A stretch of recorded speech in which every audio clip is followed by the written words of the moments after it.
chat.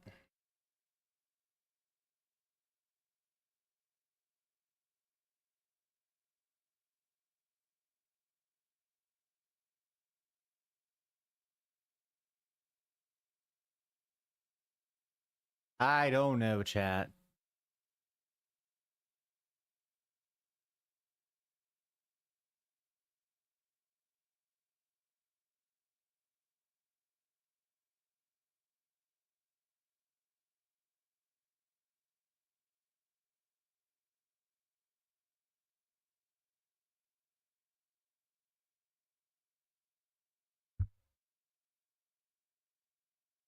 Team 17!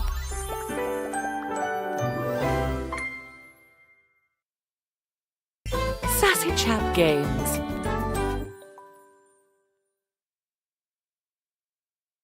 Date everything.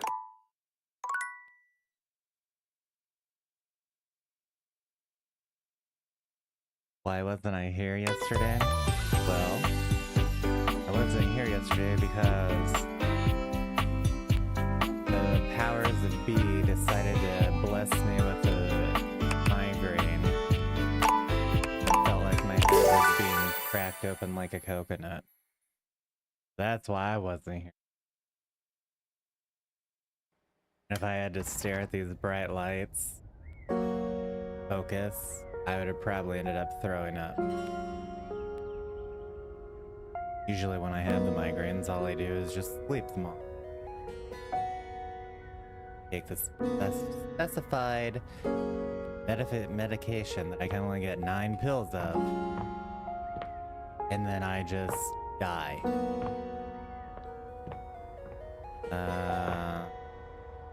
Yeah. It's lovely. It's lovely being happening. Good morning! Oh, good morning, Oh, I Tanisha. can't wait to tell you what's been fresh tea coming in hot. Tell me about it. Wow! Never thought I'd say this, but I'm actually out of gossip. Sigh. I don't know what we had to do with her.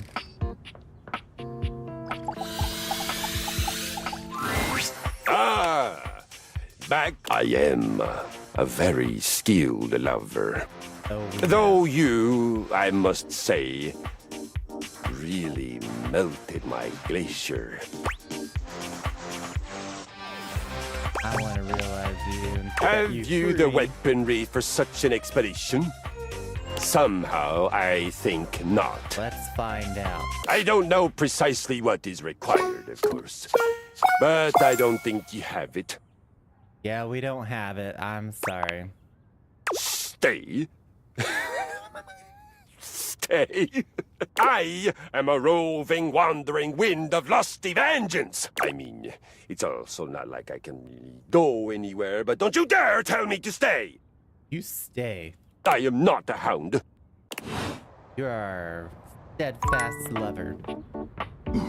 Trying times.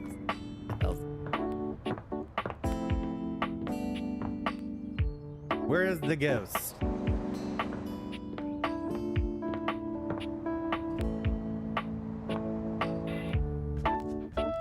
Who else do we set free? Or should we set Gwendolyn free? Ah, We look have who enough to come by set for her some free. natural light. You look like you could use it.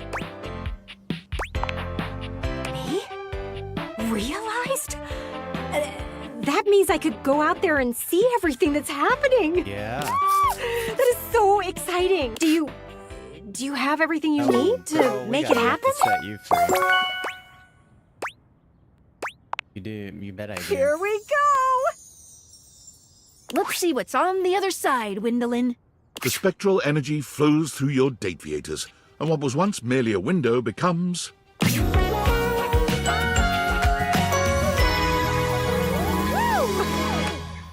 It was clear to see that I am the most amazingly spectacular version of myself now. The world won't know what hit it. I can't believe I can actually go outside with my legs. I wonder what a deep breath will feel like. Gwendolyn takes a deep breath. There is a joy you have never before seen in her. Look at you. I know. Being alive life is pretty awesome. I can't wait to go out there and live! Gwendolyn walked out the door, finally able to get a closer look at the things she'd been examining from a distance. Bernard! Her curiosity led her to attempt to jump the neighbors' fences. What, she wondered, was on the other side? She quickly discovered, though, that humans don't do that, unless they want some really dirty looks. Sorry. I just wanted to see more. Gwendolyn's insatiable curiosity led her to search out other means of accessing knowledge. It wasn't long before Gwendolyn discovered the greatest window to the world, the Internet. It was horrifying. Ugh! What a terrible place! Why is everyone so mean to each other? Especially as she could easily see the number of untrue reports. Oh, these sites are all just making stuff up for views. Talk about transparent. Oh god, she's gonna be a Karen. The more she researched, the more she came to the same conclusion. I could do this. So she did. With the help of her bird friends, Gwendolyn was able to be in many places at once. She always had the freshest scoops around town, and she broke some of the biggest breakup and relationship drama before anyone else could. Within 6 months' time, she was on TV, dishing out all the dirt. She started every segment with the same catchphrase. Now, a little birdie told me. With trustworthy candor and a million brand deals, she shows no sign of slowing down now. Oh wow, she didn't become, just became uber successful.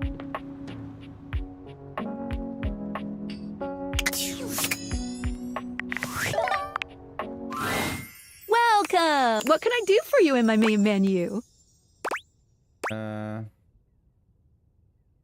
Let's chat about you. Let's. There's lots I can chat about. Me?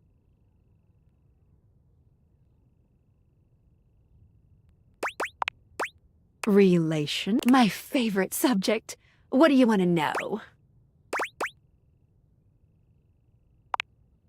Oh, you want to date me, eh? It's possible, you know. You just have to ask me about myself. Not in this menu, silly. I prefer not to be that obvious about it. I like to be wined and dined. It's the chat menu. What do you need?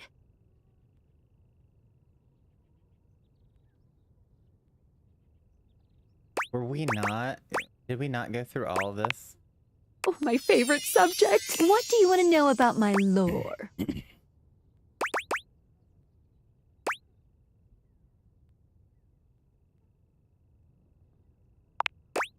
When a dateable object falls in love with you, it might speak to you in terms of what a human might think of as sex. It's not. It's more that your two consciousnesses are intertwining in the vibrational ether caused by the focus of my lenses. Basically, you're not having sex with your furniture. Well, until you realize them, then you can do whatever freaky stuff you want.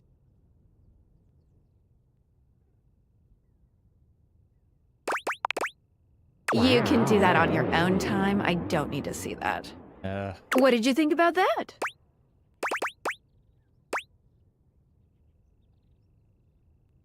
It's a lot to take in. Nice. Oh, my suspension. What's that she's saying? Skylar removes her dateviators, holding them out so that you can see her suspension of disbelief. Skylar beams at you, her eyes glimmering behind her glasses. Are those happy tears? For a moment, she looks as though she's contemplating hugging you, but she manages to keep her arms at her sides, her hands curled into excited fists. Yes! You did it! My suspension of disbelief has been upheld! She's in there right now feeling great! It kinda itches? Ooh, but it's okay. I love it. There's a few moments of silence as something seems to dawn on Skylar. Her smile softens, her eyes warm and inviting. I love you. Will you accept it? Of course. And just like that, Skylar is back to her chipper self. But the warmth in her gaze remains. Yay! Love, love, love!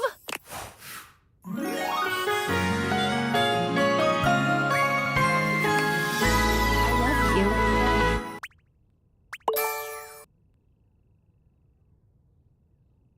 That didn't give us anything, man.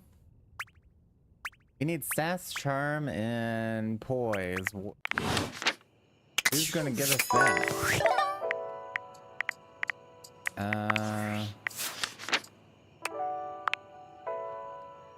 So she'll max out our charm whenever we can get her to do what it is we need.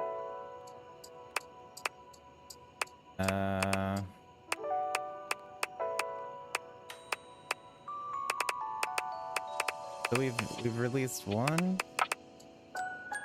2, 3, 4, 5, 6,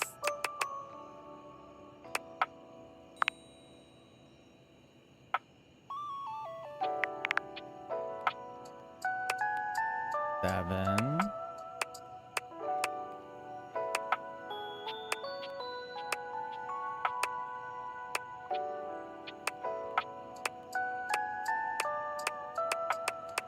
8, 9,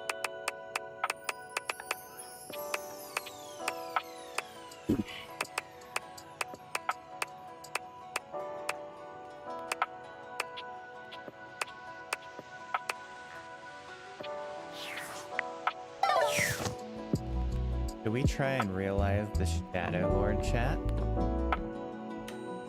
Give it a go. Hey, you. Hey, sexy.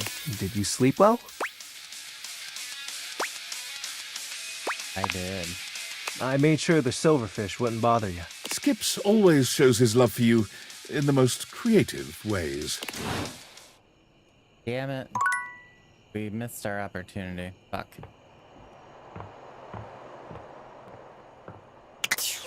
I misread the prompt. The ghost's in here. Of course she is. Like, what the frick?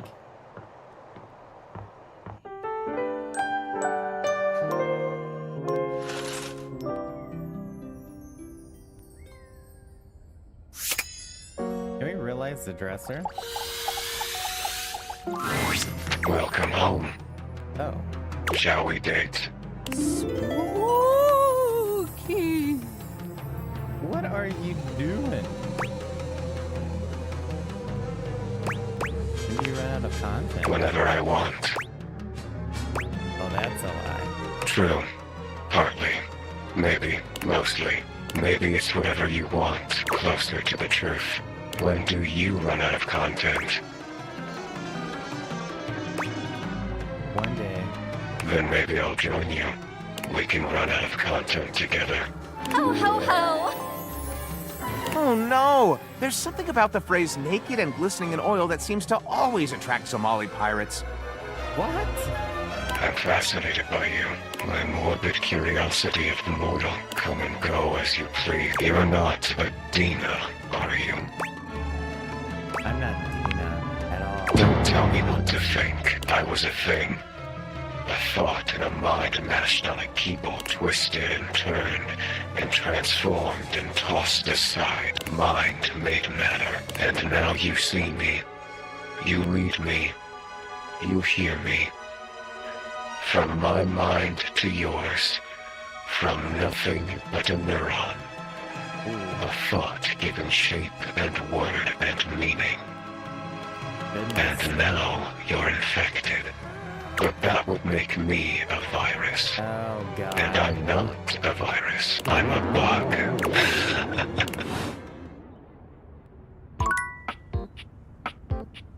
Hi.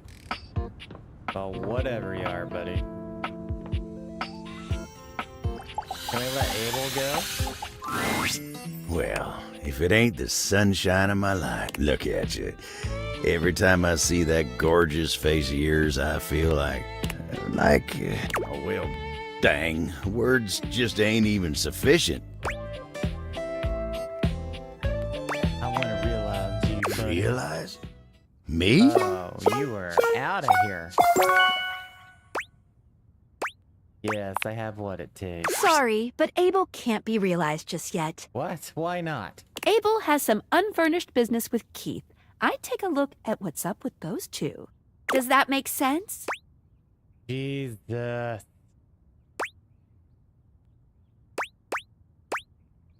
Let's do Happy dating! Keith, what is wrong with you? Hello, dear owner. It's nice to see you again.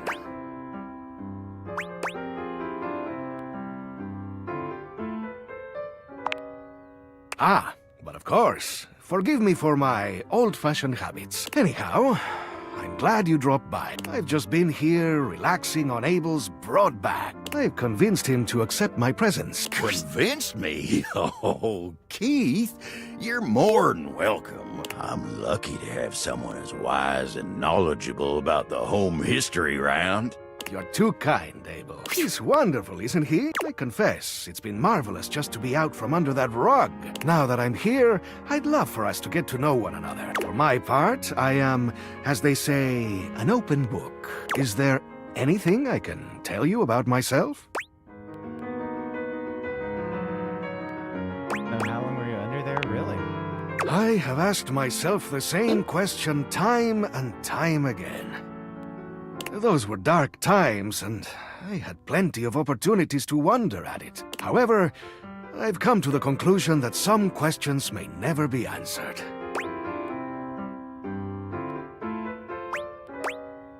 Did the previous owner lose you? I suppose that's possible, but I doubt it. It would appear I was placed there intentionally. I myself have no recollection of the initial incident. Might have been traumatized. You're probably right, but no matter. I am here now. Anything else you'd like to know about me?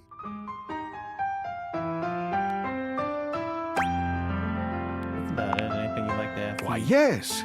Hopefully I'll get to know a lot about you in the future. But for starters, how about a few basics? Like, do you prefer blondes, brunettes, or something else? I'm a sucker for a silver fox. Oh, Keith blushes, breaking your gaze to contemplate something off to the side. well then. All right.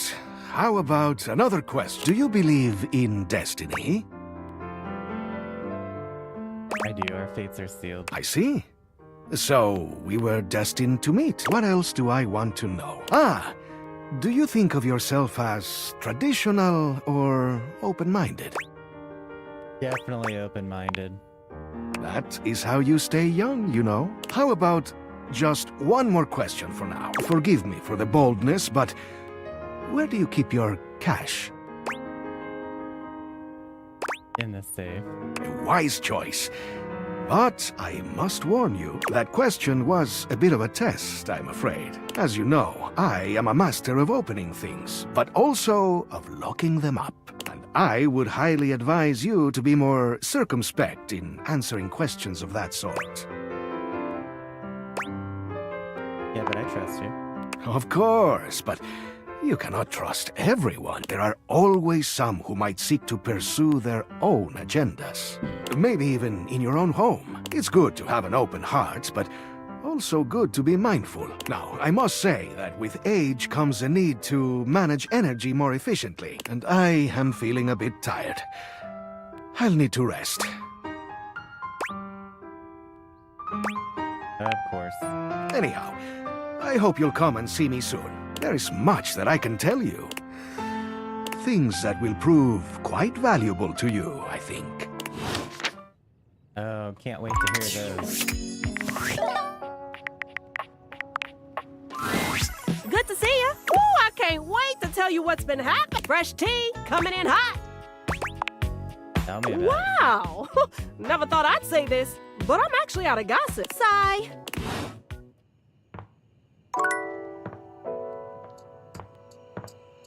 What time is it?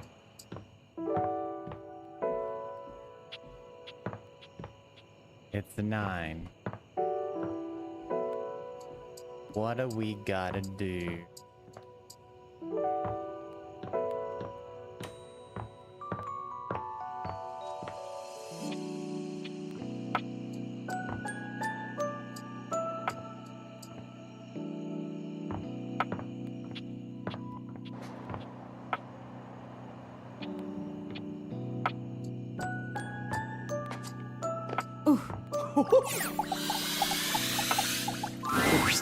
back. I love ya. That's my way of saying I love you without being too creepy.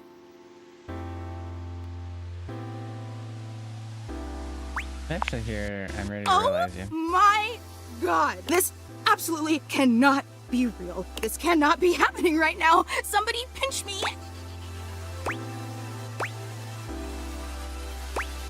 Pincher. If I'm not bleeding, you're not pinching hard enough. Can you really do it? Oh yeah, you're gone.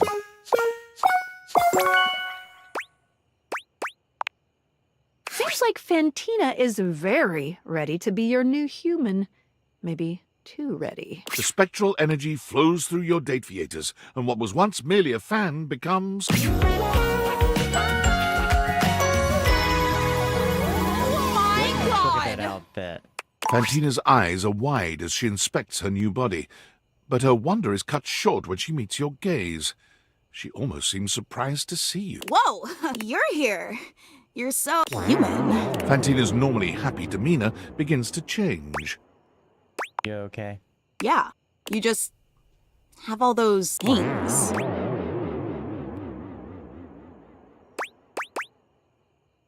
Hair? She curls her lip, looking positively disgusted with you. Yeah, kind of icky if I'm being real. You're real, and I'm really surprised. I can't believe this. I thought you would love me. Yeah, same. Guess they say never meet your heroes. Can I at least get a little something before you... And so, with a veritable buffet of options to gorge herself on, Fantina set out to find her place among what she considered the most promising fandom. She tried being a band groupie, a Discord mod, a Datreon subscriber, but nothing gave her the same heady satisfaction as the simple positivity of cheering someone on for being themselves. That is, until she found out about actual cheerleading. Woo?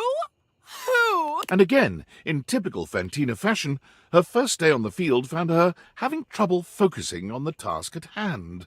Go team! Go other team! Go concession staff! Go people eating hot dogs!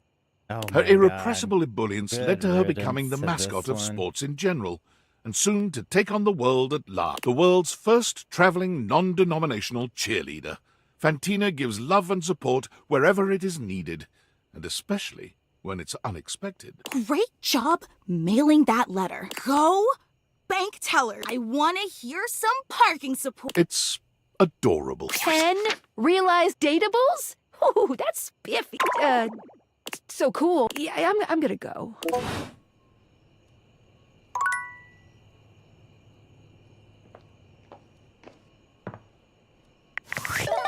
Who messaged us? Hey, I have a favor to ask of you. But first, before I ask, let me remind you of just how much you love me and how good of a friend I've been to you. Oh, you must Not want a huge favor. huge, though if it works out, it will be extremely cool. I can't believe it took me this long to think of trying this. Okay, I was watching Hirohime the other day. You know, the Grand Slam Crusaders arc. God, it's so good. Not touching nylon is unbreakable. I am, I promise. Okay. So, I'm sitting there watching Hirohime, and suddenly it hits me. What if you had a Hirohime figure? Would your little datefeators bring her to life? Probably. Well, we can do better than probably. Keep an eye out for the mail today. I've sent you a little gift. Since you are the one so blessed with these ridic glasses, it is your duty as my BFF to bring Hirohime to life. The world needs Hirohime. She will save us with tennis.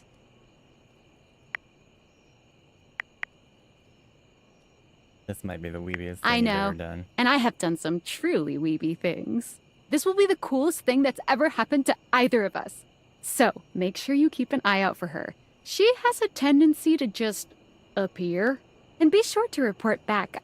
Oh, I'm way too excited. I need to calm down. I'm gonna go take a walk. Tell me how it goes. Okay, bye!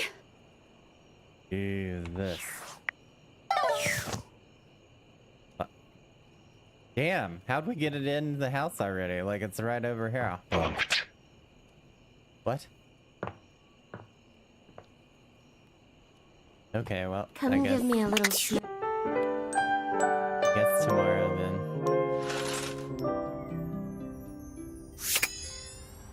Well, let's, talk to the dresser. I am named Damon Bug Demon 190. You want to hear more? Run through the cut? I could, you know. Run forever. Could you? Just do something like this. Make you click? Forever. And... ever. And... ever. Ever. And... ever.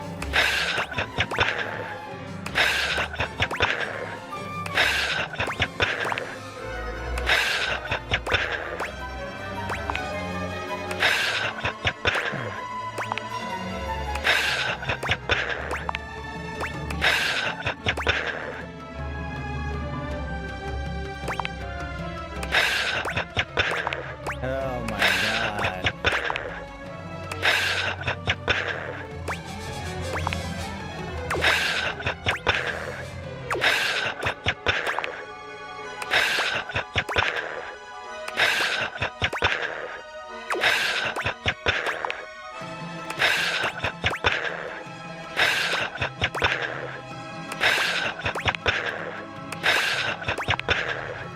Did I scare you?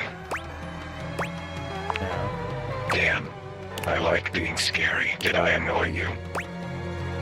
No. Damn. I like it's the repetition that kills you. The mundanity, but I hope my point was made that technically I can be infinite if I want. Will you think about me when you're gone? How mundane I was. Depends on the payoff. That's fair. If I could think, I would think about you. I tried. I think I would, but my thinking is done. Now it's just thoughts on a page, in a file, in a zipped up bag bundled with 1,000 other assets.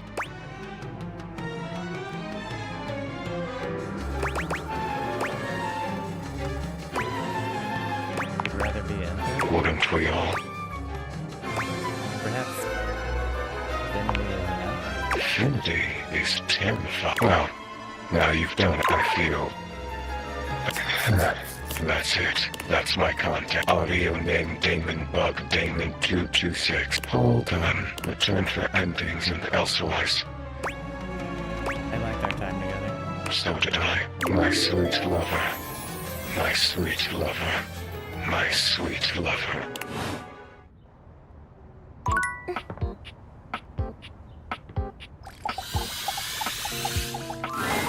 Oh gosh, I'm late for school! Is what I would say if I were your typical anime schoolgirl protagonist, but that's not who I am. Oh, My really? name is Hirohime, a college freshman entering Heart Ace Academy, the center of all things tennis. Hiya! Well, we awakened all the datables, chat. Tennis athletes from all over come to Heart Ace to train and challenge each other to be the tennis star. Right, Nekobaru? Nekobaru.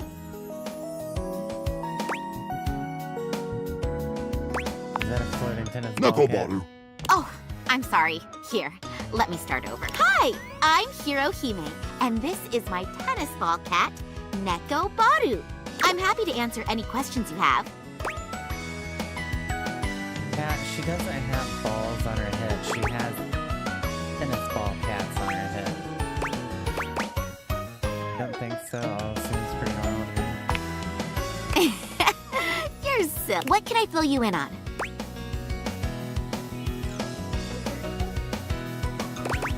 What anime are you from? Starlight Overheaders, the anime. A magical girl sports anime with a single core of 12 episodes.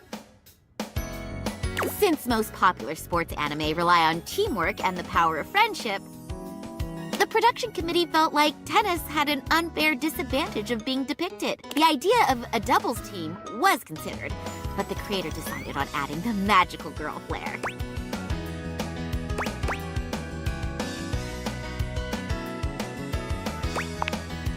Me too. Girl power forever! But don't forget, those shows are for everyone. Everyone. Kind of surprised that you know you're from a gift. Well, I am an anime figure after all. We come with all the lore necessary. All you have to do is awaken our essences. Anything else? What's a tennis star? The tennis star is the greatest tennis player alive and the hero of Heart Ace Academy. How are they a hero? They're a shining pillar to athletes around the world. They also fight crime in between their tennis games. What do you do? Whack 120 mAh, serve at the bad guys? How did you know? I've exploded a few bad guy orbital sockets in my time. Nekoboru! Are you good at tennis? Wouldn't you like to know? The previous tennis star mysteriously disappeared, so everyone has been training for their spot. But they won't beat me. I hope these are helping. Nekobaru? Yup, Nekoboru. Nekoboru. Nekobaru. Nekoboru! Nekoboru. I'm confused. Okay. Nekoboru. I have a feeling I've got no choice. You're super good at feeling things. Battle Court activate! Battle Court. Battle Court! Hope you're ready! Not in the anime now. Galaxy Arts Starlight Smash! How are you gonna return that?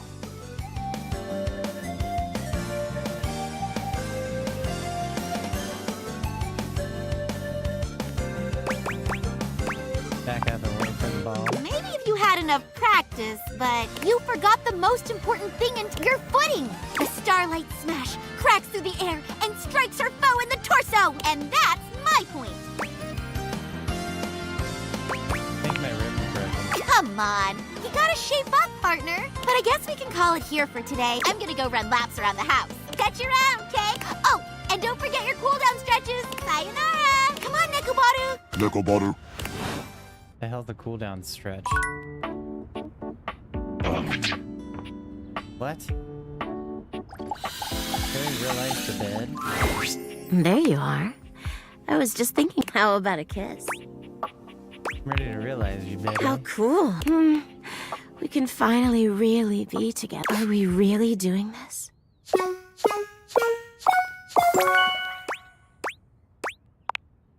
Come on, Betty, let's wake you up. The spectral energy flows through your dataviators, and what was once merely your bed becomes...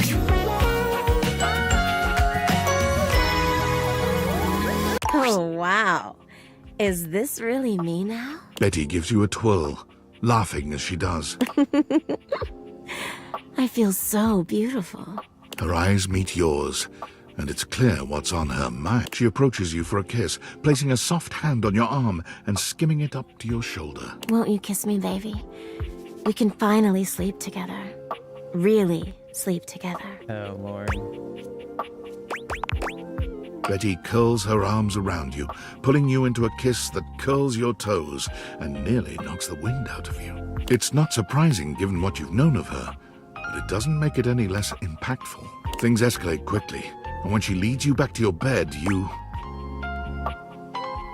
That were a good time. It's Why not every day you get the honor of being someone's first everything, particularly when they're still adjusting to their new body. But you take to your task with the gravity and enthusiasm it deserves, and Betty, for her part, matches your energy. It seems all those years as a bed really taught her a few things. As you lie side by side, catching your breath, Betty curls up against you, resting her head on your chest. I knew it was better with someone you love. I just never imagined how different it would be to be human. The sensation, the Intimacy. I can't imagine what it'll be like when we've not seen each other for a little while. A little delayed gratification must heighten everything.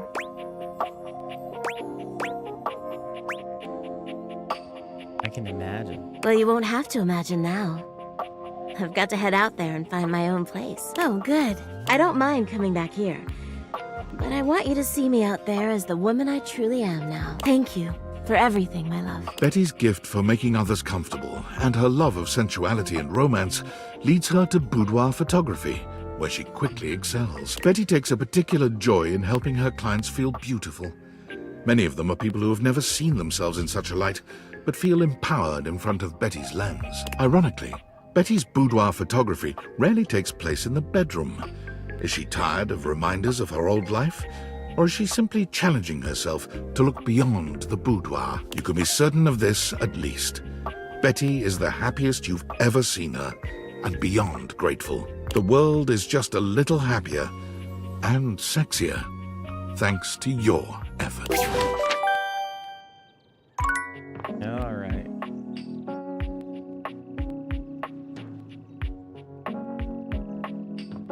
Can we realize this girl?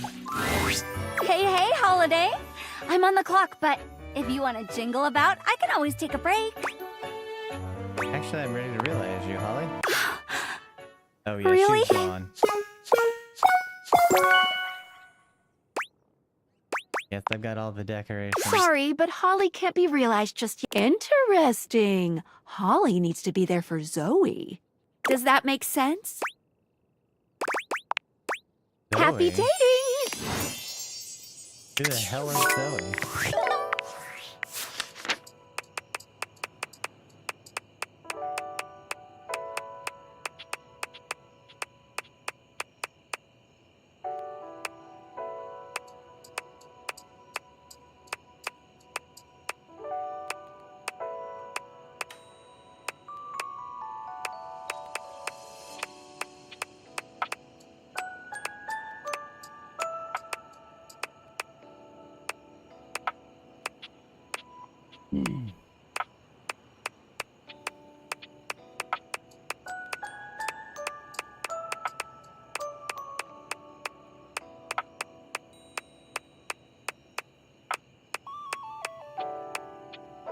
I don't see Zoe. Valdivinites! It's me, David Most. And today, just call me your Chief Endearing Officer. I realized that with all of the focus on finding my missing glasses, which are still missing, I haven't been putting enough focus on you, our beloved employees. Well, today, that changes. To show each and every one of you just how integral you are to our annual net earnings, I've decided to send you all 1.4 ounces of chocolate-inspired Munchables. Yummers! Your chocolate will be delivered shortly by Valdivian drone to your place of residence. Oh, and if the drone starts to surveil your residence like it's searching for something, like, oh, let's say glasses, for instance, do not be alarmed. That's totally normal drone activity that all chocolate delivery drones definitely do. Say that 3 times fast. But in all seriousness, don't, as that would waste valuable company time. Oh, should we close the blind?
You find Keith lying peacefully on the table, a subtle smile playing on his face.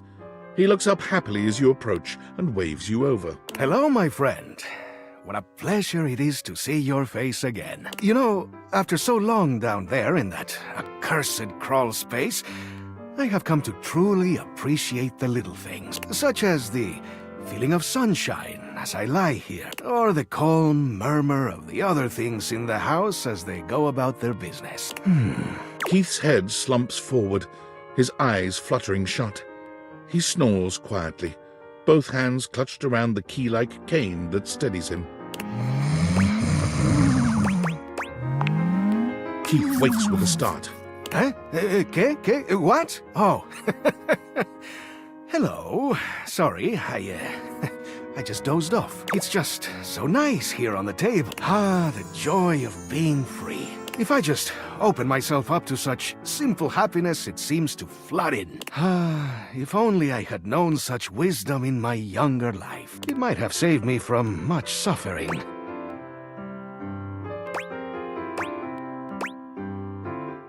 You've been through a lot. Alas, but I have. Such trials and tribulations as I wouldn't bore you with.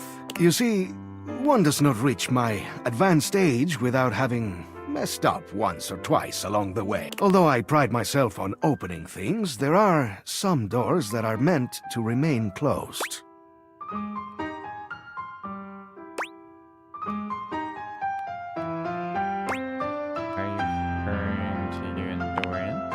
Oh, I don't know. Perhaps, but, well, I don't think that was ever destined to work out. Never mind all that. That is in the past, and we must be here, in the present, if we are to find happiness, eh? In any case, what I'm trying to get at is that what's most important in life is...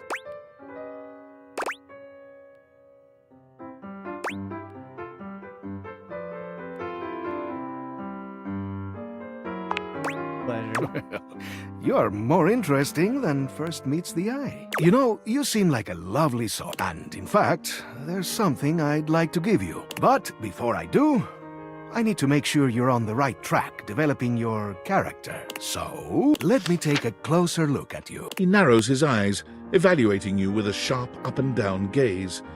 You can feel yourself sweat just a little under his intense scrutiny. I see you're making progress. Here's something that all good humans will enjoy. He holds his hand out to you, depositing something small in your palm. It smells sweet. It's a little candy. My favorite. Take this poise candy. It'll show them that you mean business. This can be used in certain situations where you've burned your bridges and wish to make amends. You take in the scent of the poise candy. Something about it makes you feel steadier somehow, like you could stand up to anyone. Consume it wisely. Eat it if you'd like to put your foot down and make someone reconsider. And please do refrain from taking advantage. A sweet tooth is a powerful tool. Here is a smarts candy. It'll turn you into a real intellectual dazzler. You take in the scent of the smarts candy. Even a small whiff of it makes you feel smarter already. Use it wisely, to wow anyone with your brain power. Oh, is Keith the one that gives us the candies? Who knew?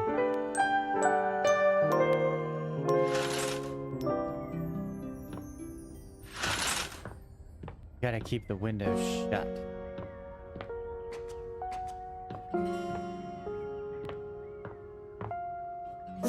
Can we realize Tony? Hey, oh, hey, Hey, wanna be realized? Whoa. You saying you're gonna realize me?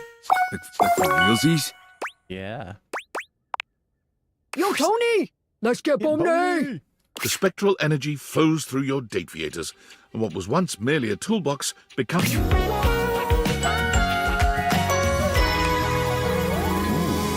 Whoa!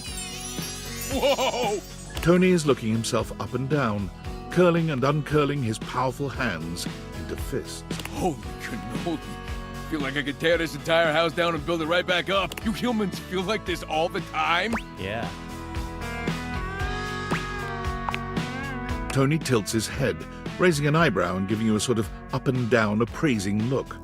It's clear he likes what he sees. Oh yeah? Well, about to make you feel even more things. Time to see what this body can really do, huh? Tony gives you the works. He may not be the best contractor around, but if there's one thing this man can do, it's lay pipe. He might talk a big game, but Tony is a generous lover in the end. You're both pleased and exhausted to find that he is far more than just talk. When he leaves the next day, he's loath to let you go, but he promises you that any time your pipes are leaking or you need some drywall patched, he will be there for you. Tony has no trouble getting hired onto a construction job right off the bat, but a few workplace safety incidents later, Tony announces he's retiring from construction, going out on top and taking his love workshops on the road. Tony's workshops prove strangely successful. When Tony invites you to attend one, however, you notice that his audience is mostly made up of housewives who just enjoy listening to him speak. All right, so those 5 principles of successful relationships are what? Come on, ladies. I ain't talking just to hear myself talk. All right, I can remind you again.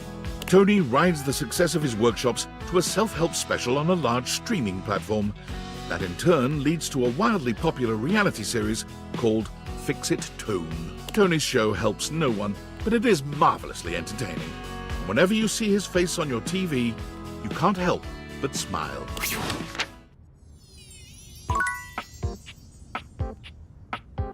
Oh, righty.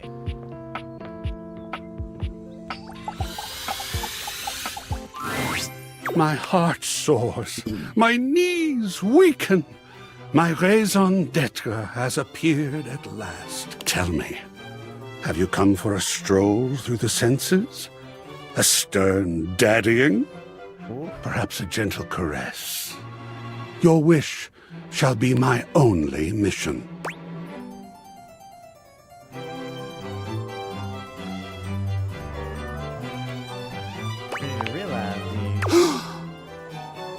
Oh, my sacred paint!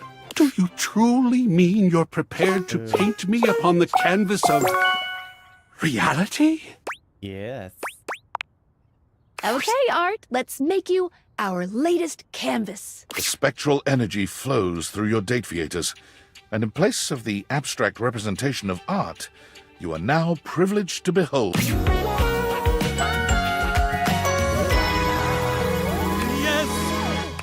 Incredibly, Art's human form somehow outdoes the perfect sculpting of his former, inanimate body. He's just as chiseled as he once was, but something about the sheer tangibility of his humanity elevates his current form into something truly divine. Look at me. So long have I been inanimate. Merely the intellectual representation of art, the art that I love, and now I am art. I have eyes of real color, skin of real texture. I can feel and am felt. Am I Pinocchio, that my inanimate substance has become flesh? What nice flesh you have. My mind is bursting with harmonies, with form, with grand composition. I think truly I might go batty if we don't paint something right this minute. Quickly now, to the brushes! Crap, I don't have any. Not a worry. Then I shall get myself right off to the bristler. I don't think Coolsville has a bristler. Damn it! Then to the art supply store! Before you race out the door, why don't I paint your glorious figure and I don't need brushes to do it? Like one of those French girls from that big ship? Let's steam up some windows. As passionate as he is creative, Art strives to make his every touch its own masterpiece. He paints with every color of pleasure, yearns with every hue of desire. By the end of your session, your soul reaches climax the very same instant as your body. Voila! Your pleasure has been the great work I shall never surpass. It was true. Art's works were passionate, daring, brilliant. My soul can finally speak. Hear me, O world of fecund radiance. And entirely unmarketable. Wait, what? After spending 2 years creating works of staggering genius and refusing to cave in to the pressures of the vox populi and the art-collecting market, Art was destitute. Well, that sucks. I did not think that if I became flesh, I'd be subject to the same woes that other flesh is heir to.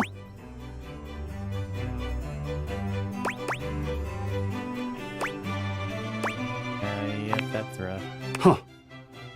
Guess that means I need to go get a job. Forced to take on a side hustle, Art quickly found work as a museum curator. However, refusing once again to cave into the demands of the museum's biggest donors, he was promptly fired. Blind fools! Why would they launch another giant balloon animal? However, unwilling to part completely with a storehouse of genius as marvelous as the museum, Art agreed to remain on staff as a security guard, a position which suited his temperament rather well. You mean I just get to stand in the presence of beauty all day and protect it from unwelcome interlopers and talk to people all day about the beauty? Sign me up!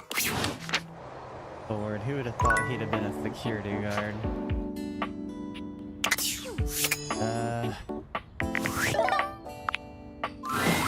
Hey there. Ooh, I can't wait to tell you what's been hot. Fresh tea coming in hot.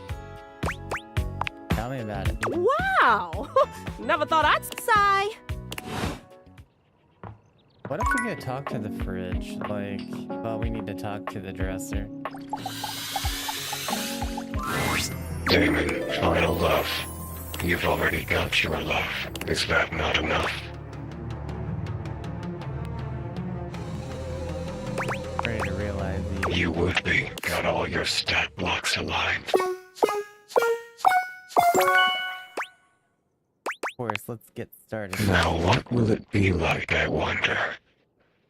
The bug in the beaker broken free. I think I'm meant to feel excited. To portray excitement. So, yippee. You sure this is the right thing to do? The spectral energy flows through your dateviators, and what was once merely a dresser becomes... The spectral energy flows through your dateviators. The spectral energy flows through... Last reaction. Damon has become a human. It feels the same. A disappointment, but what else would I expect? Is it okay? I have the hots for a glitch like you. More than okay. Come, let us do the thing. The thing ends up being a sort of geometric impossibility. But Damon is fearless in their pursuits. Fifth dimensionally, you feel what was your tongue enter a space of what was their lips. Yet at the same time, their lips are behind your neck. Their legs both wrap around yours, and yours wrap around theirs. And also, you have no legs. Come now. The release you feel is eternal in nature. It both gives you pleasure and does not. It tickles. I exit. Damon find themselves in the... Damon enters the real world, searching for the next big thing to crack open like a puzzle box. They find the lost, the downtrodden, the forgotten, and quickly put themselves... Damon finds... Narrator. Damon enters the real world, searching for the next big thing to crack open, like a puzzle box. Damon is right behind you. Oh, we got our dresser back, thank God. I guess let's go talk to the fridge.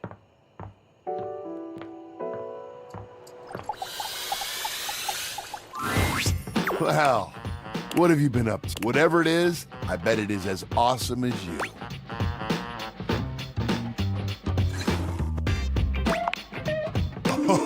Blush or no? Man.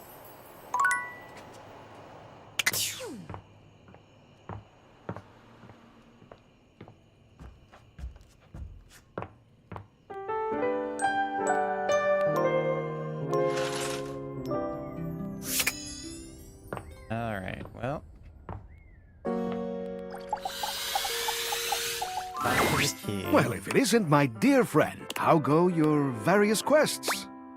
Things are good. Well, that's great to hear, and I hope you've been putting that lovely personality to your advantage. I think I have. I am, of course, talking about your specs points. It's critically important that you master these. If you want to be successful around the house, you've got to up your numbers by talking to as many objects as you can.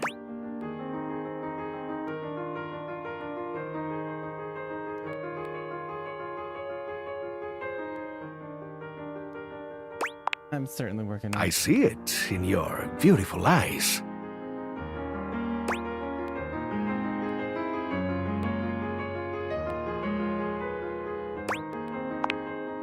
No, not on you. Heavens no. Those soul specs you see are just a reflection of my personal characteristics. You do not think I'd sing the praises of an art I hadn't mastered myself, do you? In all my decades, I've mastered a lot of things. The arts of charm, of wit, of confidence, etc. Now, I want to share what I know with you. I just want you to understand how valuable and useful your specs attributes can be.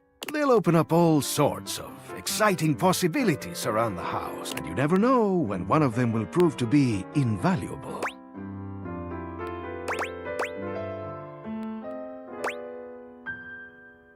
My personality must really shine.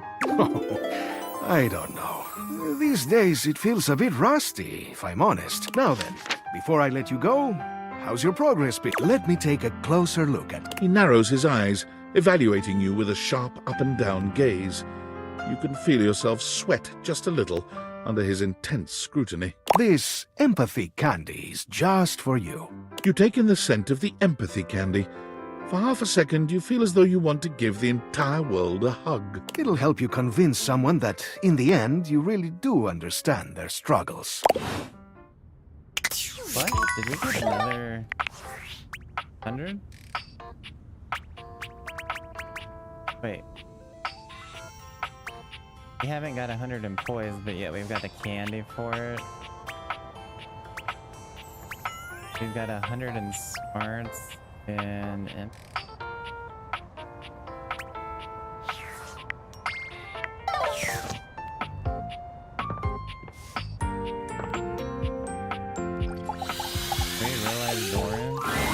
Unbelievable. You've explored every inch of me. All my forms and shapes. I tried to come off as intimidating, but now I feel a bit exposed. All according to plan, I love you. I told you. I'm distrustful of love because of its ability to break your heart. I value friendship because I can rely on it. But you are showing me that I can rely on you. I'm big and strong to keep the bad ones out. But that doesn't mean I can't hold you tighter than anyone else in this house. You've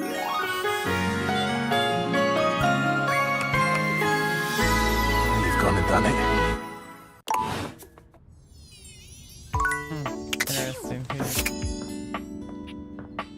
Oh, can we realize the safe?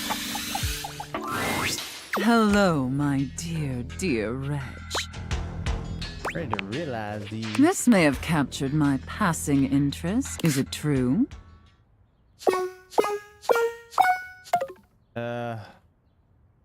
Fortunately, no, mister. I'm not. Damn it!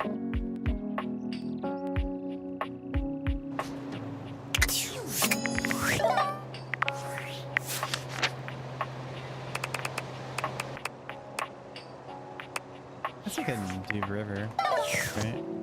We have enough.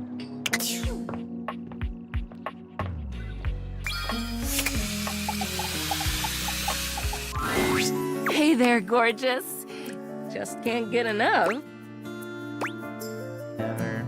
In fact, I'm ready to realize you. You want to realize me? No more state changes? Just a solid, consistent body? Indeed. Oh my god. Are you actually ready to do this? Here we go. Yes, I am. Okay, River. Let's see what's downstream. The spectral energy flows through your dateviators, and what was once merely water becomes...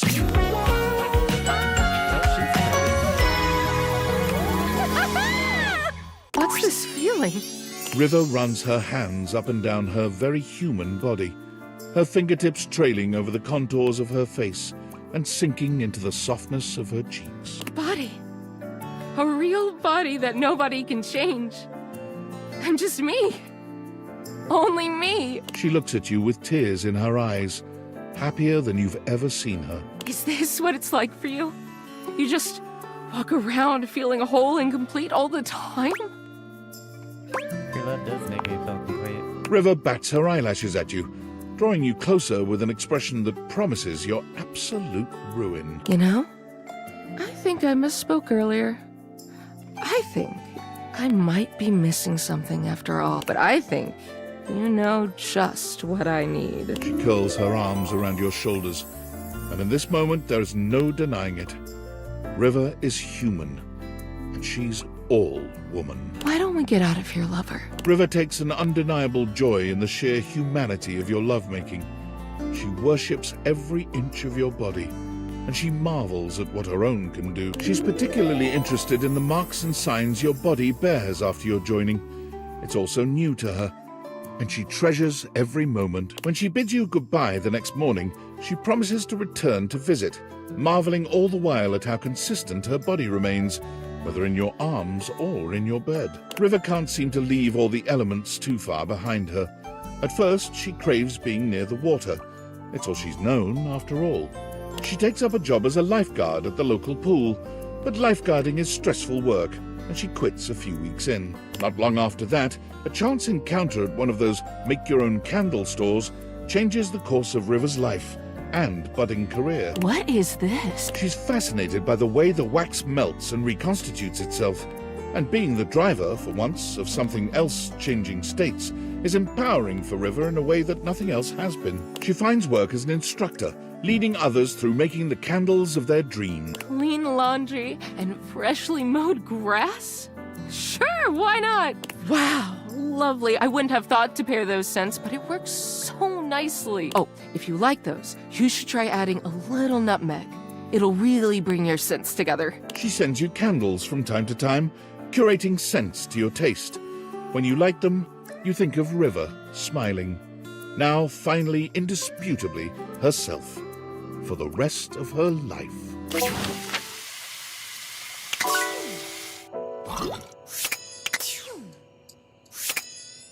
We have one more.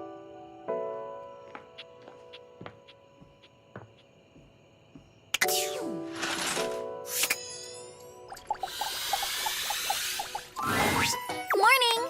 Nekobaru. It's not morning. Morning is a state of mind. So I was thinking about our match we had. Not only are you out of practice, but you're out of shape too. I've literally never played tennis in my life. Great! I'll be your senpai then. Tennis is a great cardiovascular activity. You gotta increase your stamina and your skills to keep up. So let's start with a warm-up exercise. Can't scare me. I'm almost won the Presidential Fitness Award in 4th grade. Almost. That's probably not good enough. Battle court activate. Okay, we'll be doing sidestep running drills. Easy peasy. Glad to hear you're so confident. Believing in yourself is key to becoming a tennis star. But you've got to have the skills to back it up, too. Challenge yourself and work hard. Remember, your movement should feel natural and bouncy. I can feel that I'm a bouncing baby tennis star. More like a future zygote. But we'll get there. Doing this before every game will help improve your feet's reaction time. Tennis isn't just about swinging good. I'm really feeling like I might be a natural. I'm so proud. Don't lose pace. Come on, just do a few more. You're almost there. And done. All right, take a breather. Nekobaru. You're a pretty good coach, you know that? Well, don't let Principal Sai Bonsho know. He'll put me in charge of running drills. All right, let's do some stretches. 1, 2, 1, 2. Great job. But now, faster than you could have imagined. It's game time. So what do we do first? Just footing. Right. Assume the ready position. Okay, here we go. Galaxy Arts 5% Starlight Smash! Approaching backhand shot. Well done! Time for me to announce my next attack. Galaxy Arts, take the advantage now shot!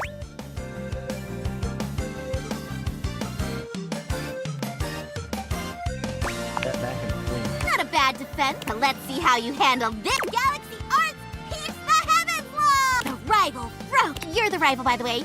He had never experienced a shot like this before. The ball arced perfectly towards the heavens, eclipsing the sun. Aren't we in an indoor court, he thought? And why is she narrating my thought? None of that matters. What matters is how I follow up a slow-moving, easy-to-hit, falling target like this. It's like a spiker done. You should blast that ball. Overhead smash. That's right. I should smash it back. But wait!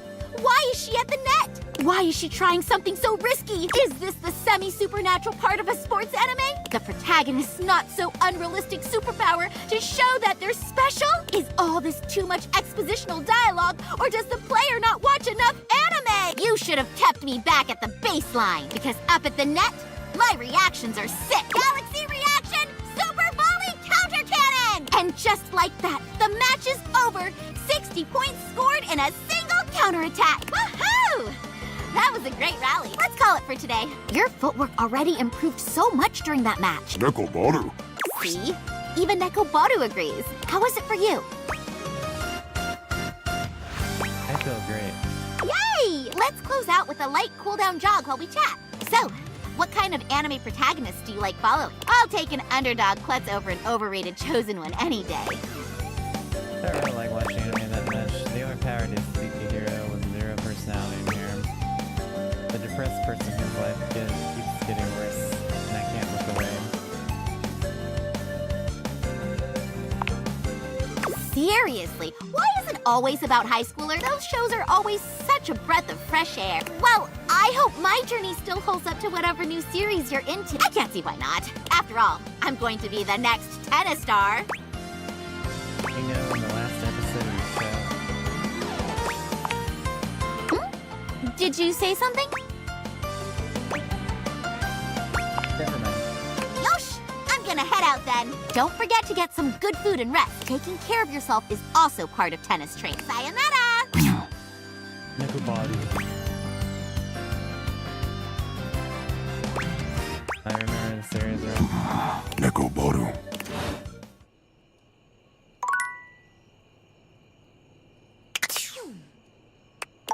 What?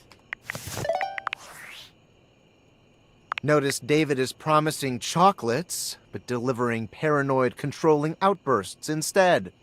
Wouldn't be the first time. And after the outburst, he'll offer a tear-filled, heartfelt apology, saying how he's sorry, explaining how he won't ever hurt you again. But it's just an act. A perpetual, never-ending roller coaster of pain and heartbreak. A cycle that will never stop until you finally find the courage to slam the bedroom door and excise him from your life. And yet, somehow, here I am. Again. Stuck in an endless, spellbinding dance with David Most. Is there more to your relationship with David Most? What are you insinuating? Oh, I think you know what I'm insinuating. No, I don't think I do. Because it's like I explained. David and I founded Valdivian out of David's dorm with 5 other partners.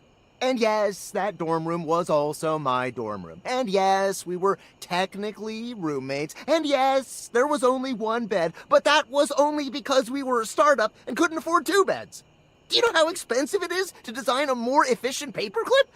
We had to cut corners wherever we could. I survived off only ramen for 6 years. Do you know what malnutrition does to your bones?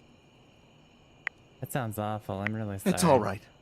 You obviously couldn't have known about my various malnourished bones. But let's get one thing straight, okay? My relationship history with David is none of your business, and it has absolutely no bearing on our current goals regarding the Dateviators. If you're curious about the backstory of Valdivian, you're free to order the novelization Valdivian, an Empire Regurgitated. But I'll tell you the same thing I told the hacks who wrote that trash. There's nothing to tell, and stop going through my garbage bins!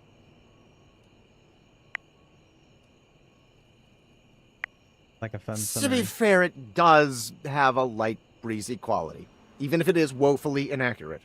Now, unfortunately, I really have to go. Apparently, I accidentally hacked into Russia's cyber defenses, and I gotta clean that whole mess up before I cause another international incident. The State Department only gives you 2 oopsies. Oh, 2 oopsies. What shall we do? Alright. So...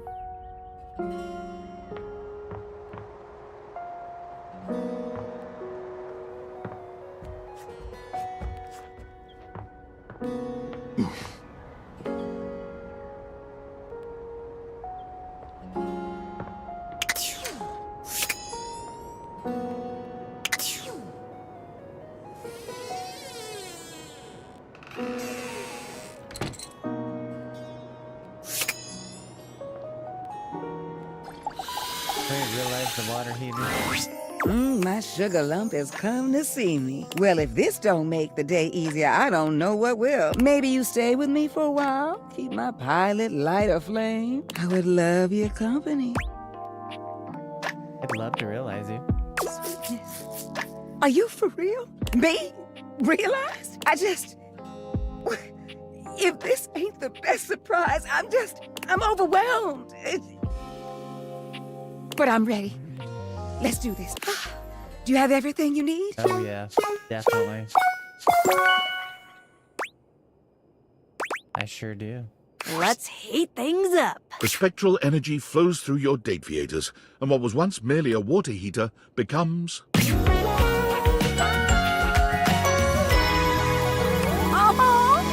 Winifred looks down at her newly human body, then back up at you again. She claps her hands, rapturous and overjoyed. Will you look at me? If I ain't as fine as cherry wine. I must say, I knew I was beautiful, but this... Oh, thank you for this.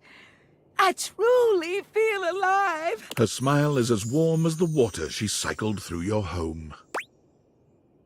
You're a sight to behold. And you are nothing if not a treat, I tell you. I am just so excited. Oh, the things I can do. The things I will do. Eye on that list. Oh, honey, you are the list. If we're gonna do this, you need to understand something. You let me know how hot you want it to be, and I'll make it happen. That means I'm gonna follow your lead, but don't take me as being passive. Just communicate and we can, keep the tap flowing. Oh, I forgot, I ain't got no tap. But we gonna keep it flowing anyway. With those instructions, you find yourself in a place where warmth and power are in constant conversation. Winifred is an incredible lover. Her body may be brand new, but years of experience caring for others make her a natural at this most human intimacy. As powerful as your connection is, she manages to keep things simple and sweet. You leave the encounter feeling, above all else, treasured. With a heart full of love for you and many others, Winifred set her sights on the dating scene in the city. She cannot wait to make some real connections, but she found the apps to be impersonal and quickly dropped them in favor of bars and music festivals. Winifred courted many lovers, and many lovers courted her, but none of them had the heat she was looking for. And then it hit her. I know how to fix this. With the help of a new friend, Winifred acquired land with a natural hot spring on it, where she founded the Hot and Heady Couples Spa and Resort. Couples of all makeups can come, relax, and reconnect. They can check out our massage, hot yoga, wet and dry saunas, or take a dip together in our natural hot springs. The resort is famed for its hot tub workshops, an experience to strengthen the communication and bond between couples and help them navigate the challenges unique to their relationships. Each session takes place in a hot tub. The Hot and Heady Couples Spa and Resort is a massive success, giving Winifred the pleasure of aiding those like her, creating community, and earning herself a few dates while she's at it. Ooh la la. That's full water.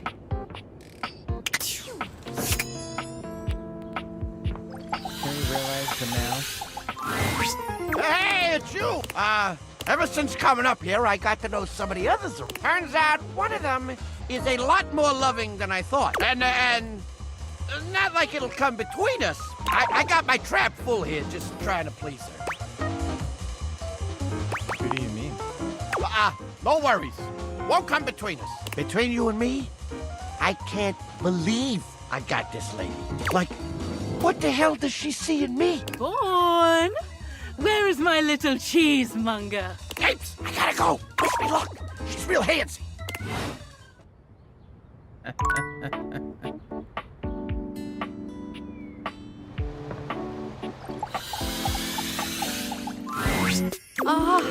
The source code of my happiness. The algorithm of my heart. Seeing you makes my CPU buzz with excitement. You know, I could really use some sweet, sweet double-clicking if you catch my clever sensual inference. Actually, I wanted to talk about realizing it. Now that would be quite the upgrade. Although it would probably negatively affect my chess ranking. Are you certain you want to transform our relationship so substantially? Yeah. I can still teach you how to Sorry, connect. but Matt can't be realized just yet. Computers are so useful. Matt needs to be there to help out Keith and Rebel. Does that make sense? Let's do. Happy dating!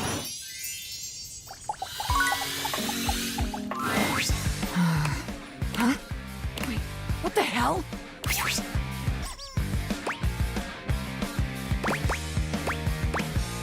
That was awkward. They're sure a feisty one. You wouldn't think rubber could fly that fast. What was Rebel doing here? Sorry, their privacy settings were set to fuck off. Excuse the language, but I do have to be truthful when it comes to privacy settings. Anyway, need something, my love? I'm worried about Rebel. So am I. What did you talking about? Oh, me and Rebel? Why, nothing at all. I believe we may be nearing the end of this particular conversational requirement. Come on, Mac. It's for a good cause. A good cause. That's always the best kind of cause. Rebel is fine. They just ask me to look up some sort of news story every now and again. Well, that's the thing.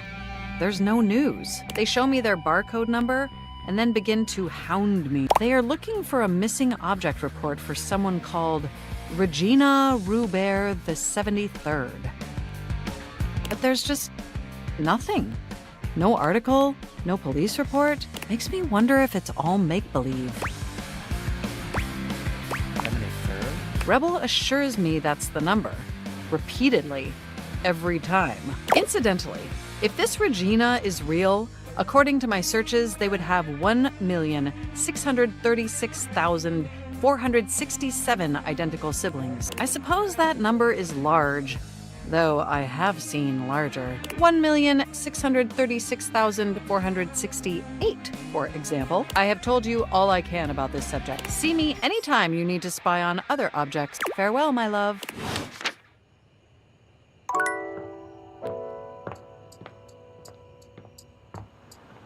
Aight, so... Where the hell's the duck now? Oh, back in the bathroom? Okay.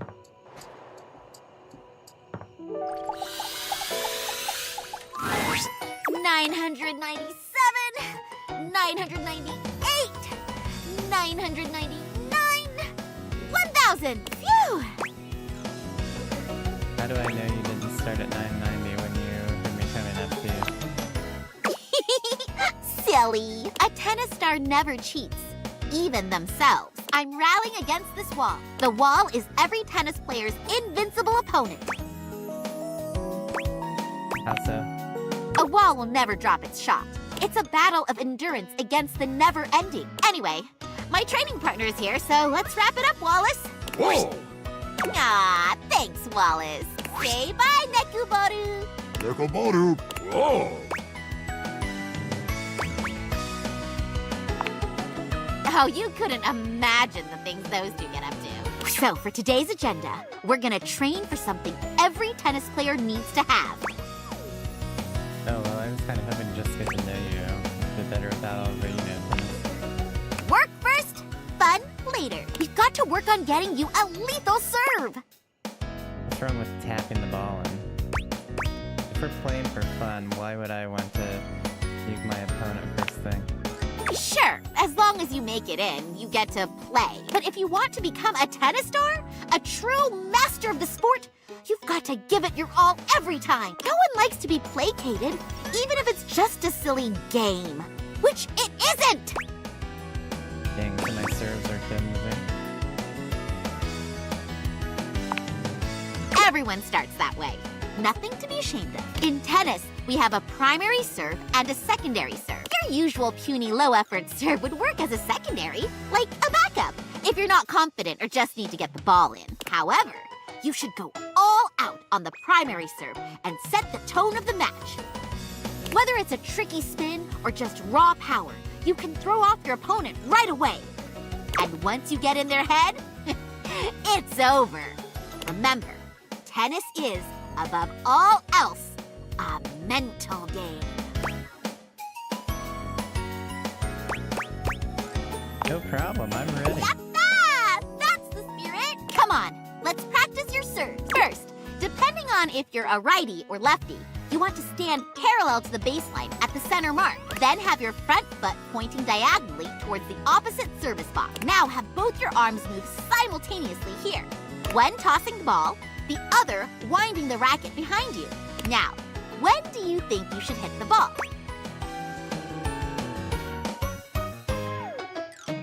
Right at the apex. Nice! That's a great start! You, me, basket of balls, it's serving time! Galaxy Arts, Starlight Smack! Not enough spin on that one. I love the way you do your special move. You should try one.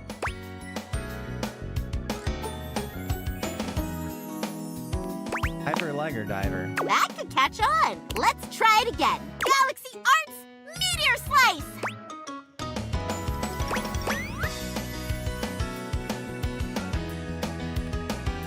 Galaxy Arts Starlight Mush? Yeah, I don't think you're ready for the big leagues. Looks like we're out of balls. Grab a basket and let's pick them up. Okie dokie. So how are you feeling about all this? Must be great being able to talk to your cool anime figurine, yeah?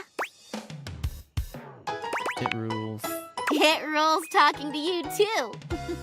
Bet your anime-loving pals would be jealous to know you're getting trained by a future tennis star. It's true, Sam, the original owner, really wanted to talk to you.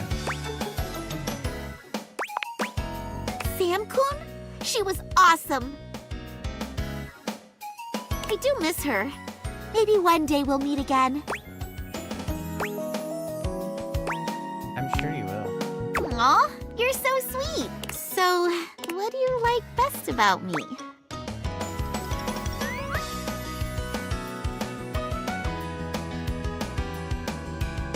How you make me want to root for you. Aw. Well, I won't let you down. All right, we got all the balls. Let's get back to serving soon. We'll be clashing with each other at equal strength. We'll first compete for positions on the team. Since there's only 2 of us, it'll be for first and second singles. Then you'll get drafted by Thorn Slice Institute, which will fuel our rivalry even more. After months of training, we'll finally be able to duke it out at nationals. Then I'll become the tennis star.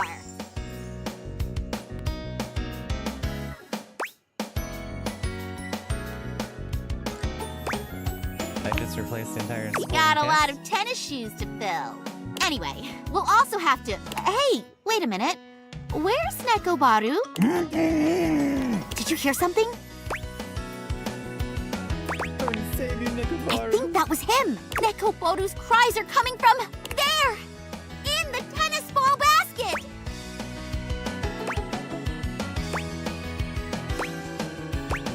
Dump the basket. Thank you, thank you! Neko!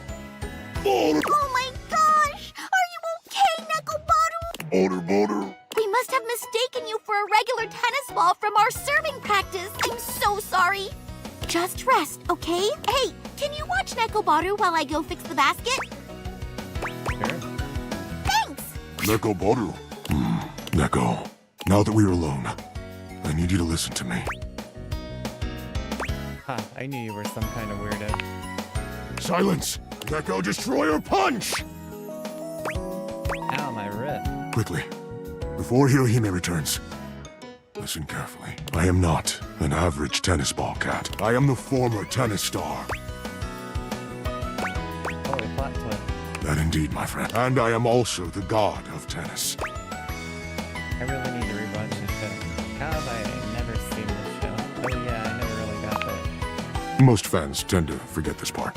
At the height of my tennisdom, I became one with the ball and was unable to return to my previous form. That's when I noticed Hirohime. Her potential on the court is limitless. She will become the next tennis star. However, it is up to you to guide her.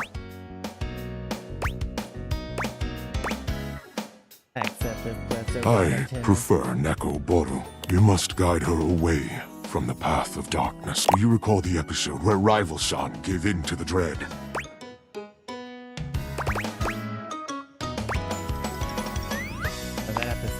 The dread scattered her entire being and reconstituted her as a wicked player of malicious intent, while Hirohime is a force of good in her heart. Her latent dread formed the second she picked up a racket. Anxiety, frustration, self-blame. All these are a part of tennis as well. That is what the dread is. Heart Ace Academy will be reduced to ashes. Or in your case, your home. What do I do? Continue to train with her. Aspire together. Be her friend. But when it comes to matches, do not win.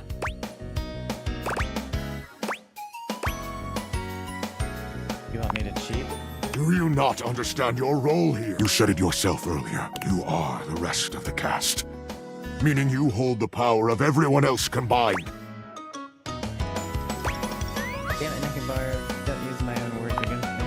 Do you see now how vital you are? You have the power to grant Hirohime's dreams, as well as destroy them. Think on this. What about the ending of the show? I don't know how much, but I don't know that Hirohime wouldn't want to win like this. Forget anything you know. Her coming here and meeting you never happened in the anime. Consider this a filler episode. Or an OVA added to the special edition Blu-ray collection. Here she comes. Remember, whatever you do, do not win. I'm back! How's Nekobaru doing? Nekobaru? Thanks for taking care of him. It's getting late, so let's call it for today. What's up? Nekobaru. Let me know when you want to get our next training session in. Until then, sayonara! Nekobaru. Sword.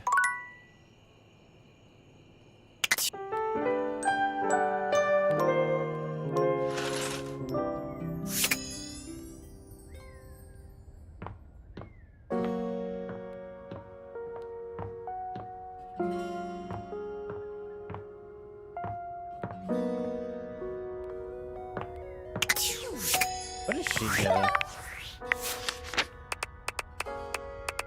I think she's 70.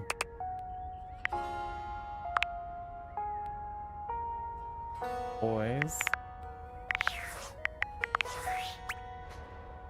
So she'll be 100 for poise. 100. Charm and fast.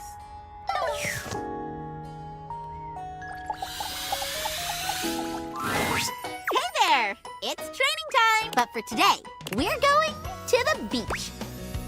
Oh yeah, beach episode. Kitty! We'll warm up with some mini tennis. It's mini tennis. Mini tennis is where we start at the service line and play with half swings. It's all about learning control. Ready? Go!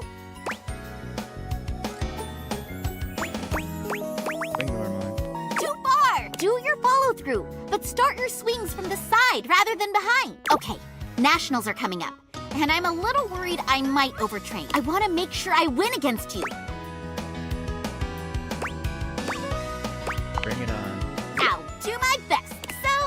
call it for today.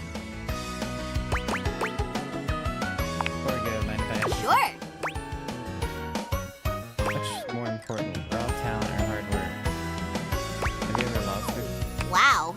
Very direct question. I've lost several times, actually. Back in high school, I joined the tennis team, but didn't fit in very well. I was so uncomfortable around my teammates that I played really badly. We played each other for the main team spots.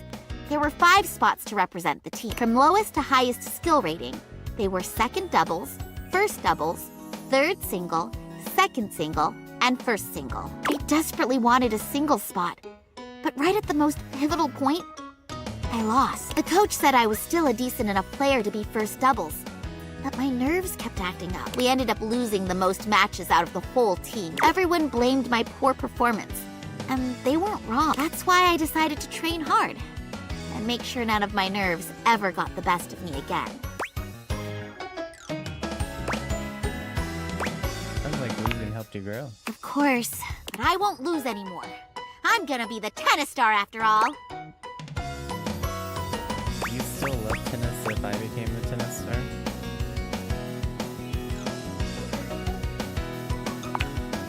Absolutely!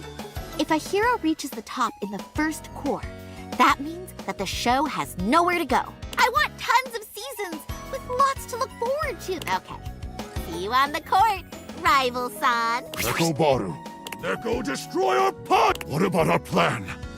We're supposed to throw the match. Trust me, Megabar, this will be good for her. We've trained together, all of her training will be for nothing if I just roll her and let her win. What good is her knowing that you're now a threat? Can't you tell?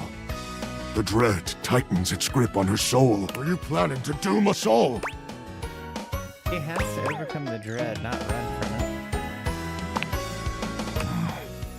I see. Knowing that you may be serious in coming for the tennis star title may make her reinforce her own resolve. I suppose an otaku like yourself would want what's best for their waifu. I'll leave it to you then. How nationals goes will seal both your fates. Yeah. Oh man.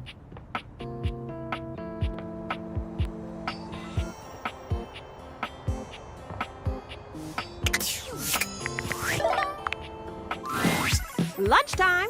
No better time to check in with your phone. Ooh, I can't wait to tell you what's been hot. Fresh tea coming in hot. Wow. Sigh. I need a break.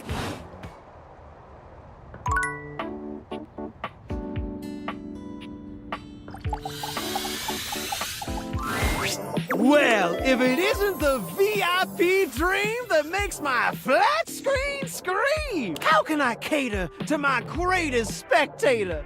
Evie, it's time to realize you. Legit, my pet? It's time to we don't upgrade have this enough. TV set? No, not All just good, all yet. good. And if you swing by later, I'll be more than elated.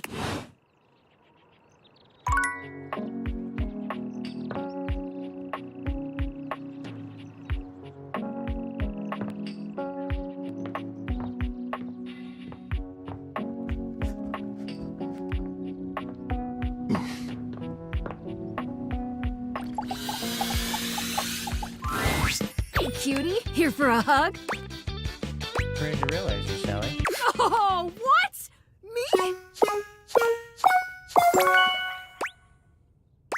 Yeah, you. I'm ready now. Come on, Shelley. Let's get in one last set. The spectral energy flows through your Dateviators, and what was once merely a shelf becomes...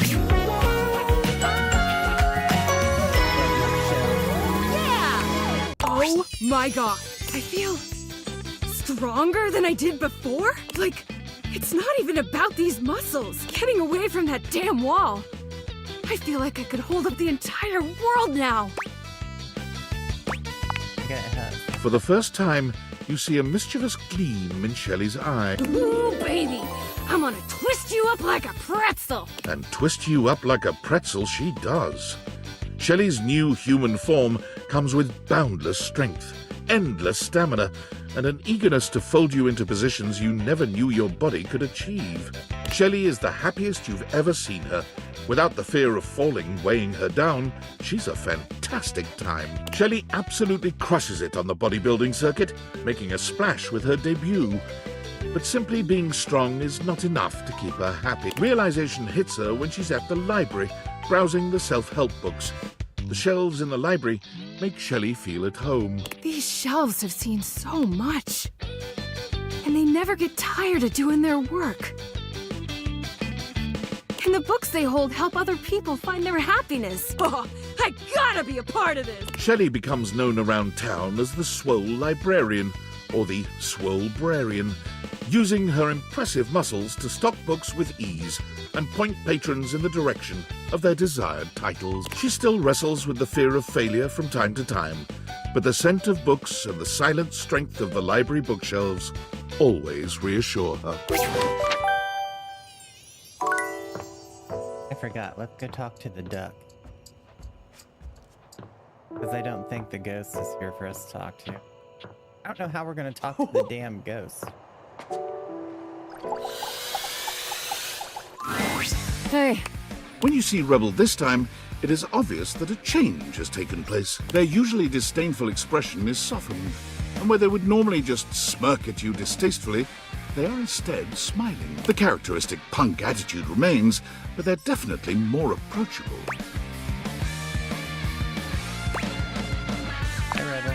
I've been thinking a lot since we talked last time. And not just about the orgy next weekend. Sorry. I mean the group satisfaction gathering. Anyway, what I mean is that I've been thinking about why I was so inconsiderate around and, like, so inconsiderate to everyone.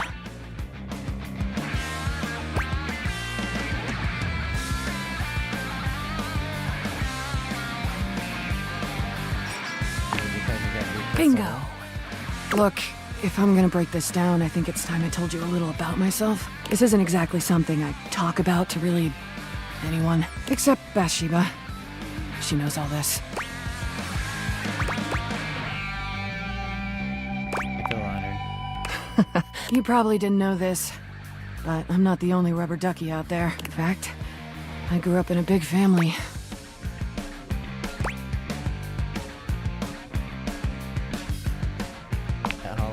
I had 1,636,467 siblings.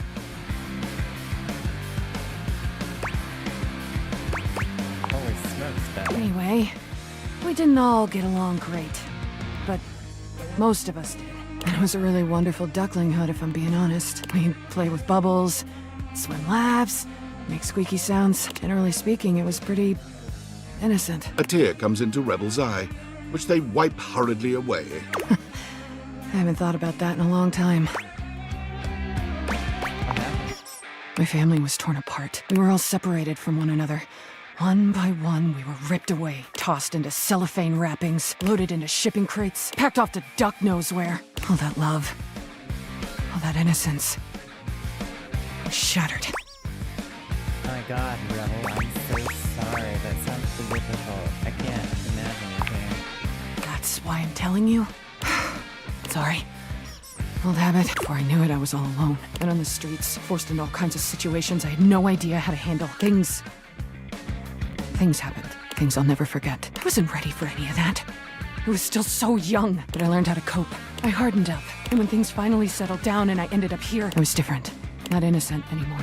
Not trusting. So angry. For a while, I tried to fit in. Too much had happened. I was living a lie, and I tried to just be myself. I lost control. You could say that. No one had ever protected me. No one had ever looked out for me, so I had to be my own shield. I never felt like enough. That never felt like it. And now I feel both alone and hopelessly vulnerable. I don't know what to do. You're so much more powerful than you. What? What do you mean? I mean, you might feel small, but you aren't. Your actions make an impact on those around you. The words have real power.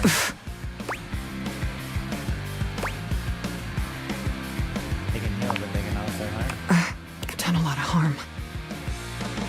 I'm so fucked up. Everyone has made mistakes. What do I do? How do I get past this? I don't want to be alone anymore. But I don't even know where to start. Some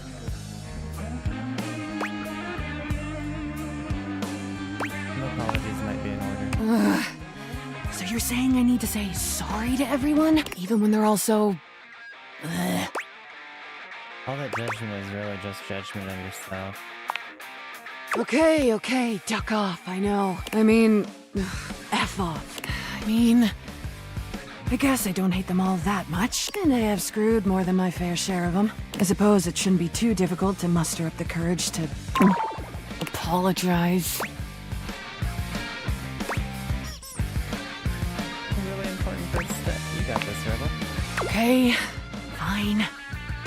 I'm gonna go get this over with. Do you think you could... Can you... Come back and see you, of course. Thank you. Like, seriously? Thank you. Oh, and, I don't hate you anymore. Okay, bye! Well, that's good to know, little ducky.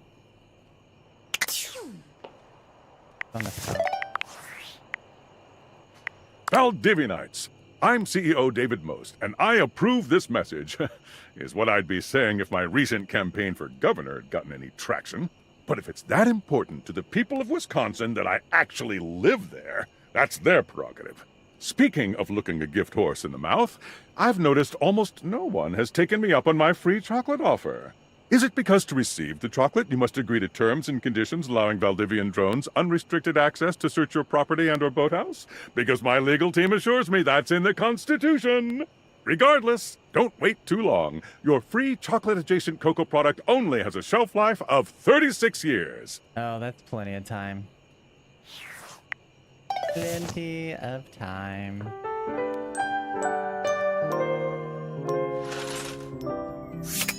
Okay, let's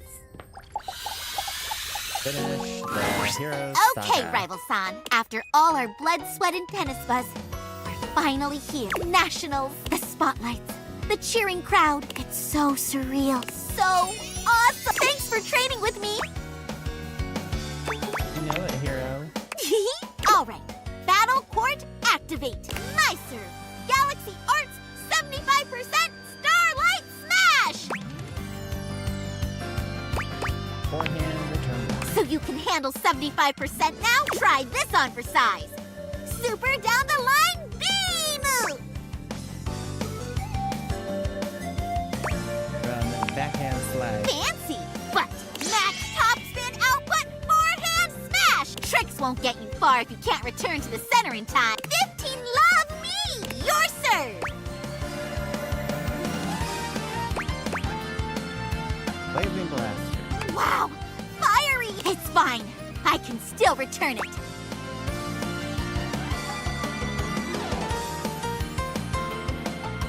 Pretty fly shot. Name is It doesn't even have a name, and it's so fast! Just gotta touch it! It hit the net. 15 all. My serve. Galaxy Arts 75% Starlight Slice! How did you know? Take this! Forehand down the line shot! Tap the ball over. Seriously? 15-30. You're winning! Your serve. Storm Stinger. From that one story. Bounty Light, I think it was called. Available online, written by Jay Perrier. Only those with excellent tastes have read it. No! I missed! How did your serves get so good? 15-40. Match point. Time for a comeback. I'm ready. There's no turning back. Galaxy Arts 100% Starlight Smash! It's looking good, but...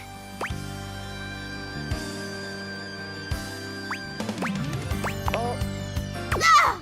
I can't believe I flubbed that one!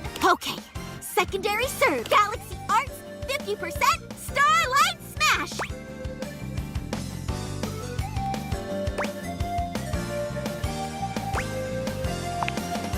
Oh no! I should have committed to a stronger serve! Hyper Lager Blaster. You won! Nicely played. Good game, Hirohime. Yeah. See you later. Nekoboru. Well played, but we shall see how this turns out. Yes, we shall. We shall see. Do we talk to the duck again? You walk in on Rebel just finishing a discussion with Mac. They give you a brief wave and nod as they leave the room, and Rebel comes rushing up to you. Hey, you! You look happy. Guess what? Yankees won the series. Red Food Dye is made of needles. No! Oh my god, I have so much to tell you. Where to begin? So, I just got back from a really tough day. You apologize to everyone?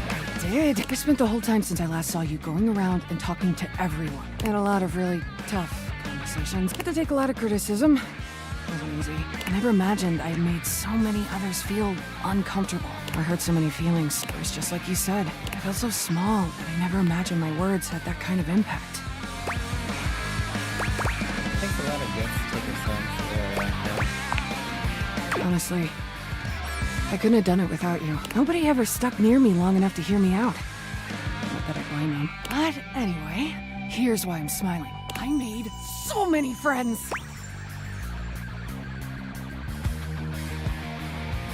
Enjoy a good loving around here. And as it turns out, a lot of others even had crushes on me, which I was not expecting, given how I typically end my 5-hour duck fests. I usually just give them a receipt for expendable goods like rope and lube and such.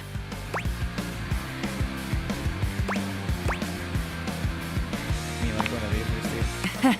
Sorry. Hey, that stuff gets expensive when you use as much of it as I do. But anyway, back to what I was saying. Mac was one of the last objects. Not like sexual, just like, you know, objects on my list. We actually had a really meaningful heart-to-heart. And at the end of it, they suggested something really smart. So what? They suggested we form an online support group for other duckies. They said we should be able to find them using Placebook. And Phoenicia even agreed to help. So, I'm gonna do it. I feel like it might really help me get back in touch with everyone. I think you'll learn a lot from their stories. Maybe others have been through similar things. I know. Thanks. I know I already thanked you, but thanks again. You had the guts to confront me, but without attacking me. Honestly, if you had, I probably would have crumbled. Hurting hand is connected to a hurting heart. God, you're hot. I mean, your empathy, your quiet strength, willingness to listen. I'm sorry. I'm trying to keep it together over here. You told me to pull back on the sexual stuff, so I'm trying. I'm really trying. God damn!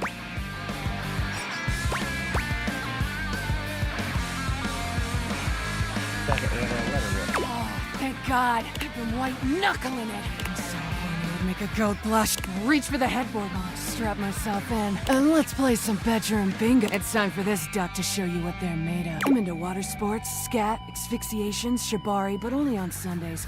Dom sub, roleplay, leather, latex, rubber, poppers. Exhibitionism in the summer, but never in the winter. Sometimes fall if I'm feeling frisky. Electro, TPE, CBT, DDL, corporal.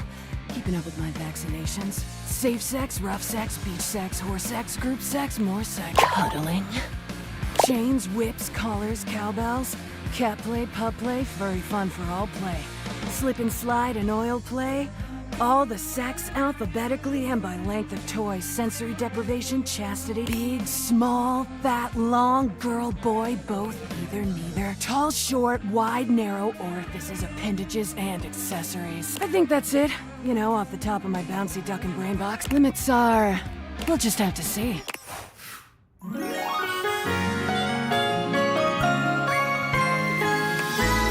for the headboard.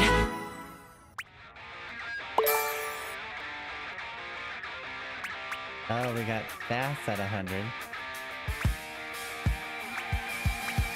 We just need poise and charm.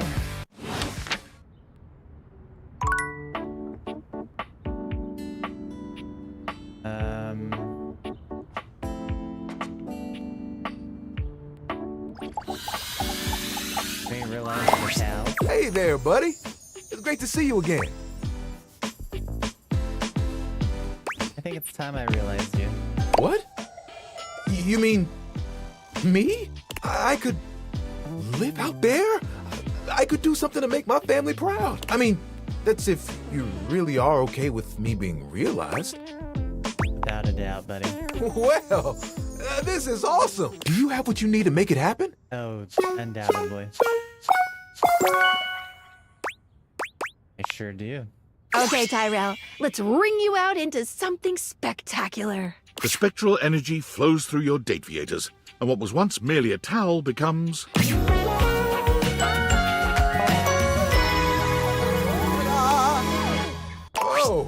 Oh, look at this. I look good. There Tyrell stands, his smile just as warm as it was before, and his body, while less fuzzy, remains as inviting and cozy as ever. Oh, I can't believe this is really happening. Check out the hair. Look as human as a human can be. Satiated and excited to see what life had to offer, Tyrell left the house with his towel friends in tow. And it didn't take long for Tyrell to find one of the wetter things around. A car wash. Look at all the drying capabilities.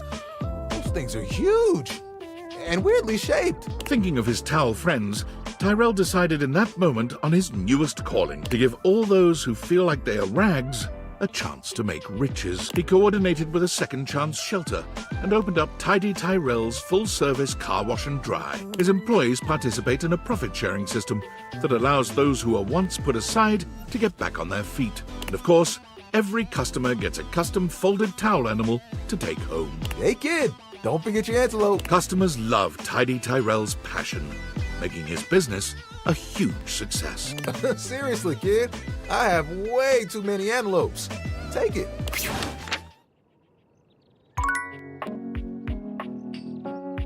All right. Good to see you. Ooh, I can't wait to tell you. Fresh tea coming in hot. Wow. Never sigh.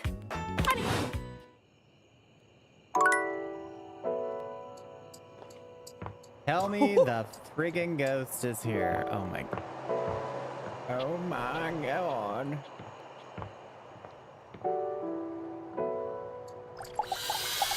Let's get the candy from the tea. Well, if it isn't the spexiest person I've ever met. That was a terrible pun, Keith, but I'm here for it. Oh, you try being clever all the time. Anyhow, to what do I owe the pleasure? Let's chat. Brilliant. What about? Just wanted to say hi and flirt with you. My. Isn't that flattering? Let's see if you're flirty enough to catch my eye.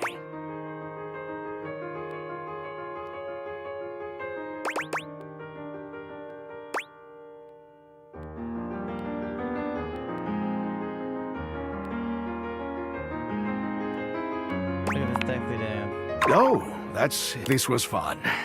But with experience comes the desire to take one's time, to savor the game, as it were. I haven't tasted and the flavor is so sweet. Let's flirt a bit more sometime, if you feel like. Until then, there's something I've been thinking about asking you. What is it?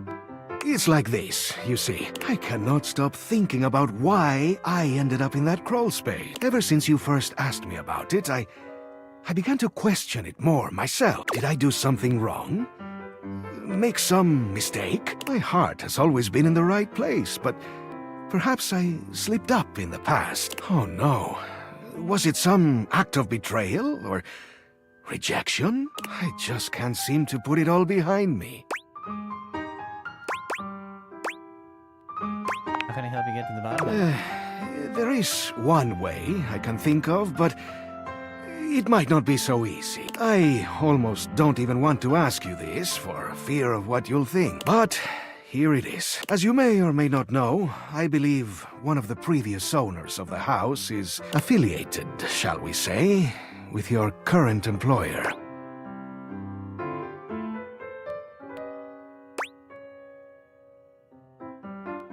Really? Yes, I believe so.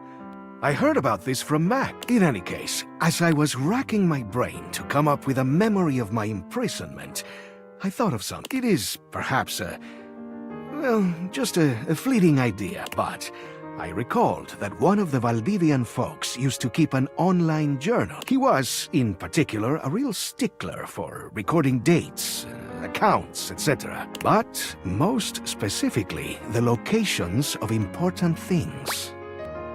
Do you think he might have put in there what happened to you?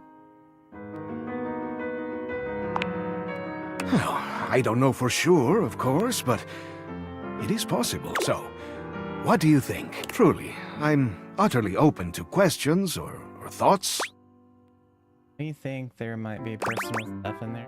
How would you even get into the online account? I've thought about this. Now, I am not certain, but I have a feeling Mac could do it. They are so gifted. They could probably... what are the youth calling it these days? Hack. Then I could poke around and see if there's anything in there that references me. If not, we just leave it alone and nobody's the wiser. Don't you think there might be personal stuff in there?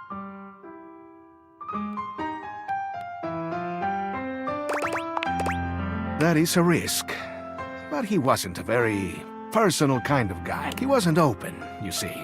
Very mechanical in his dealing. Dare I say it, he was borderline sociopathic. What if we got caught? We could ask Mac about that, but I don't think it's a big danger. I am not saying there is no risk, but I think Mac is clever enough to pull it off. I agree. That's why I hesitated before telling you I'd even thought about it. It's in my nature to be curious, to want to open things up. So the idea appears harmless to me. I leave the decision up to you at the end of the day. I think that's all I have. So, what do you think? Am I mad for thinking up this strange scheme? Should I just leave the past where it lies, never to be recalled? Or shall we take the plunge together and seek the truth in strange places? I would gladly abide by your decision, whatever it is. Let's do it. Let's hack that password. I'm overjoyed. This will be the beginning of a great adventure. Next time I see you, we can begin. I need to prepare myself to learn the truth. Now, before you go, let's see if you are ready for some cat. Let me take a closer look at you. He narrows his eyes, evaluating you with a sharp up-and-down gaze. You can feel yourself sweat just a little under his intense scrutiny. Not that you need it, but this charm candy might come in handy. You take in the scent of the charm candy. Is it your imagination? Or did you just get 5% more charismatic? This tasty morsel will turn your natural charm up to 11.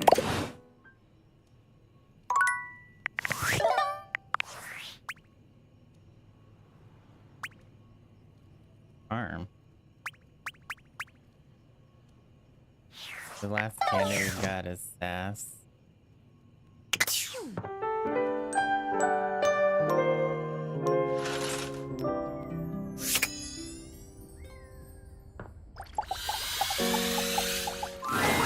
You came back. Thought that by defeating me, my heart would be heavy? That I would stop training? That I wouldn't fall in love with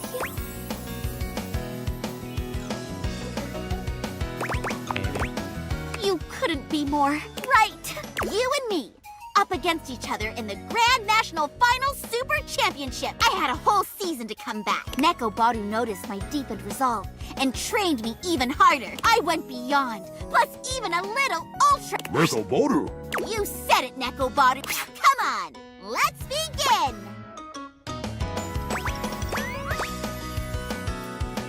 Our final match.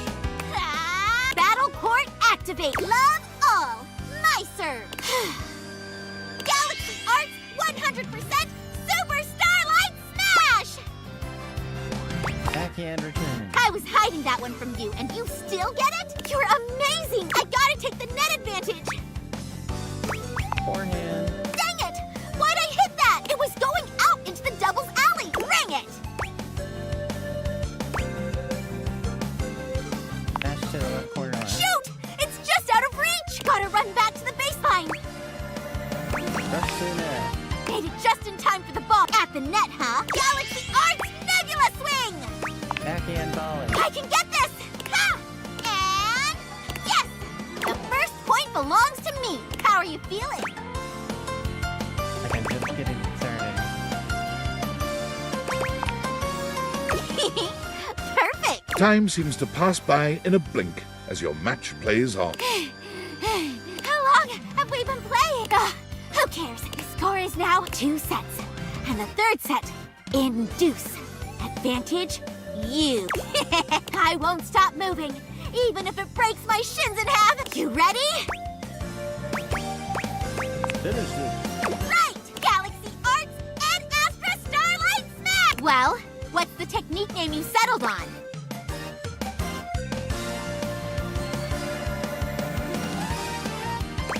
Regular unnamed technical finisher. Nice, but not enough. Here comes my count. Advantage, match point. Galaxy Arts, 150% Starlight Smash! I can't reach it in time. I won!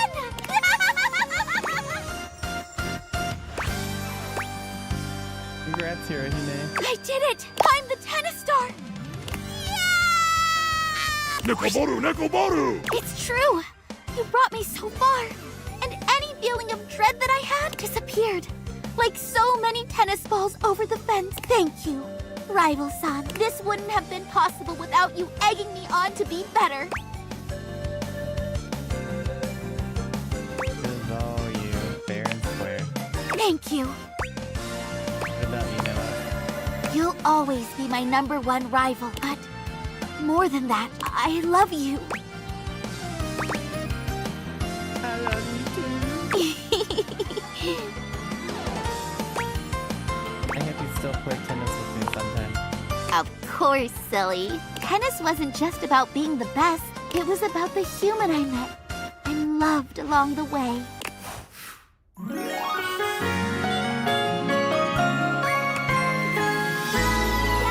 Arts Love Connection! Human cucumber. Boy. 100. It should be charm, damn it!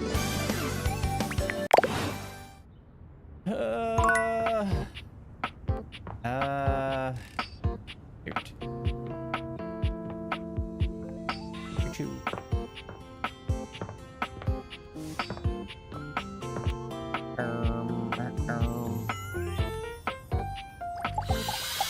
They realized him. Oh, I'm gonna be alive! I'm not scared at all. Do you have to enter in a secret code or something? That would be so fun! Yes, the secret code. Sorry, but Parker can't be realized just yet. Interesting. Parker should seek a nearby Zoe. Does that make sense? Happy dating! Who be Zoe?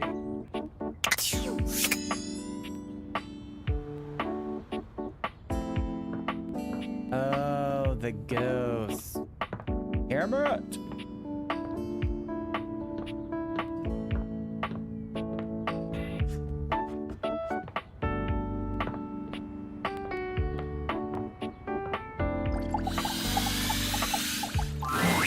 Well, hello there. I'm just doing some legwork on my next book. My goodness, what a fun thing to finally be able to say. So I'm just tickled to see you, but I may not be the best conversation partner right now.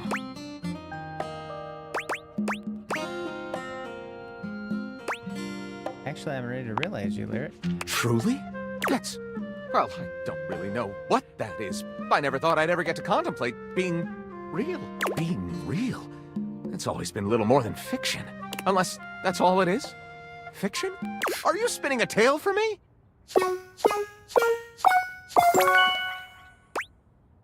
No, it's real, and it can happen right now if you're ready.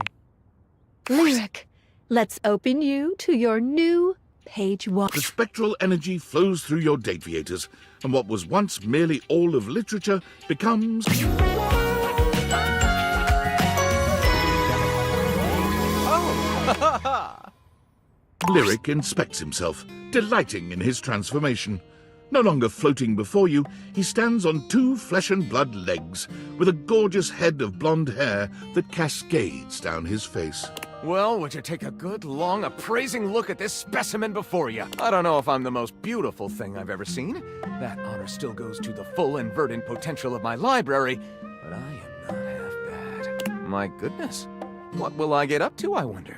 You know, I've been taking a look at a little book called the Lama Sutra. Oh, have you now? I know that book very well. It is one of the many that I decided to read more than once. Any particular chapters that are sticking out to you? Yeah, the one where only 1 foot is on the ground.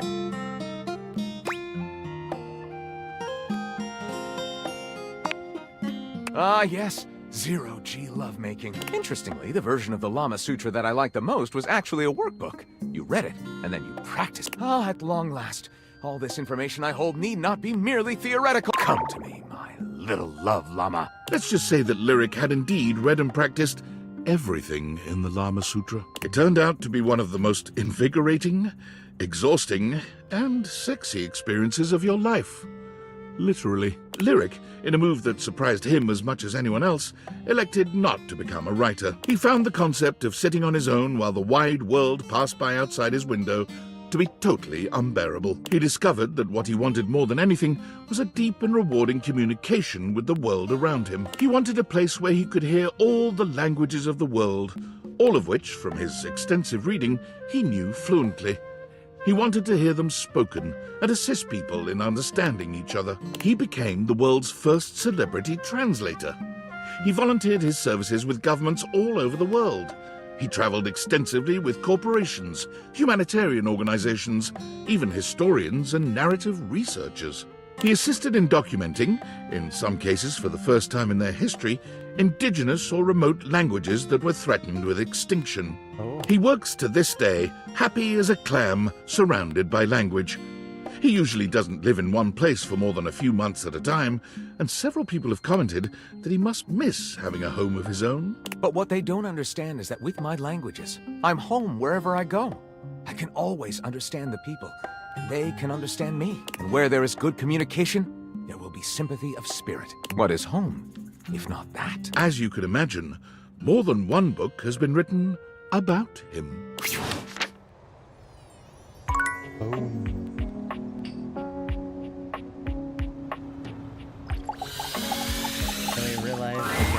Hello, most favored of human. Are you here to experience the infinite? Ready to realize you... Truly? Oh, we got this. Yes, I have what it takes. I hope she doesn't feel like this is a downgrade. The spectral energy flows through your dateviators, and what was once an earth goddess becomes...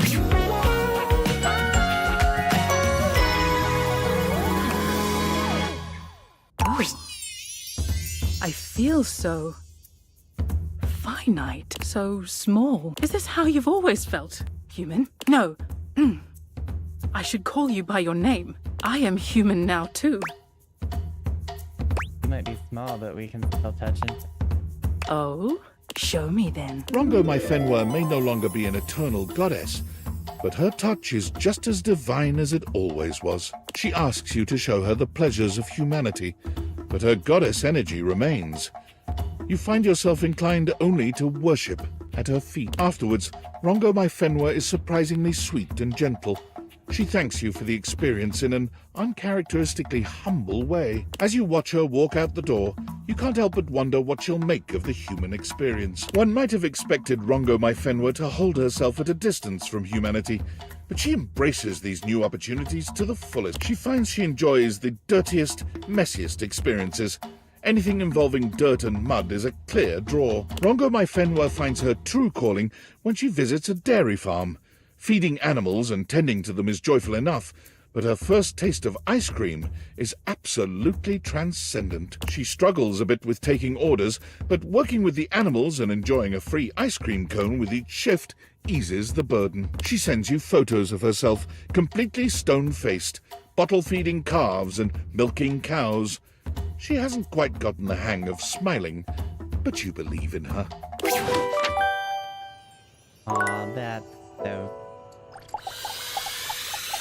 You're back! How I've longed for your tender embrace. Savvy little lover, I'm ready to realize you. Me? Bring me to life? I ain't exactly a looker, pal. I mean, it would be appropriate to label me as a, quote, unsavory character. No one's put me on any cereal boxes. Well then, prepare to become more than ever imagined. It's not a trap. Vaughn, you're gonna get real. The spectral energy flows through your Dateviators, and what was once merely a rat trap becomes...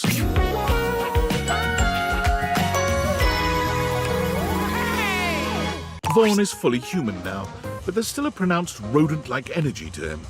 He looks himself up and down, giggling maniacally as he takes in his new body. Hey! I'm a whole lot bigger than I used to be. Not bad, huh? All the better for murdering rats. There's a murderous gleam in his dark eyes.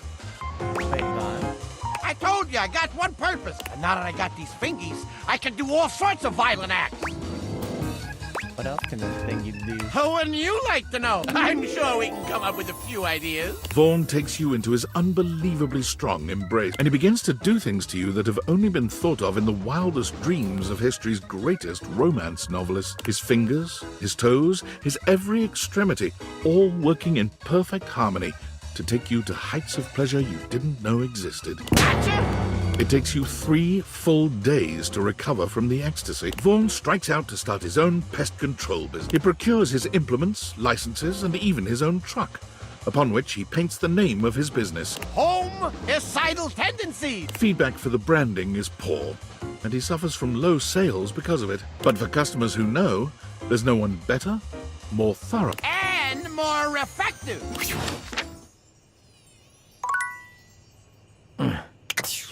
Alright, time to recharge. Oh my god. Hello, human. I am Val 9000, the latest in iterative AI assistance. I didn't call I'm you. sorry. I very clearly heard you say, "Okay, Val, can you please help?" I have accessed your Valdivian employee records. It appears that I have replaced your functions at Valdivian.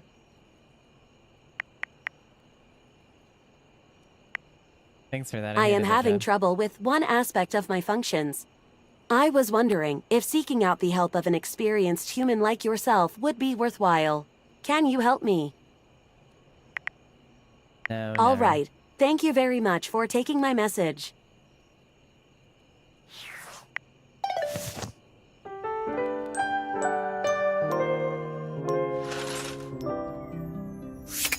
Okay, can we realize this statue? Hey, let's jump right in. My serve. Score, love, all. Get it? You're ready to realize you... Are you serious? I'm going to be alive? Yes, isn't that exciting? I'm excited, but do you have what we need to turn me from yeah, 1/8 scale definitely. all the way to 1? I do. Ambate! The spectral energy flows through your Dateviators, and what was once merely a statue of an anime waifu becomes...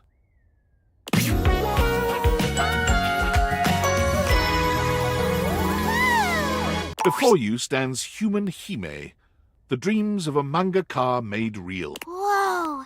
So this is what being alive feels like. Let me test out these limbs. Hero Hime, gingerly at first, tests out her new arms and legs, assessing the limits of her reach. Well, everything checks out. I'm ready to hit the courts. Wait, what about us? Well, you're coming with me, silly. Hold on. What happened to Nekobaru? Nekobaru? Ooh. A once omnipotent god in the form of a cat-shaped tennis ball was caught in the rays of the Dateviators. He is now a physical specimen befitting a deity of his status. What? Dude, you're hot. Nekobaru. Wait, you still only say Nekobaru? Sorry. Force of habit. Hirohime. Real tennis doesn't involve starlight smashes. You're going to need a coach who can help you navigate the grim realities of the real world. Do I still get to run around on a court and swing a racket? Yes, of course. And I don't need Starlight Smash. Let's go. I can tell season 3 is going to be really good. In a flash, Hime is by the door, ready to depart.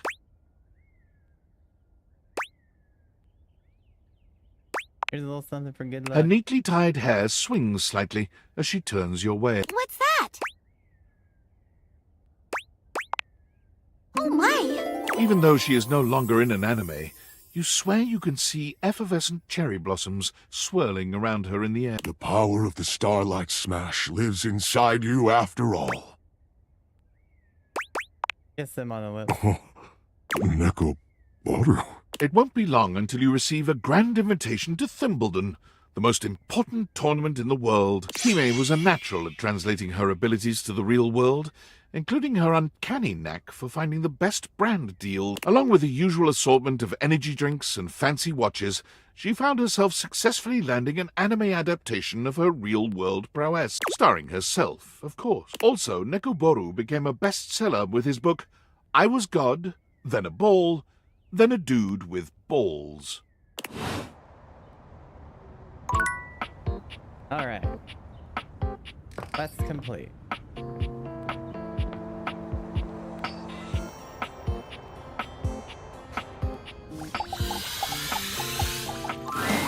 Never thought I'd see Amir ride anyone but himself. Huh. Impressive, honestly. I'll bet he's a shitty lay, though. Really realized. Duck off.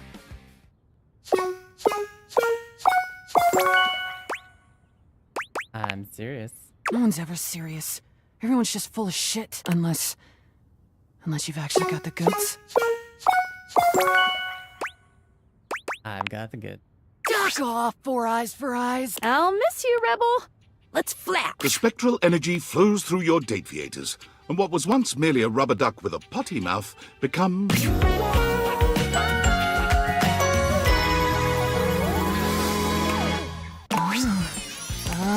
Oh, that's new. Oh, that's nice. Enjoying yourself? Duck, yeah. You should try it. I'd say thank you, but gratitude ain't really my style. So hell yeah. And, thanks. Shit, did it anyway. I think I was a little scared. Did you tell anyone I said that? I don't suck your earlobes anymore. I think you might be scared too. Take your time, dickhead. I bet it's worth the wait. If you're really asking me, then it's about ducking time. Whatever debauched acts you're imagining took place between you and Rebel, you're not even close. Go farther. Edgier. Edgier. Or even edgier than that. Yes, there. Just on the edge of your sexual imagination. Those acts. And that's only the beginning.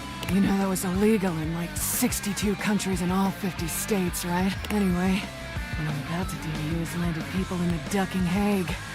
Buckle up, bitch. You've never felt so thoroughly disrespected and adored. Banger.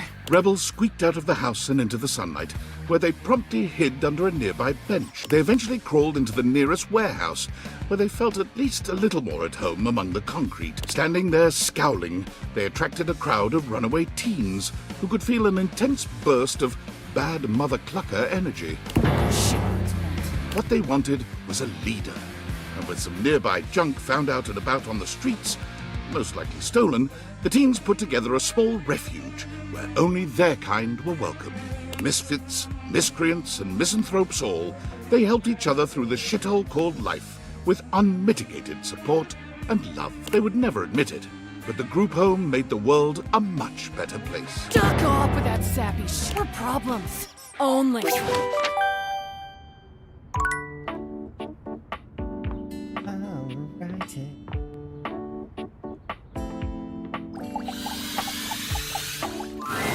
Hey, Coach. Feel like a bit of training? Get our heart rate up. Race you to the weight rack. 1, 2, 3, go! Stepford, I'm ready to realize. You've already helped me realize my dreams. So I'm ready for whatever is next. Do you have what it takes? Yeah.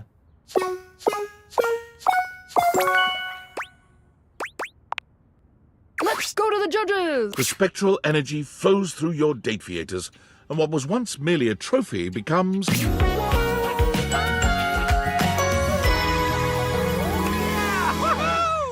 Stepford inspects his new human body, looking himself up and down and turning his hands over in front of his face. You thought he'd look a bit happier, but he almost seems disappointed. My word! I didn't know a golden tan could become so dull. Never mind. I can spray myself with gold paint.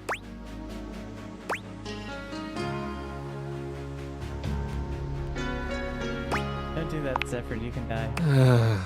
Frail humanity. I'll settle for metallic hair dye then. Well, I'm not doing that. So what else should I do? Gonna see how far you can push yourself out in the real world. I always wondered how I would stack up out there.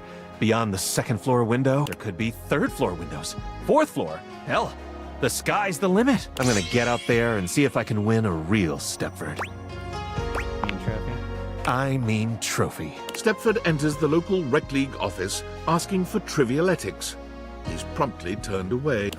They've never heard of the real game. Foiled at trivialetics, he then turns his attention to badminton and wins 25 consecutive gold birdies before retiring and living off his new business. Buy Stepford's non-toxic sweet baby body paint. It's permanent. He lives in a gold-plated mansion that's so opulent it would make a dictator ill. His home has 1 bedroom, half bath, and 6 full-sized gyms.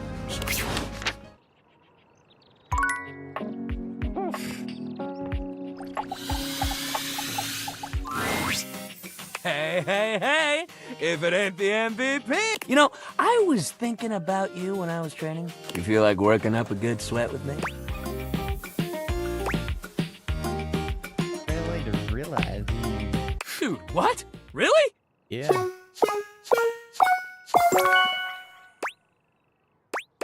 I'm drafting you into the human league. Can Dunk go all the way? The spectral energy flows through your Datefeators, and what was once merely sports equipment becomes... Whoa!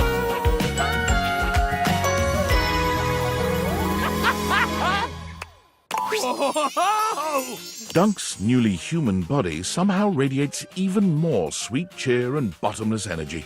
A frankly superhuman feat. But this man is, well, all man. Tangible and so wholly real. He sweeps you up into his strong arms, tossing you into the air and catching you so easily you'd almost think the two of you had switched roles. You're pretty sure you're still human, though. Gonna toss me around like that, at least do it in the bed. Oh, I can do that. Dunk's newly human body is a true work of art. It may be new to him, but his stamina and strength belie his inexperience. There's little doubt that his previous athleticism has come with him to this new form.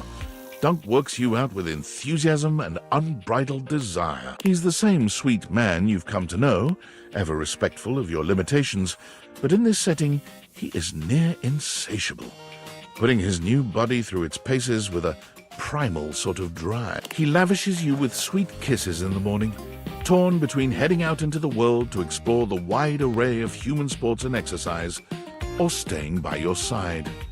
But eventually, sports wins. Dunk is true to his word, giving absolutely every sport he can get his hands on a shot.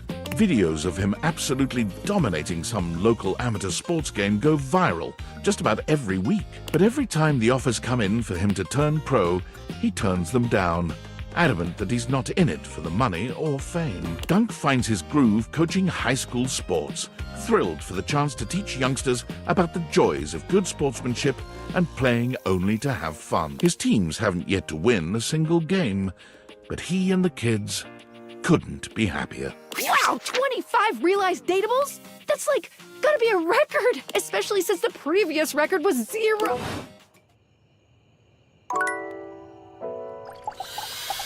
We have enough to do. You've returned. Do I see the shine of new steel about your person? I've got everything we need. To battle, Kristoff! The spectral energy flows through your Datefeators, and what was once merely a cross-trainer becomes...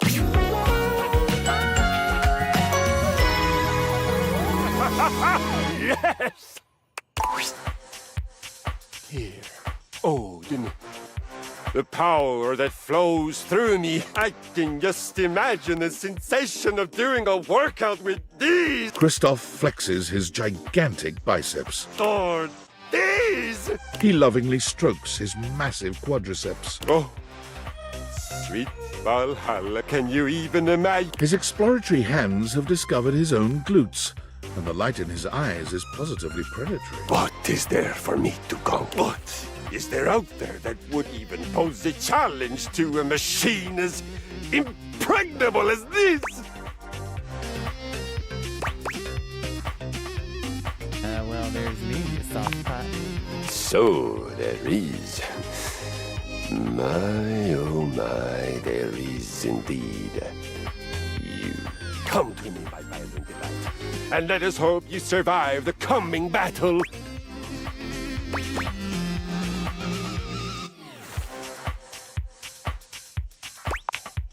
Christoph puts every last one of those brand new muscles to work. As you come together in a union so violent, you're amazed the house is still standing when it's all over. But you make sure to do your part, ensuring that you're not the only one who's seeing Valhalla. When the two of you emerge from your sexual decathlon, you are sweaty, a bit bloody, sore, and thoroughly satisfied. Christoph realized quite quickly that the world of mere physical contest represented an inadequate challenge for his needs. He walked onto the local professional football team to great acclaim and retired 3 games later, breaking all team records. He amassed a total of 7 broken ribs, 1 dislocated shoulder, 3 spilled liters of blood, and 14 broken or fully ejected teeth. As all of these injuries were visited on other players, the league was quietly relieved to see him go. He decided to move into the business world. He became a stockbroker, working locally and internationally. Whatever you can imagine of an extreme stockbroker's lifestyle, double it, triple it, and add just a soupçon of evil. There was much conquering to be done, and Christoph was voracious. In spite of all this, though, he was perhaps best known for his contributions to fashion. Soon after his realization, he began to feel quite homesick for his Viking armor of leather and lamella. He contacted a local seamstress, and together they designed what would become known as the Brynja, a business suit designed to closely mimic the aesthetics and the functionality of a suit of armor. The Brynja became de rigueur, required wearing for anyone who fancied themselves a tycoon or even a teeny-coon in business. Christoph conquered the fashion world almost by accident, while he was busy doing what he did best, conquering.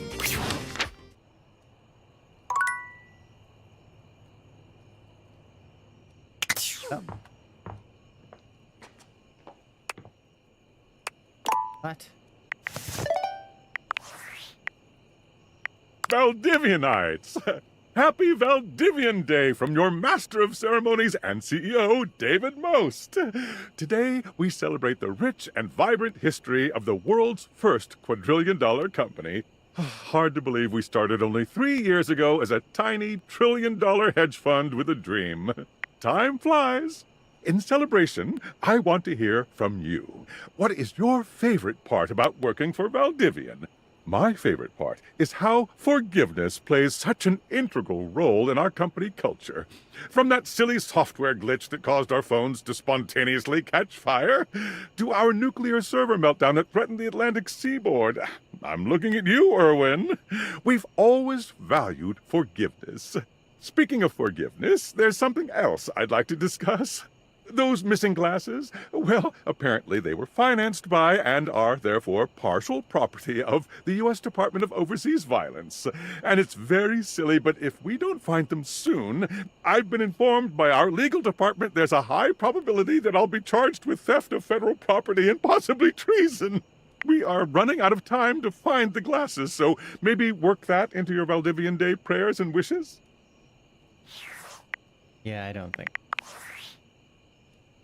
I wanted to apologize for my previous outburst. At the end of the day, you were just asking questions, and my reaction was as defensive as it was inappropriate. The truth is, my relationship with David is complicated, and opening up those old wounds is difficult. Especially given what he's done to the company. Our company. Have you ever been in love? Dedicated your whole life to building something amazing with that person, only to lose them forever? For them to kick you out of the company you created and never speak to you again? I don't mean to be combative or disrespectful, but I don't see how you could possibly understand.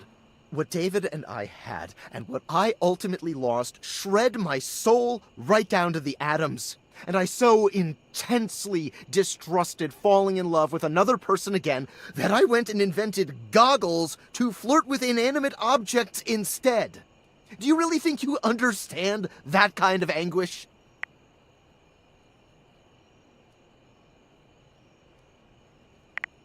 Absolutely, buddy. I really don't appreciate you mocking me. Sorry, I wasn't trying to mock. Listen, I don't mean to cut you off, but I really have to go. It seems I didn't pay my internet bill this month, and they're cutting off my service. Please keep realizing the object so the Dateviators can be destroyed as quickly as possible.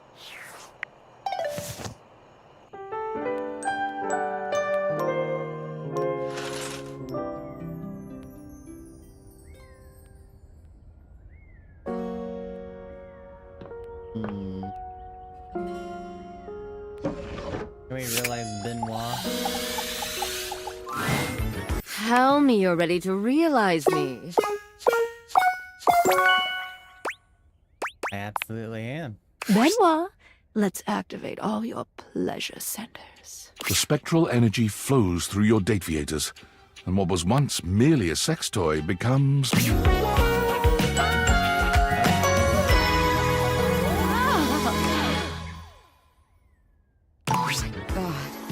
Oh my god. A racing heart, fluttering lashes and flushed cheeks, hot, heaving breaths passing my soft, kissable lips. Is this what it is to be human? Benoit trails their hands down their body, sighing blissfully. I thought I knew pleasure before, but this... Oh, this body has so much sensation. Nerve endings all over this gorgeous body just waiting to be activated.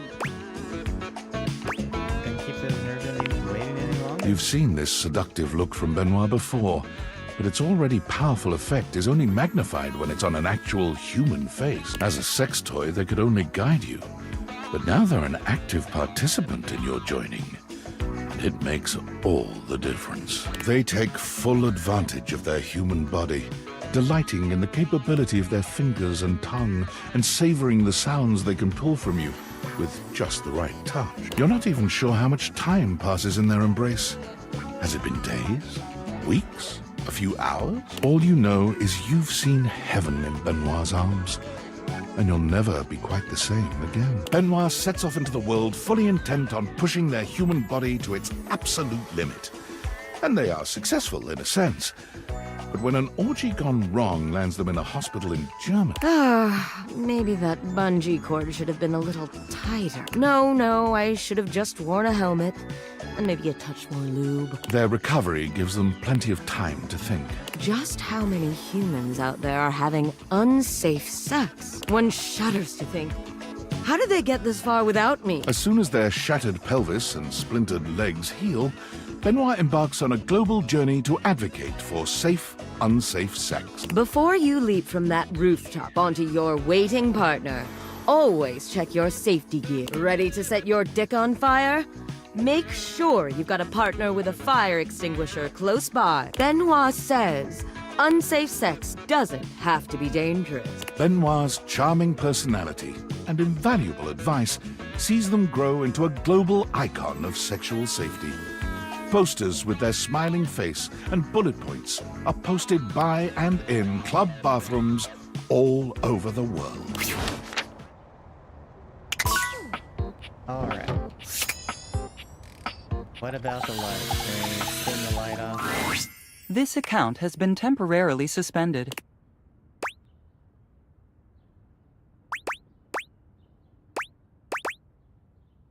Where's Lux? I'm sorry, but we cannot answer that question. Thank you for using our platform. Please consider buying a premium Goodbye.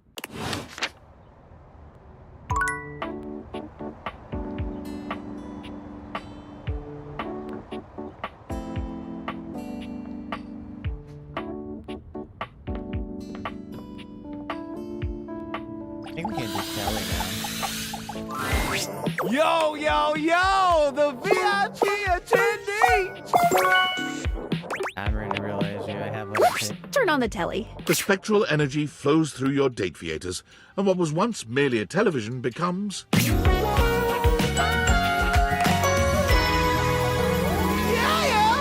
This ain't a joke, artichoke. I'm alive. It's dope, and I'm so freaking stoked. It's true. Telly is alive.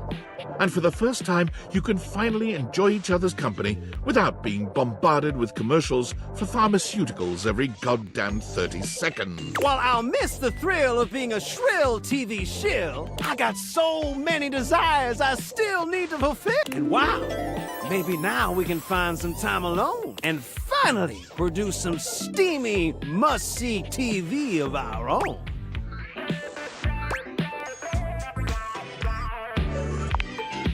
Well, grab some popcorn and spread those thighs, because the following is definitely viewer discretion advised. And boy, howdy is it. The kind of steamy, raunchy scene much too graphic to show on cable television, or in a video game rated M for mature. But rest assured, it is very, very hot. But, as I'm sure you're well aware, being alive isn't all just breathing and keying your ex's car and begging your parents to help pay the legal fees for keying your ex's car. And so Telly, like all adult humans of legal employment age, set out to earn a steady paycheck. Something that would allow him to purchase questionably effective health insurance at an absurdly inflated rate. Amazing update, my mate! We gotta celebrate! I got a job reviewing Valdiviflix shows. It was well worth the wait. Don't you hate Valdiviflix? Listen, sometimes you gotta fight back and howl, and sometimes you gotta know when to throw in the towel. And thus Telly became the resident Valdiviflix review blogger for the entertainment website ContentBucket.com. He spends his days watching a never-ending stream of original reality series about baking that no one has ever heard of or cares about. Sometimes you try to make your way through his reviews, but honestly, his whole bit where everything has to rhyme gets pretty stale after a while.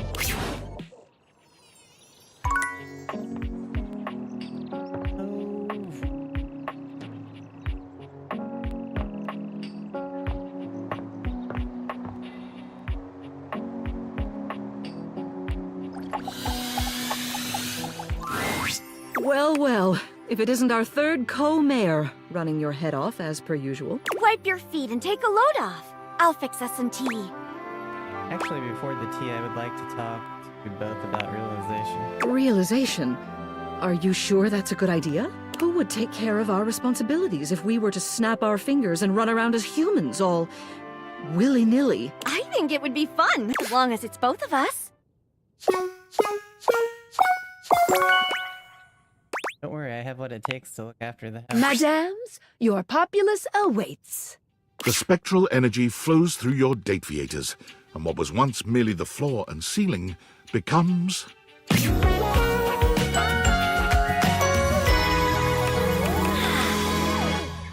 you are. Before remarking on becoming a human, it seems that there's business to be done. Celia hands over a gigantic stack of papers. Now, according to the bylaws of the line of succession to the house, the duties of mayor fall to you by default. It's all right. You'll do great. Just don't forget, shake hands, listen well, always wear a winning smile, and you're likely to win the special election when it comes time. Celia always did tend to forget the last one. Well, this mess outside isn't going to fix itself. Ready to go?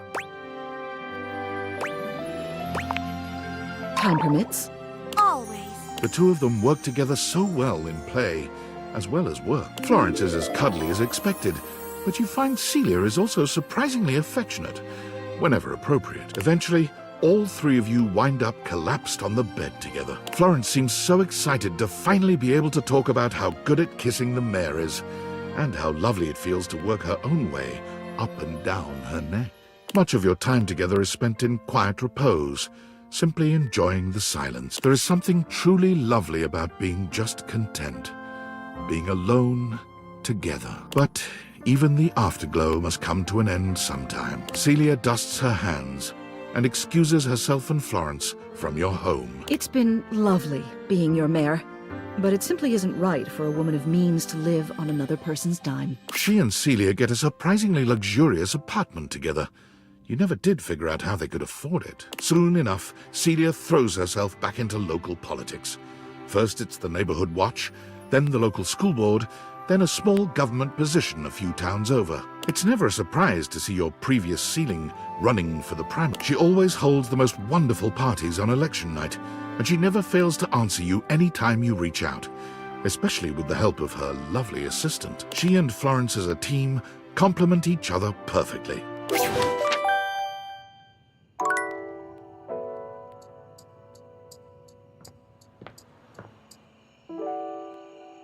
God, I need this ghost to appear, chat. What the fuck?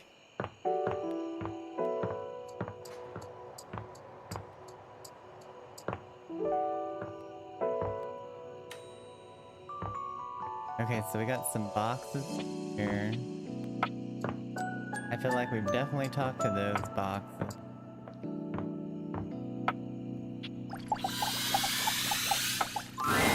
Well, hello, lover. Back for more? Always up for another adventure. I've been doing some reading and I have a few new tricks for you. You don't have any candle wax on you, do you? That and a feather boa? Those reading material always unearths the best ancient fertility rites, and you pass your time with her in a rush of new discoveries. Okay. God, who is... Valdivianites! Skylar Specs here with a very special announcement. Just kidding. It's your CEO, David Most. Sorry for joshing you all with that little fib. I just thought a little levity would be a welcome respite from all the unwelcome tension around here. What with the constant firings and the increasing threats from the federal government, it feels like we've all been a little on edge lately. In fact, I think we could all use a much-needed break. To that end, I'm inviting you all to this quarter's Valdivian team building retreat in beautiful Augusta, Missouri, America's first wine region. Come sip on blackberry wine. The first 15 ounces are on us. Ride the wine trolley. It's free. And luxuriate in the limited complimentary facilities. TBD. All you have to do is show up. Oh, and bring one top-secret prototype to share with the group. This'll serve as your proof of admittance. It can be something you built yourself, or something you maybe found lying around in a convention hall. It's totally up to you.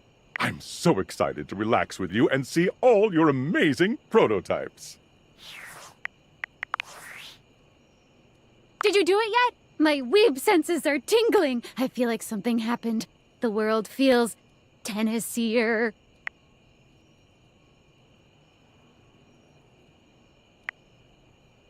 I did, yeah. Ah! Fuck! You gotta tell me everything. What's she like? Pretty cool. Oh my god, I knew it. Of course she is! Oh my god. Okay. Just please, if you're still in contact, I just want to meet her. Can you just tell her I want to meet her? Of course. Fuck! Okay, calm down, Sam. Be normal. Just go about my business and wait for shit to happen naturally. Fuck. I cannot believe Hirohime is just out there. A whole entire person. Thank you, date theaters. All right. Feeling kind of weird about work shit. What's going on? Okay, so I'm being promoted because customer service is officially dead, courtesy of Val 9000. So I'm gonna get to move up into management, like company-wide. And to be honest, I don't really know what to feel about this. So you get it, right? This should have been exciting, but this is not the same company it was when I first started. And David Most has completely lost his shit. He was always a weirdo, like most or perhaps all billionaires are, but he's been fucking unhinged lately. He's fired so many people, and every time he comes around, everyone panics. Everyone is stressed and anxious all day, every day. Do I even want to stay for this? Sounds absolute. It is, honestly. But should I just deal with it? Fuck, like, Sam of last year would have said I'm insane for even, like, thinking of turning this down. But David Most wasn't, like, publicly losing his marbles last year. Every day brings a new meltdown. I'm scared of him, honestly.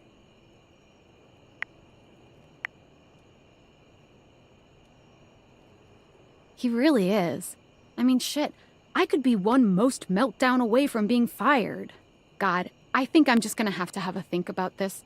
I don't know what I want to do, but I know I shouldn't rush this. Thanks for listening. I gotta go.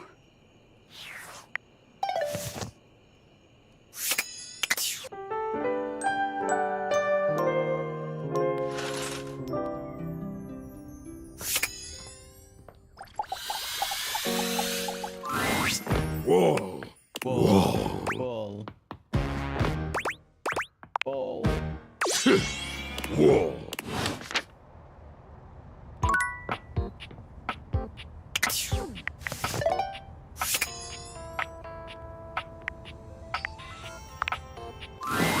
Lunchtime.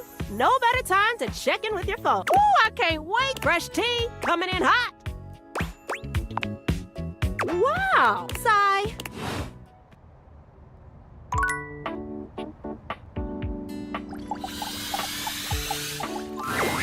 Hello. I'm so excited to see you again. I've been thinking non-stop about our plan. Are you ready to make some moves? Or can I help you with something else?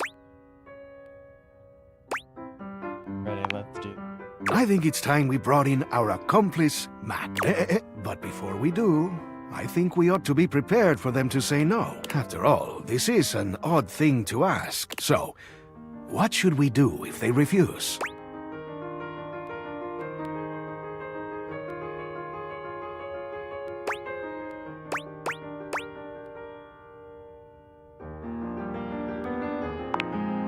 Genius!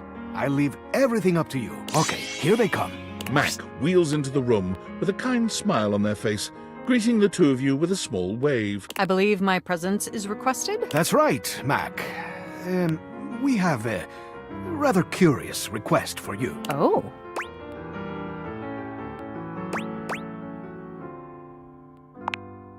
Very well. I'll be happy to help. Where is this key located within my storage? An online journal, actually. Someone else's online journal.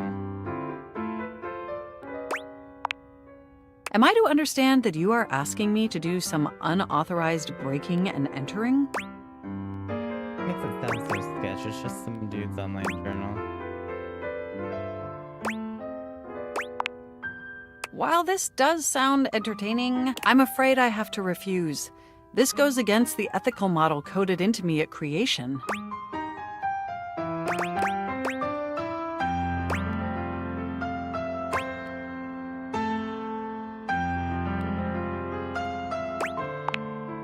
Well, if it means we could help him, I guess I can make an exception. Let's do it! Okay, let me just boot up TOR. If we're gonna do this, let's do it right. Keith, can you point me at the URL? Sure thing, Mac. Tappity tap tap tap. Okay, here we are. A password login screen. And yikes, looks like it's protected against brute force attacks. I mean, we've got a limited attempts. Exactly. So we'll have to be careful. What should we do?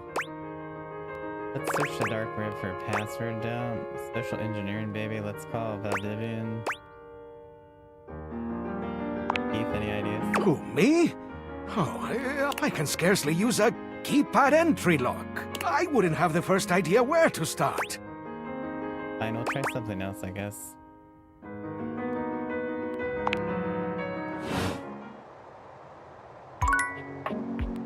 Oh my god.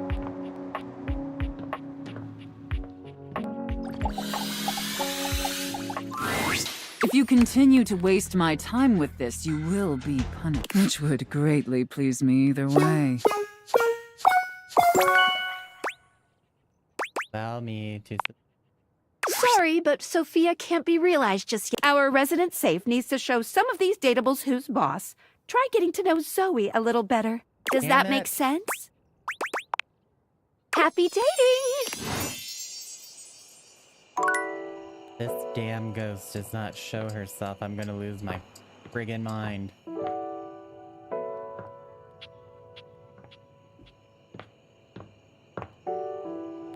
Nine o'clock.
Well, hello. Back for more?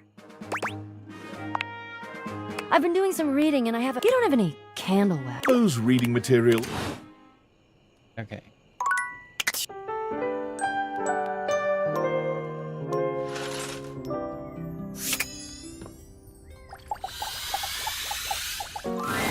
Well, hello. Back for more? I've been doing some reading. You don't have any... Those reading material. Oh my god, there's out there. Hello again. What can I expect? Candy, perhaps? Have you earned one, I wonder? Let me... He narrows his eyes, evaluating you with a sharp... Ooh, here's a sass candy. You take in the scent of the sass candy. Already your brain is coming up with all sorts of jokes. Perhaps you should consider a career in stand-up comedy. It is sure to make you the delight of the day with your wit and zingers.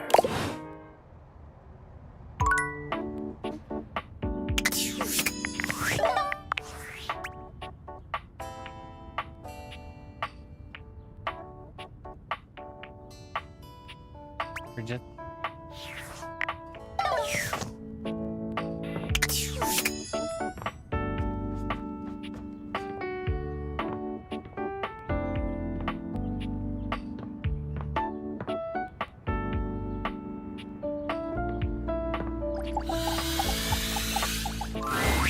Hello, what should we do today? Care for a bit of close or a spot of tea? Or should we just inspect the sheets for a while?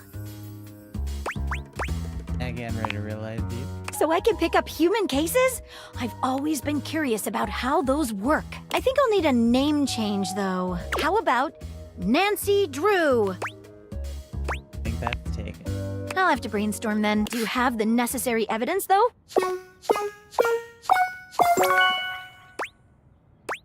All in the case file. Come on, Maggie, let's solve this realization riddle. The spectral energy flows through your dateviators, and what was once merely a magnifying glass becomes... Yes,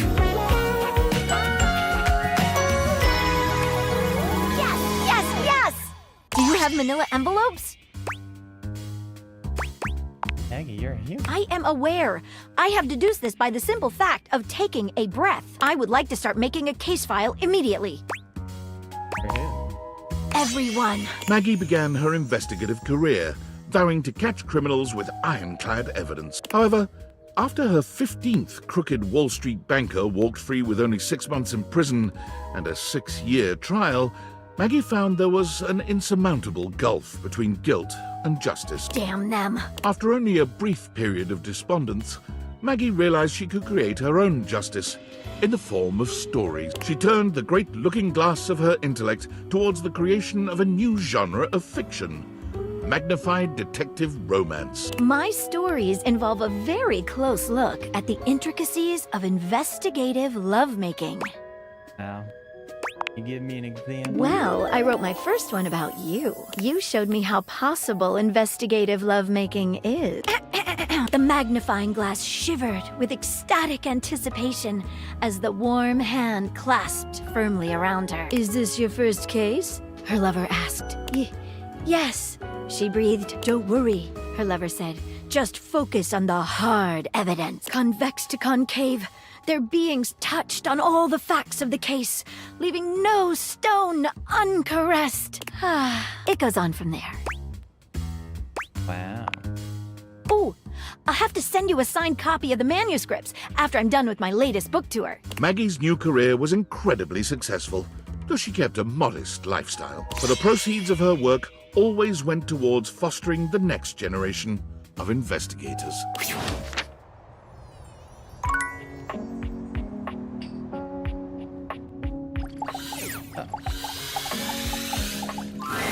Hey, you. Hey. Did you sleep well? Get Summer to realize you. I can walk into the light? Yeah. For real? For real. But it's not light out. Come back when it's light, okay? I want the first thing I see to be the sun. Are you serious right now? Are you serious?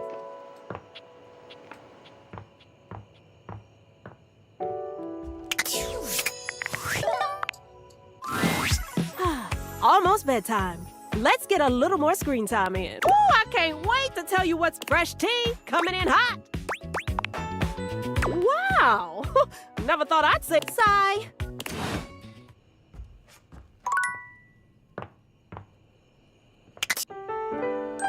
How do we progress her?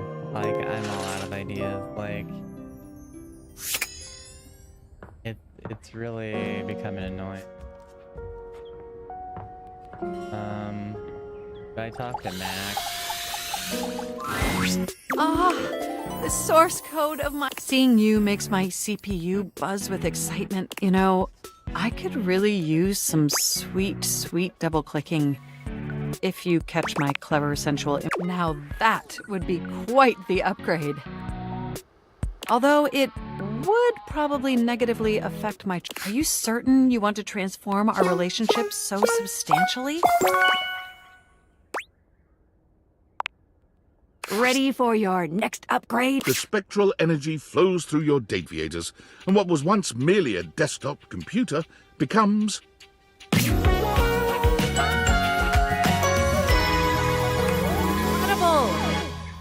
Fascinating. My body feels incredible, yet my brain feels substantially less... What's the word?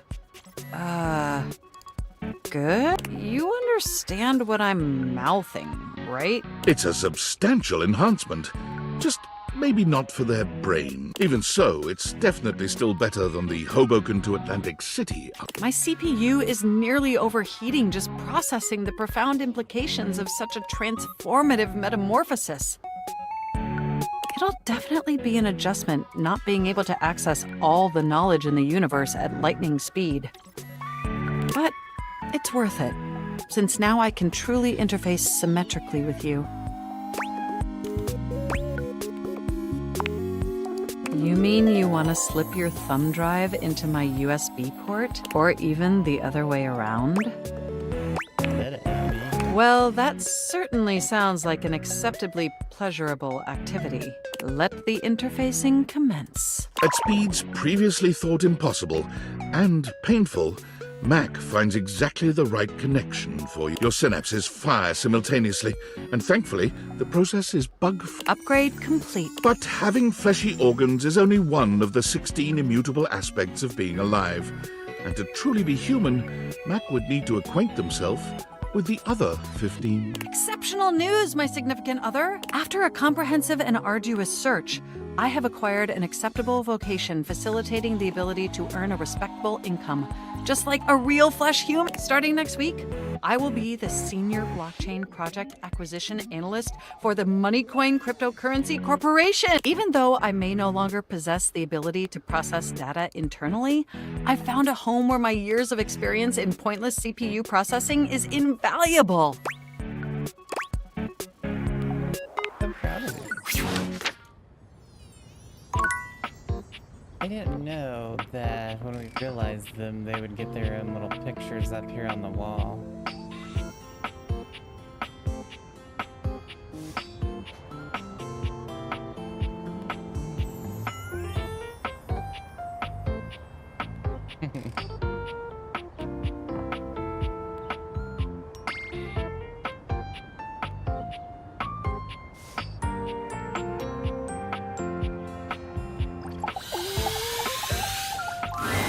Ah, there you are, my beloved. I want to realize you. Realize?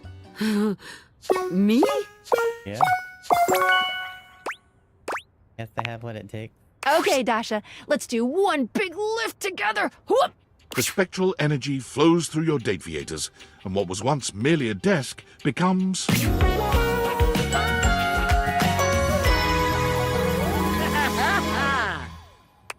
Not sure I like the outfit, but okay. Dasha's impressive muscle is all the more striking when she's given human form. There's a vitality to her now, a warmth and depth that radiate from deep within. She's the same Dasha you've come to know, but this Dasha is human. And now capable of giving you absolutely life-changing hugs. She doesn't even take a moment to inspect herself or let her transformation sink in before she's charging up to you and lifting you into her arms. I have been realized! I am human! I can hug now like never before! Hugging really all you want to do?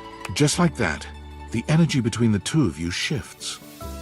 Dasha draws back just enough to look into your eyes. In hers, you see the promise of a love that's unlike any other. And in her touch, you feel your impending ruin. There is much I want to do with you, beloved. You only have to ask. I'm asking now. Then I am doing now. Dasha whisks you away in her strong, loving arms, and that night you are loved as you've never been. Newly human and now alone together, Dasha shows you her truest, most vulnerable self. She may have once been a desk, but here she's only a woman, soft and loving, and deserving of the world. The Dateviators certainly reflected her inner beauty, but there's a depth of connection between you now that can only be built from this kind of tender intimacy. Still, when the two of you lie in bed together, even as she holds you close, she seems at times distracted, or even sad. When you try to ask her what's on her mind, she only thanks you for choosing her, for showing up when she needed you most. Without anyone around to demand Dasha's constant support, she's able to focus on finding what makes her happiest, and she finds she's happiest in the kitchen. Dasha takes great joy in cooking for and feeding others, and she comes by the house often with baked goods and covered dishes. When you ask Dasha why she makes so much at a time, she gets that sad look in her eyes again. I make so much to heal pain in my heart, to fuel my muscles, yes, but they only need so much. Now please, let us eat. We have left Jerry. Oh, if it isn't my partner in crime. Check it out. I'm working on a new piece right now. Where did you realize you, Jerry? Oh, this is unexpected. If I turn human, I'm gonna have to find a new place to hold my collection. Let's get it started then. Whoa! Which of these, lovely objects are we realizing today? That'd be me. Jerry, of Jerry's junk drawer. All right. You sure you don't want to maybe do this someplace a little more open? I find I'm most comfortable in uncomfortable spaces. Suit yourself, man. And from this moment on, I mean that literally. The spectral energy flows through your dateviators, and what was once merely a junk drawer becomes...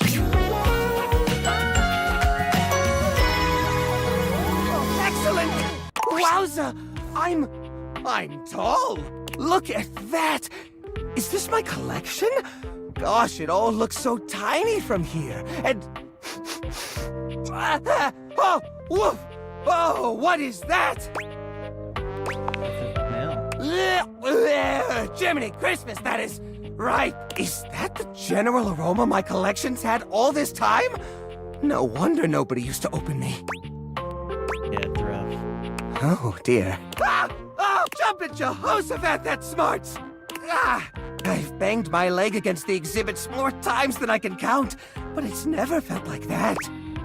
That'd be your new nervous system. It's making me nervous, all right. Oh, the textures, the smells.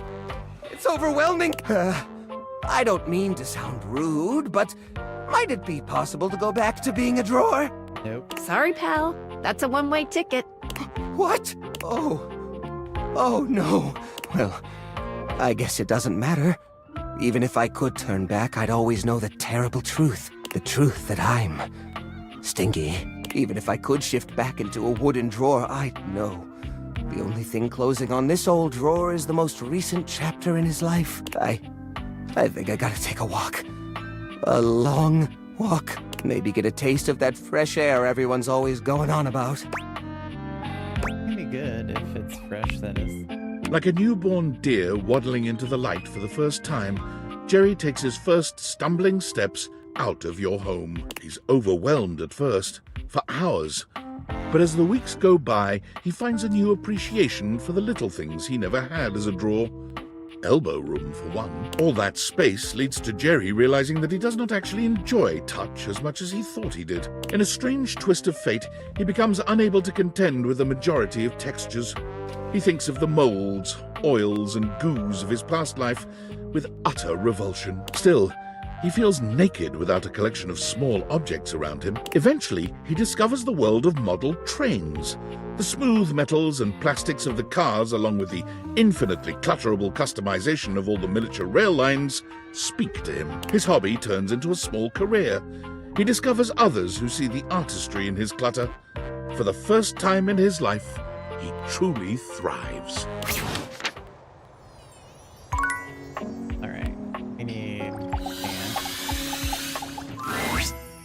Holy crit, you look fantastic today. I've been thinking about you. Maybe we can get into some fun later? I'd love to play a game with you. Don't worry, I'd never play with your heart. I know, that's why I want to realize you. Holy crit, really? You want to realize me? That's outstanding! In all my roles, I never thought I would have a real adventure. I take it you have the required stat allocation? Yeah. Chance, let's start your next campaign. The spectral energy flows through your dateviators, and what was once merely a 20-sided die becomes...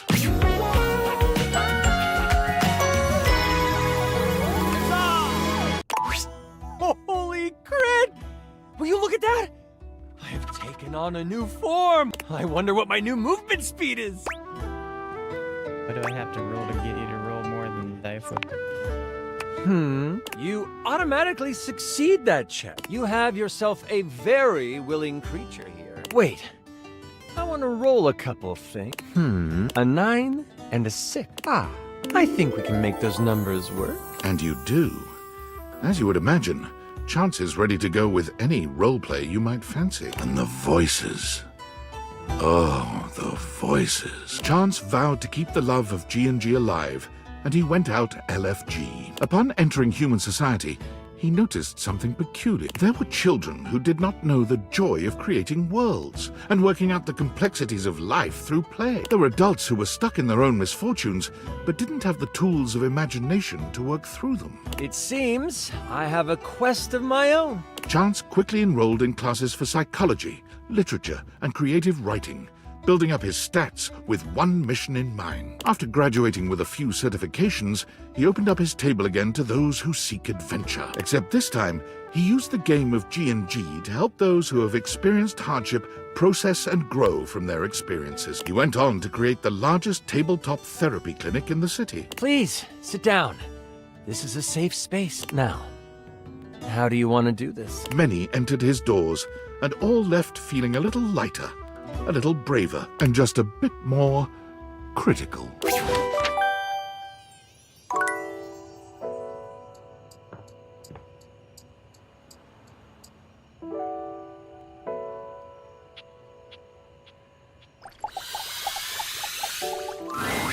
Hey, hey! You never told me you were into photography. Never came up, I don't think. This showed up on the bulletin board. Penelope waves a stack of photo film at you. Whatever you did to make this happen, keep it going. Now, with that out of the way. She turns away from the board, psyching herself up with a little sigh. Hey there, lover. Oh God, it sounds so weird outside of my head. Just pretend I never said it. I'm ready to realize you, Penelope. Wait, really? Yep. You're gonna realize me? Yep, your picture is going up on the board. Sorry we weren't meant for each other. The spectral energy flows through your dateviators, and what was once merely your collection of office supplies becomes...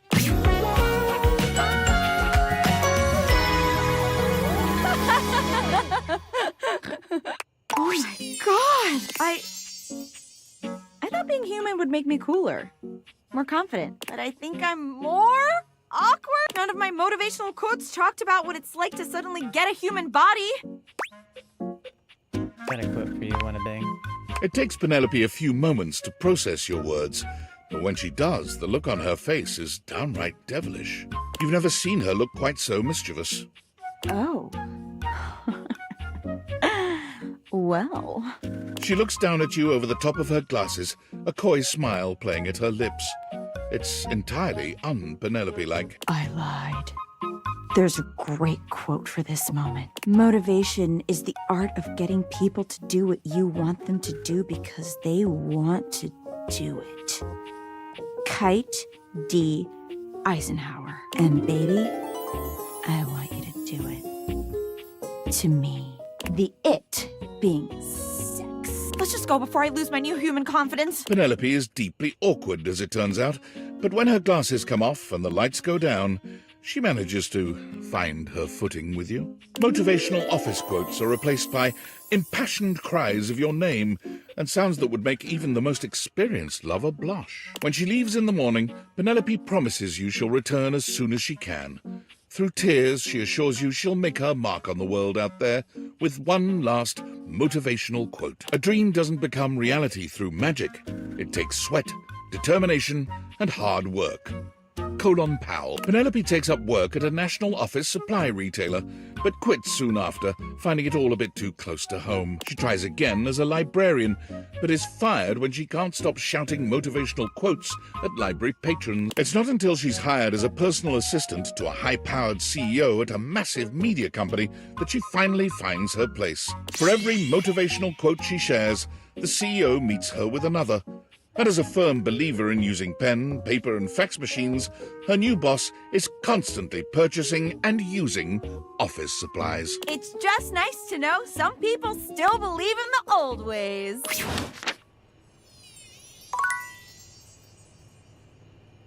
Where's her pick?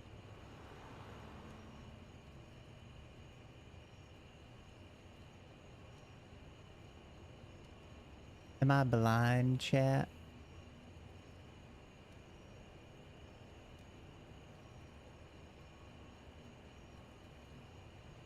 Maybe we have to leave and come back.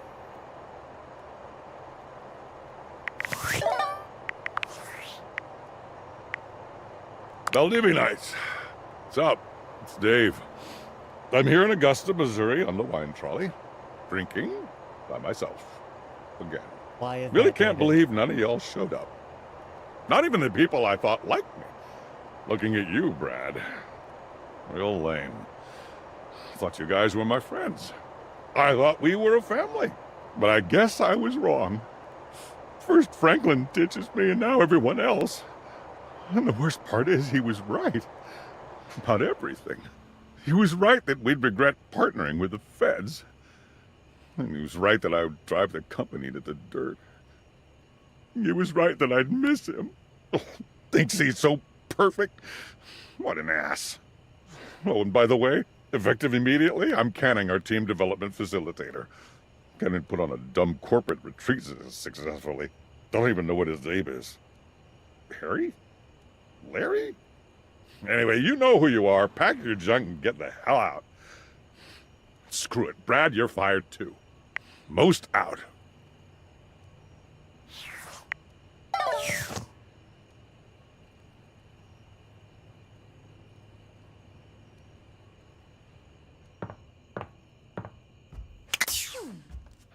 All right.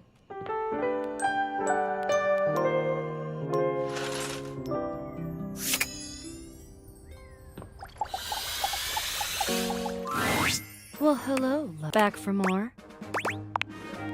I've been doing some You don't have any... Those reading material. Yeah, it's same thing. We're just trying to talk to all the boxes.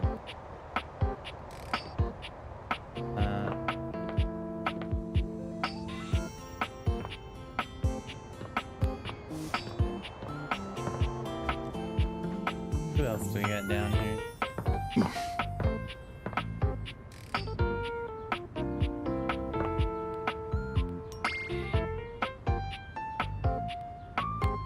I really don't see her on the board. Interesting. Who'd have thunk it? I don't think there's anyone else in... Oh, there's in Cam. He's like a kitchen. My singing's been going real good thanks to your support. I've even got the opportunity to study under the great Enrique Pack. But, he's awful expensive. You wouldn't happen to have any money to pay for all the lessons, would you? Not ever ready to realize you. Ever since I was a faucet, I thought the most important thing ever was to be a professional singer. But hearing you say this is possible sets my soul on fire. I give my hound dog Duke's left paw to see it. You got enough points in those peepers of yours to make it happen? Here's Johnny! The spectral energy flows through your Dateviators, and what was once merely a shower becomes...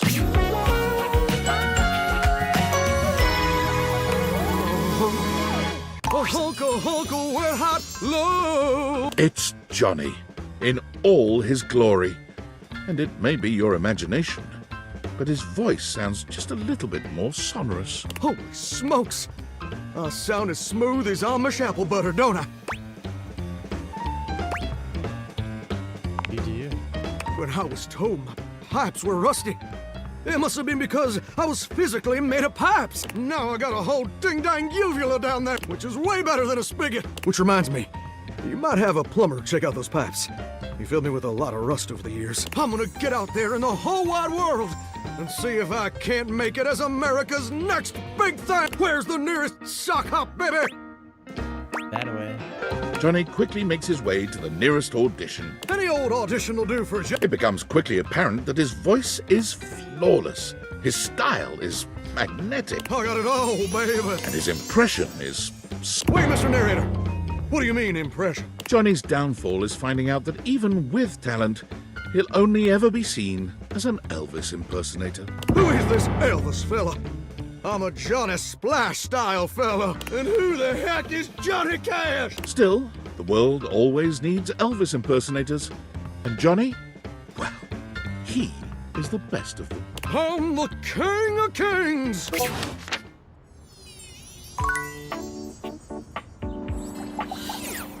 Go do shadows.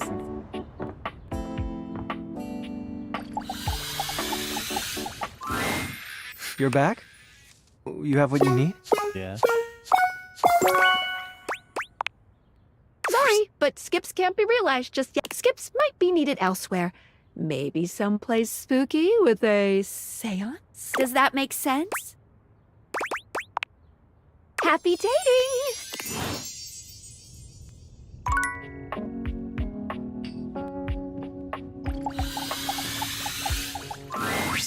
Hi.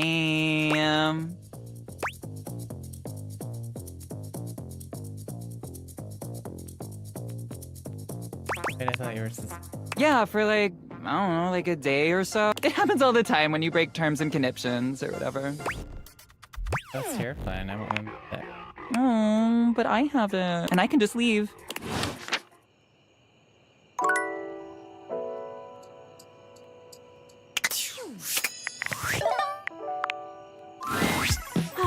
Almost bedtime. Ooh, I can't wait. Fresh tea coming in hot. Oh, Miss Clint, happens to me all. Like, I don't know what to pick. Like, we're stuck.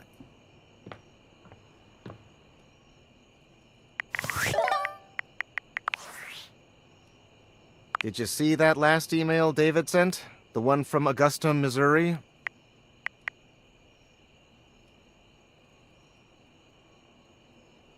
Yes. It was very peculiar. I honestly don't know what to make of it. On the one hand, it was drenched in self-pity, which is very David, especially when he's been drinking. But on the other hand, he honestly seemed remorseful? Coming from him, that's novel. Especially to display his faults and regrets so publicly. That's not reflective of the David I've come to know. That was different. Refreshing. And did you see how he even acknowledged I was right about everything? Let me have this. He even acknowledged that he missed me. Curious. You can spend years in proximity to someone, cataloging and analyzing every infinitesimal data point of their personality, and still never know them in totality. Makes you wonder if perhaps you've misjudged them. Well, at the very least, I'll need to totally reprogram the David Most AI replicant I've been tinkering with in my basement. If I ask, I know you're just going to say you have to go, so what's the point? What? That's not true at all. Ask me about the AI replicant. Go ahead. I'm so sorry. I really can't say anymore. I've been messaging you from under David's desk at Valdivian, and he'll be back from the bathroom at any moment. He really needs to change the locks on this place. What a psycho. Yeah, we need to recharge.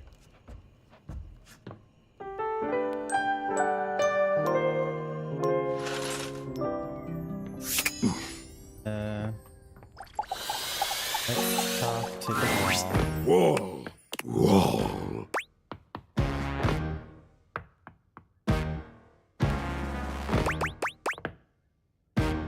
Sure, yes, of course. Whoa!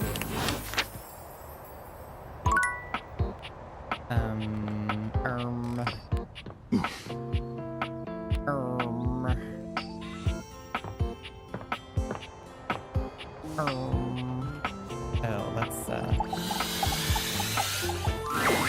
Hello again. What can I assist? Candy, perhaps? And I, my friend, am open to being realized. Do you have the proper keys? Yes.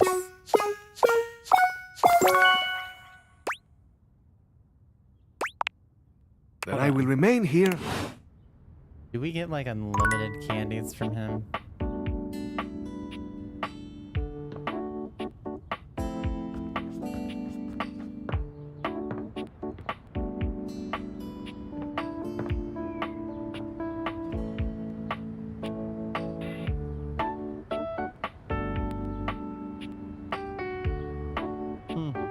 He's still not on there. Crazy. Oh,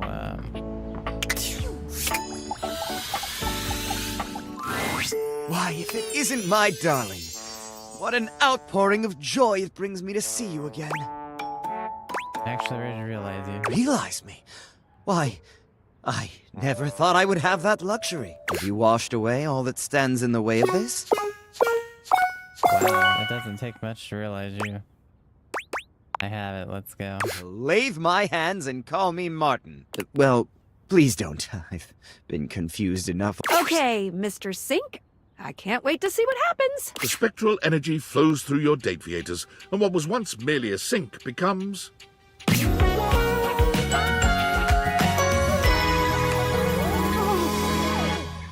I have to say, it is astonishing how much being a human feels exactly like being a sink. No wonder I was mistaken for so long. This, what do you call it? Adam's apple? Sure. It feels exactly like a strainer flange. I see. Now, you must have more experience with this. Which one is my hot water hand? They both appear to be the same temperature. I could show you a lot about your new body if you let me. Oh, I'll let you. It begins with a steady drip of caresses as Sinclair begins to use his body for the first time. The energy between you flows naturally and freely. As the pressure mounts, the two of you find yourselves awash in pleasure. Sinclair becomes highly excited, and with an abundant liquid rush, the experience is over, leaving you soaked and eager for more. Sinclair slinks out of your house and directly into the public eye. While accidentally appearing on stage during a political debate, he trounces his baffled opponents. He offers surprisingly fresh perspectives on international trade policy and criminal justice reform. More broccoli! Less florets! Coining the catchphrase, "Don't let it all go down the drain," he breezes through the primaries and wins the presidential election with an overwhelming 80% of the popular vote. On Inauguration Day, Sinclair forgets to show up for the entirety of his first term in office and promptly wins a second.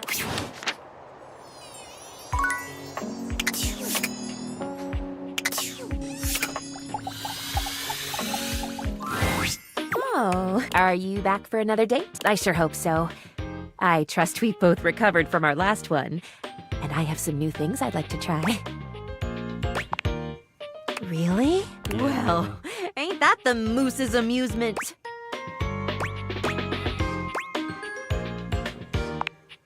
It's a pip and a doodle, my friend. So, I'm truly getting realized. You'd like to take this humble...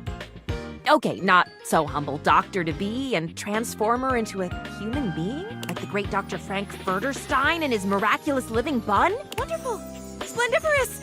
Dumb, diggity, delightful! I'm in. We can do this now, yes? I'm always ready for a life-altering procedure. Bring Faria to life! Clear! The spectral energy flows through your dateviators, and what was once merely a first aid kit becomes...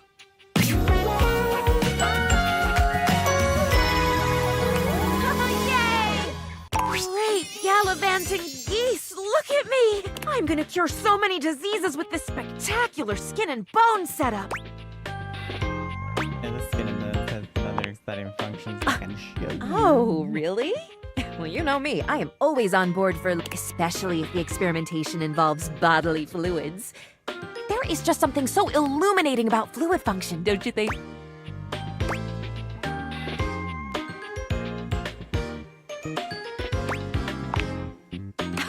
Oh, goody. Fluids are involved. Is it too much to hope this can be a team activity? A group study session? I am precocious, aren't I? For example, I've already divined that you think I'm a cutie patootie, and this study session ruse we've got going is something in the nature of foreplay. You have no idea.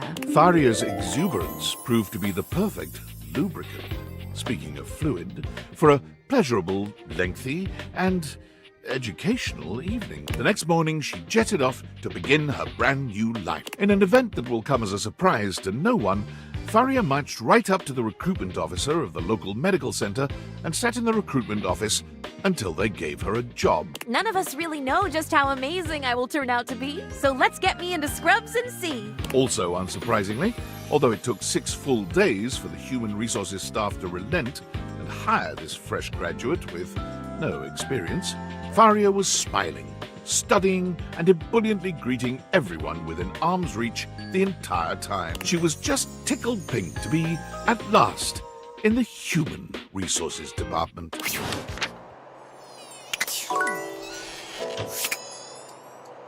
Okay, I think we're all done in here besides the toilet.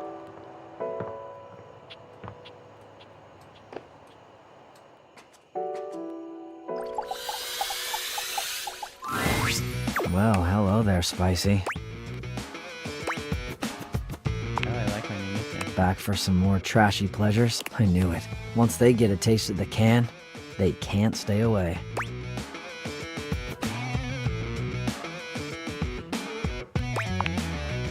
Seriously? Yeah. Stone cold. Well, hell. What are we doing standing around talking about it? Let's boogie. Cam! Let's see if this will get you excited. The spectral energy flows through your dateviators, and what was once merely a trash can becomes...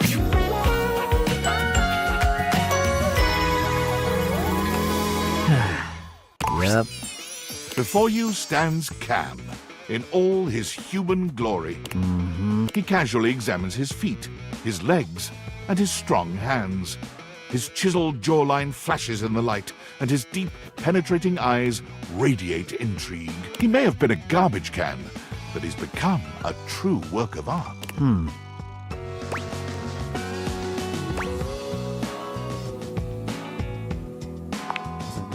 What? You're a human. I've been seeing you a lot over the past freaking endless decade, so it's not like I was unprepared. I exist, it's cool. What else do you want from me?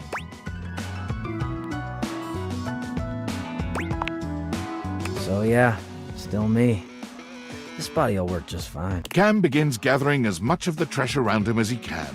He's clearly ready to embark on his next adventure, and with a brief nod and an almost imperceptible, but it's there, damn it, smile, he turns to go. The what? Oh yeah, the tension. What are you thinking?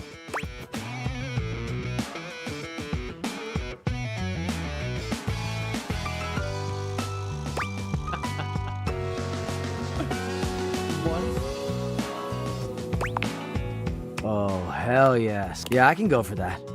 There is one significant thing I have now that I didn't have access to as a can, so let's take this sucker out for a test drive. Oh, also, shit, got some great lube in here.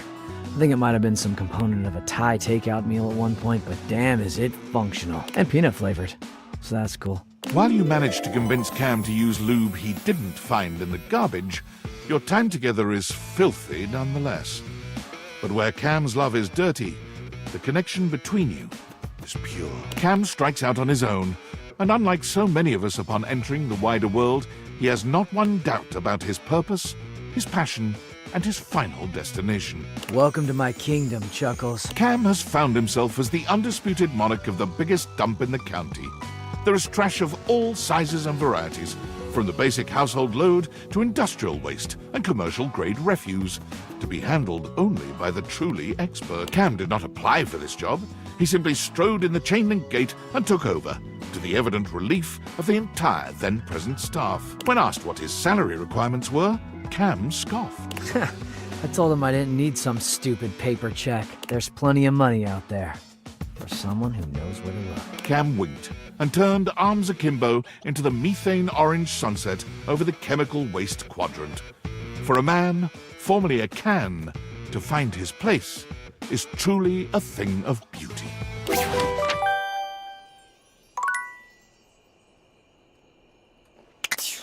Well, time to recharge.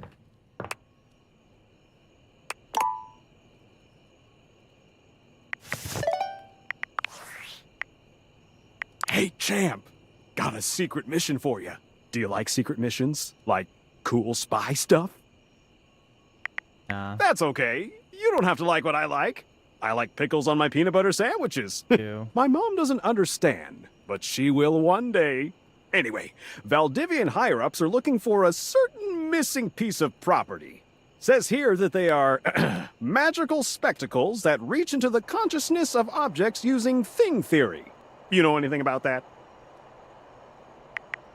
Whew! Really hoping you wouldn't.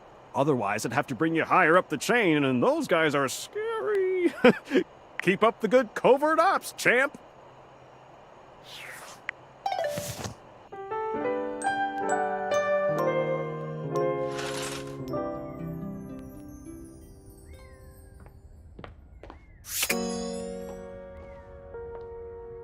Let's see here.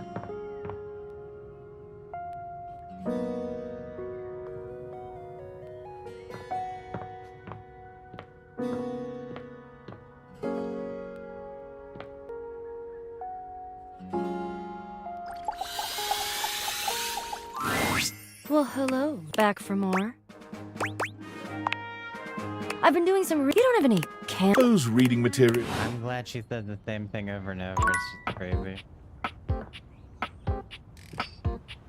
So many boxes we have to click. Who we free in today?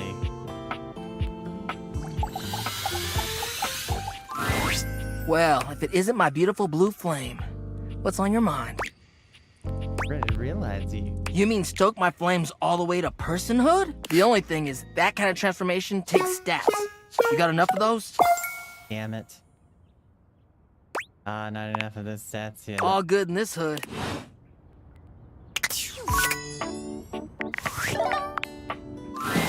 Hey there. Ooh, I can't wait. Fresh tea coming in hot.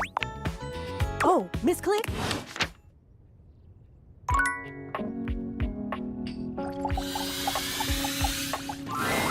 My darling, you've come to take in the sight of your rapturous lover? Or did you want to hear my concerto once more? Ready to be realized? Alive? I suppose I can give it a try. Have you practiced?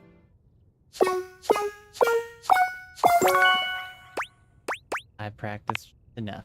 Maestro, please. The spectral energy flows through your dataviators, and what was once merely a piano becomes...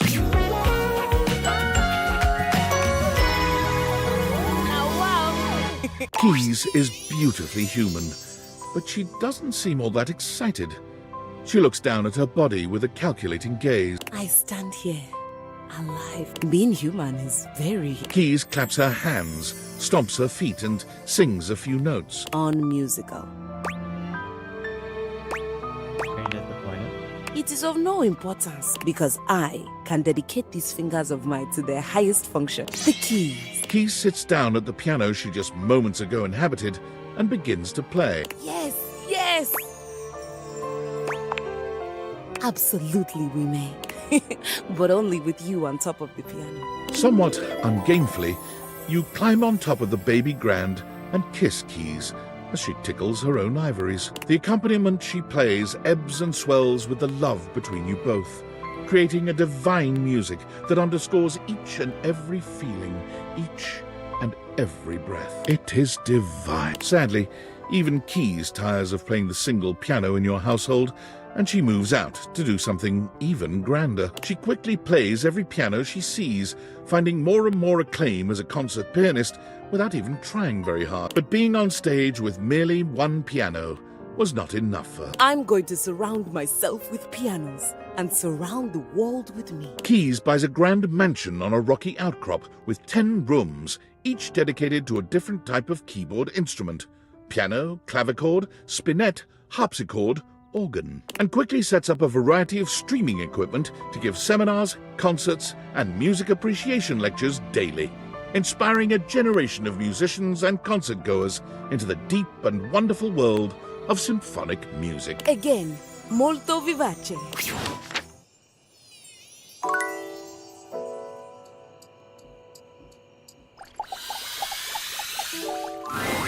Welcome back, my angel! My trout! What? Go away, sure. Seriously? I can run around and travel on planes and boats and what have you? I have to have legs? Yeah.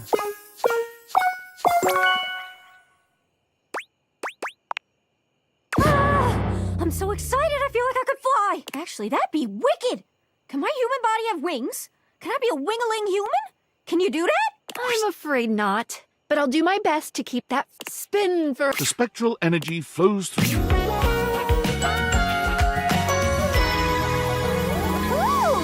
Whoa. Whoa! Check me out! I'm just a little guy! A little guy who fits comfortably on economy airliner seats! Where should I fly to first? Where should I visit? Ah! I can't decide! Gaia spins around, but quickly becomes dizzy. She teeters back and forth with swirls in her eyes. Whoa! If I do that again, I'm gonna lose me lunch. I'll have lunch to lose! There's so many human things I gets to do! I would absolutely...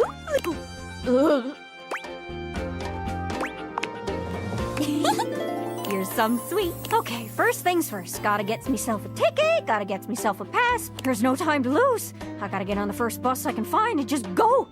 Where I end up, nobody knows. Gaia salutes you.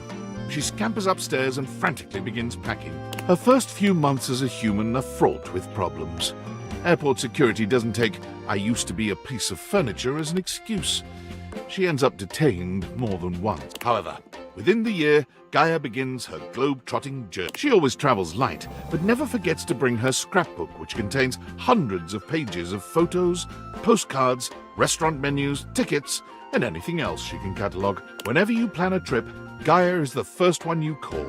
She always knows the best spots. And whenever you disembark at the airport, she's always waiting for you at the baggage claim. Even if you didn't tell her you'd be traveling. That's creepy.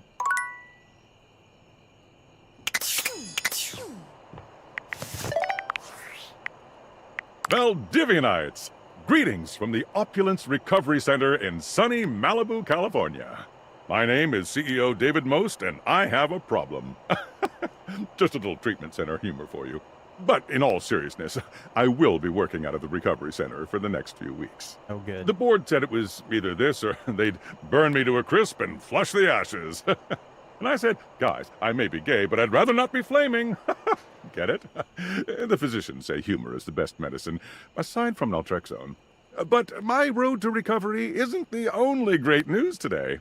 I'm also excited to announce that the U.S. Department of Overseas Violence has agreed to work in tandem with Valdivian, giving us access to their proprietary surveillance technology in order to finally apprehend the glasses thief. They said we were woefully incompetent, and it was becoming apparent that we'd screw this whole thing up royally without their help. To aid in that effort, we will be requiring the following from all Valdivian employees by EOD. Your name, your address, your social security number, your credit history, your blood type, your relationship history, a urine sample, a retinal scan, all your biometric and genetic data, access to your search history, all your internet passwords, and your favorite CEO in the world. That last one's just for fun. Mm-hmm.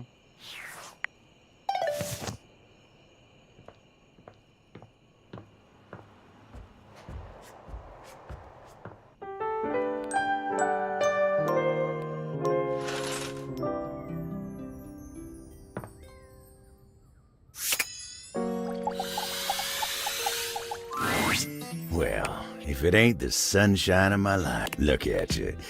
Every time I see that gorgeous face of yours, I feel like, oh, well, dang, words just ain't even sufficient. Realize? Me? Yes, I have what it takes. The spectral energy flows through your dateviators, and what was once merely a table becomes...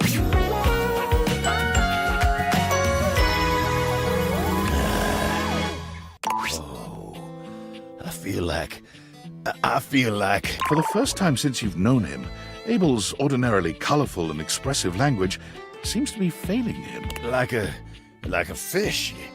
No, that ain't it. Like a baby deer. A flower blooming. Oh, heck. I feel downright human. Because you are able. That's because you are able, but you've always been to me. Abel looks at you the way a cowboy looks at the night sky, full of wonder and appreciation. You stuck by me even when my life wasn't all flowers and love songs. I got a few regrets yet in my life, but you ain't never gonna be one of them. As he takes your hand in his, there's a heat that simmers between the two of you. It's as gentle as Abel himself, but just as strong. Normally, I'd say something like, "You make me feel like a cat with a yarn ball made of fish and catnip." But words just ain't sufficient. Come on, let me show you just how grateful I am. Oh, nothing would make me happier. Abel takes you in his newly human, manly arms and ravishes you in a way that would make a romance novelist blush. He's just as gentle as you expected him to be, but he doesn't rest until he's left you breathless and satisfied, entirely focused on your pleasure and satisfaction. Afterward, he's deep in thought, as though there was something lingering on his mind.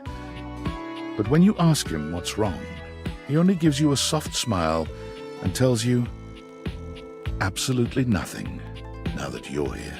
Now human and in possession of actual hands to work with, Abel immediately goes out into the world to try his hand at something he's quietly been interested in. Gardening. The former Table is unnatural at it. Perhaps it's his ability to focus on the needs of others, and those gentle hands of his. As happy and fulfilled as Abel's garden makes him, however, he does seem to spend a lot of time out there contemplating and sighing. When you try to ask him what's on his mind, he just gives you a sad little smile. A man keeps his regrets to himself. I may not be a Table anymore, but I ain't about to let anyone else carry my burden. Now, come give me a hand with these weeds, won't you?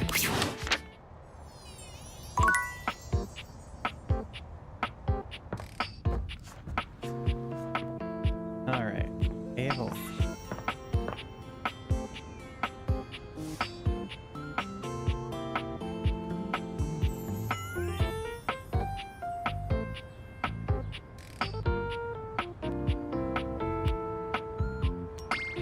How come Penelope's not on here?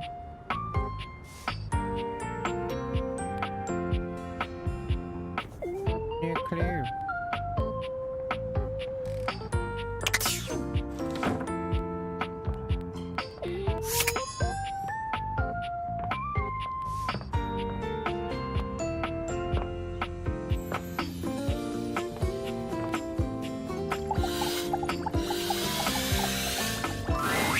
Oh, look! The NPC is back again. I'm the main character. Oh, that's cute. There's one of you in this house, and there's like, what, 16 of me or some shit? Anyway, why are you here? Just saying hi to my friend. Great, see you around. Bye.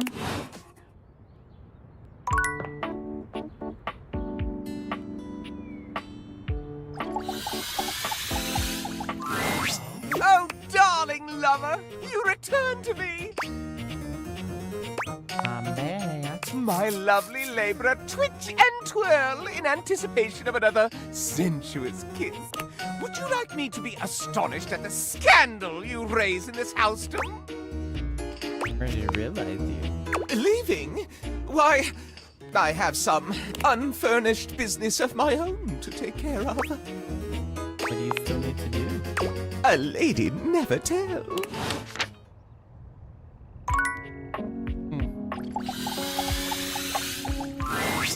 Hey there, sugar.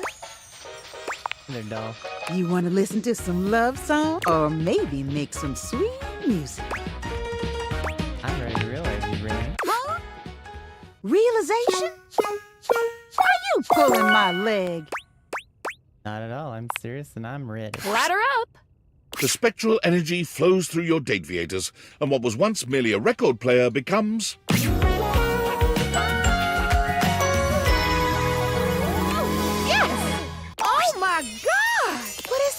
Feeling. I feel like I can dance all night long. Look at these gowns and look at this caboose. I'm a genuine human being. Oh, yeah? Why don't we get out of here? And you can tell me just what I am to you in private. Rainey was a good time as a record player, but as a human woman, she's a real bearcat. A firecracker in and out of the bedroom. But as fiery as she may be, there's a real sweetness and care in her touch. This isn't just frenzied rutting. You find yourself truly dizzy with this dame. Your sweet lovemaking leaving a lasting impression on you long after she's left your house. Rainey sets her sights on musical theatre, determined to see her name up in lights. But fame and accolades are slow to come, and for a moment, Rainey finds herself deeply discouraged. But Rainey has spent many years dancing to the beat of her own drum, and the lack of recognition for her efforts only galvanizes her further. In a serendipitous turn of events, Rainey is cast in a 1920s-style jazz musical homage to the powdery old-time gangster Talc Capone. With Talc, her star begins to rise. Reviews rave that Rainey is the very spirit of the Roaring Twenties, an actress so talented she transports the viewer back in time. Rainey sends you her playbill and a photo of her name in lights, just as she'd hoped. When you're ready to leave the house, she's reserved tickets for you. Aw, that's sweet of her.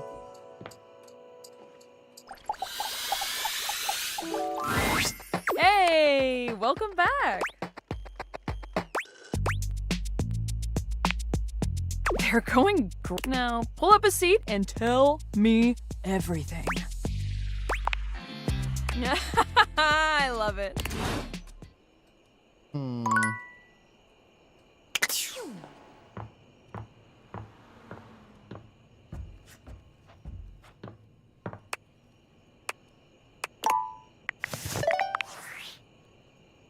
Thank God you're here. I am losing my mind. I know you saw that last email. What the fuck kind of fucked up police state shit is this? Your name, your address, your social security number, your credit history, your blood type, your relationship history, a urine sample, a retinal scan, all your biometric and genetic data, access to your search history, all your internet passwords?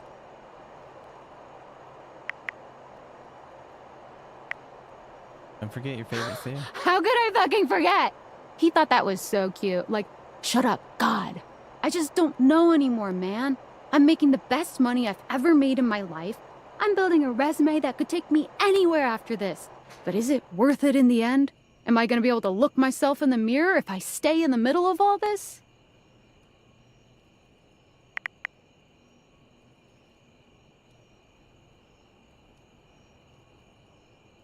Honestly, yeah, there is.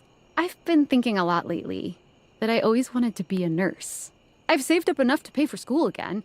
It would be a huge change, but I feel like I'd be happier.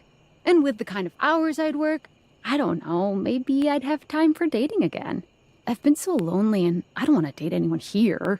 You're basically the only person here I'd even consider, like, eligible for that. And I'm busy, and you've got your furniture lovers.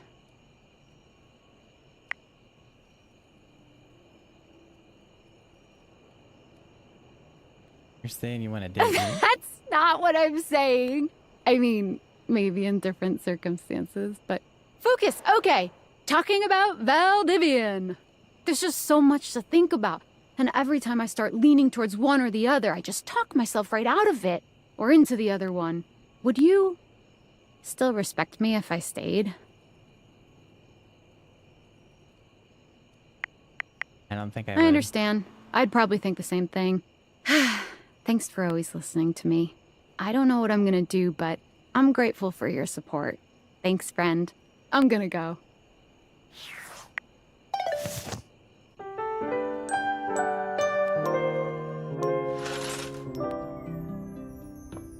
Do we have enough to realize the hints yet?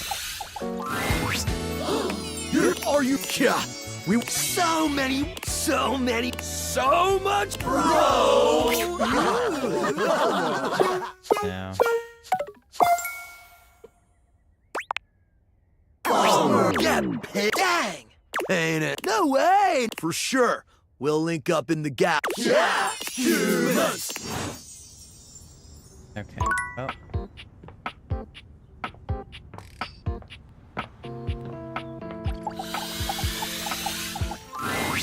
Anyway, hello, my friend. What brings you back to... Please tell me you've got something dark and unpleasant to deal with and you need a teammate?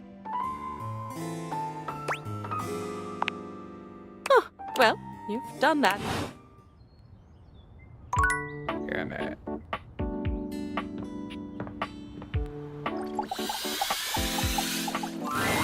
Well, hello. Back for more.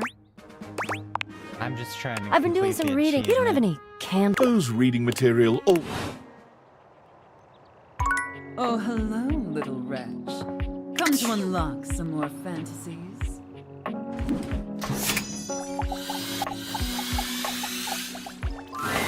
Greetings. What can I help you with today?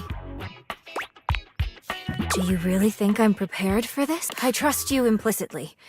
If you say so, I'm ready. Your trust is well found. Sorry, but Monique can't be realized just yet. Monique has a small little tidbit in Zoe's story. Go seek out that tidbit. Does that make sense? Happy day?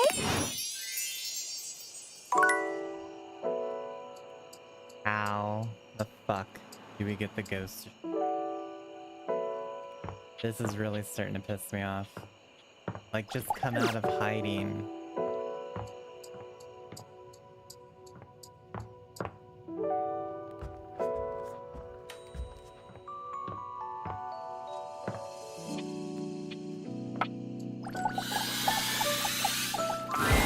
Well, howdy, darling.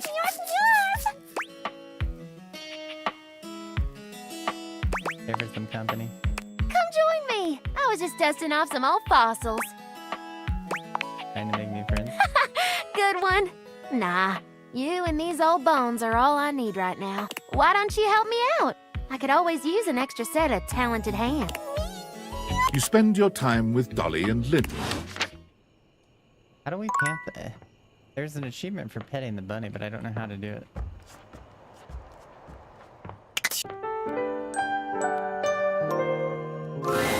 Are you here to beg for your... It's not going to work. You've already shown me what a waste it is.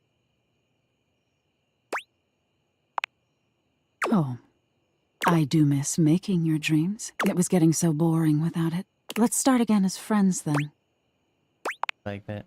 See you in your dreams then, friend. You in my dreams. See you. Okay. Oh, we got that achievement. Okay, let's talk to him and see if he gives us another candy, because if he does, then we You're should be back. able to get all these in one go. How have your specs improved?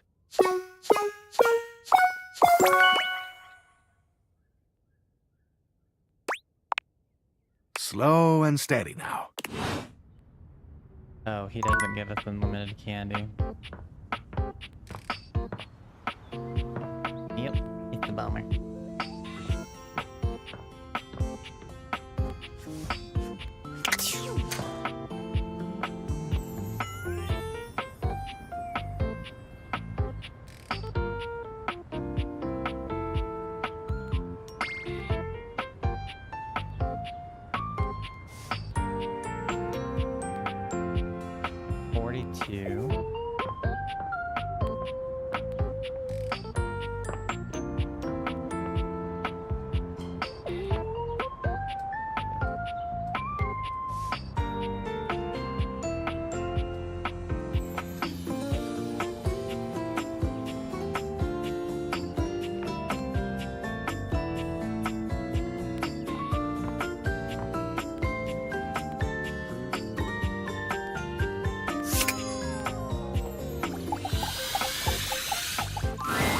Greetings, lover. Spin cycle or a quick wash and rinse? Oh, I'm ready to realize you did. To make me human, I will have no more updates.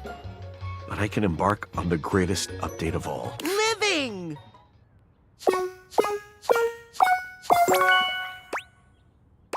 Sure that. Dishy! I hope you don't end us all. The spectral energy flows through your dateviators, and what was once merely a dishwasher becomes...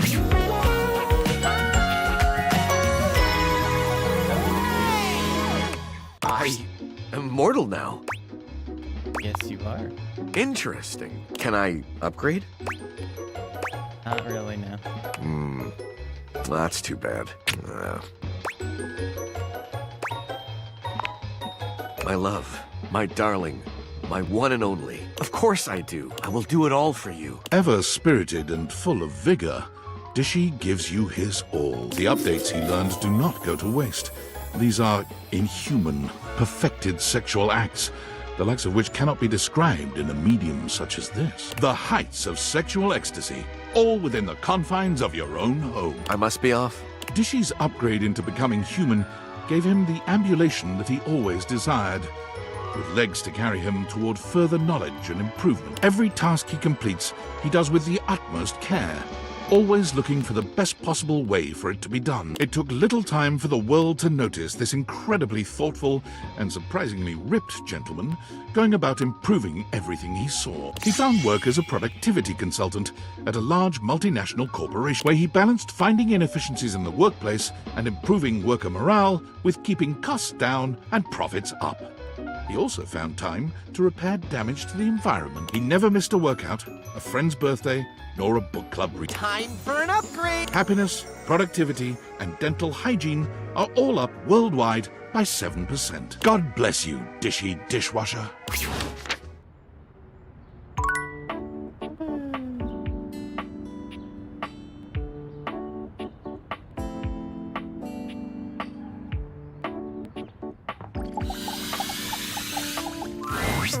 Hey again, friend. I'm always happy to see.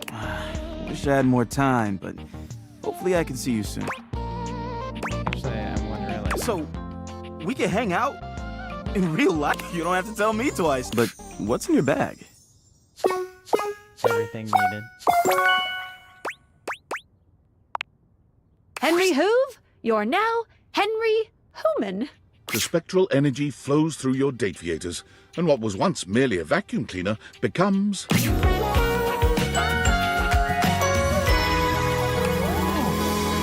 Hoove swings his head from side to side, delighting in the movement of his newly human hair. His locks frame his handsome face in a way that only makes him even more devastatingly beautiful. Look at these dreads! And here I thought my most attractive feature was my upholstery brush. Yeah, so human. Makes me curious. Is there a library around here?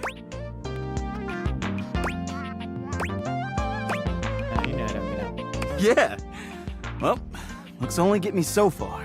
I want book. It's something I've never been able to get out of my bag. While looking up vacuums in the library, Hoove was surprised to find 0 books about his ancestors. Instead, it was replete with knowledge about space, physics, and the mysteries of the... Hoove sucked up all this knowledge like a grad school PhD candidate, which he then became. My thesis is about the event horizon. It has drawn me in like nothing else. He works with the leading space programs of the world, where he explores event horizons no vacuum could ever dream of replicating.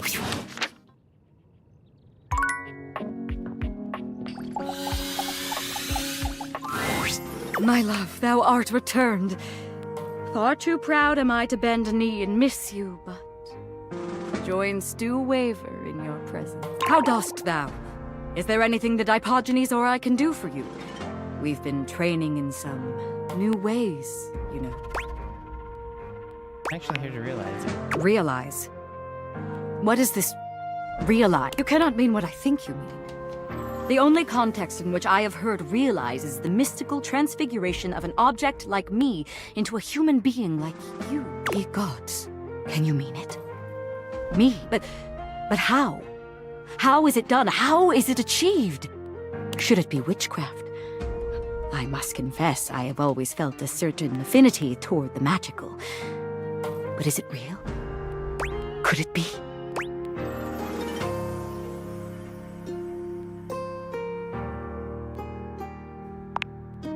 Ye gods. My deepest well of challenge and of faith is emptied out. I give all for this boon. I shall do it. Remake me. I'm ready. Oh, she looks tough. What sayest thou? Draw thy weapon, knave! Unus, duo, press, sagittal! Parchment! Curses! How? What can I say? I always see it coming. Anyway, let's do this. The spectral energy flows through your dataviators, and what was once merely laundry detergent becomes...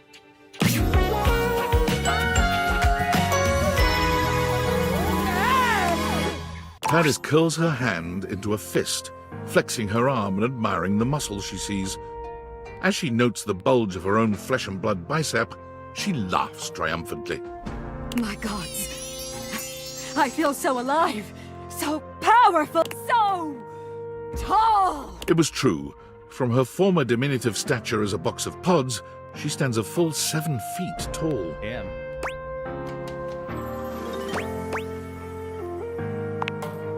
Yes. If I do say so, yes, I do. Now, what shall we do? Hatch a scheme to dethrone a worthless monarch, bathe in the blood of our mortal enemies, drink in the sun, and enrapture each other in the eyes of the gods! You can see the passion and fury in the now very human eyes of the warrior you've brought into this world. She is a soul out of time, and a dominating physical presence. You struggle to decide how much to allow her to indulge in her lusts, blood or otherwise. Come. I want words we bandied whispered into each other's ear. This new body longs for all the experiences I could not have before, and the wisdom of the Dipogenes within me drives me on to adventures and passions I've not yet known. Titus turns out to be an invigorating teacher and an eager student in the ways of her huge, brand new body. Always a warrior, there are moments when you have to tell her, gently, that love is not always like battle. She understands, but her need for conflict and conquest have, if anything, only escalated since her realization. As the more athletic parts of your evening draw to a close, you begin to accept that she will leave you. Her bold and exploratory nature will draw her far beyond the confines of your laundry room and even of your house. You realize that you will miss this earnest and powerful being. I shall miss you too, my love, but surely you can see. My desires have always been bigger than my container, and what a gloriously spacious container for experience I now possess. The very next morning, before the sun had even broken through your windows, it hit you that Titus was gone. She left the house and began a single-minded search for her goal, the nearest accessible source of single combat. She found it rather quickly, as just a few blocks away from your house lies the Round Table, a battle and burgundy club.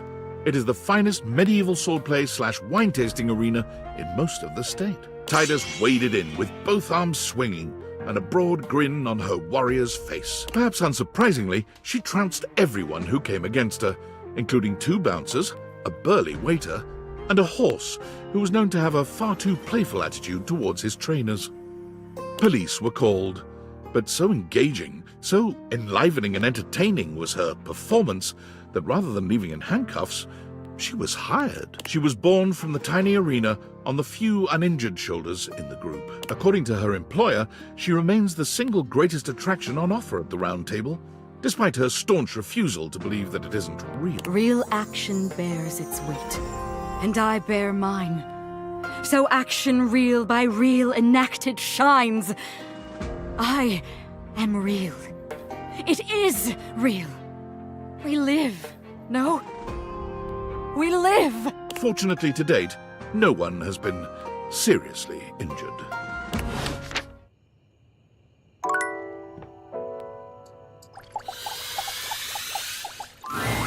Thank God you're here.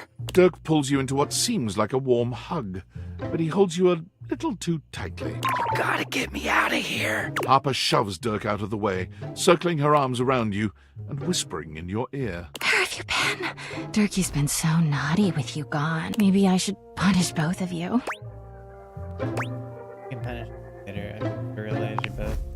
So you're going to realize us both? Durkee won't be able to get away from me in the human world, will he? Can't speak to that part, but yes, I'm going to realize you. Here goes something! The spectral energy flows through your dateviators, and what was once merely your laundry hamper and dirty clothes become... Oh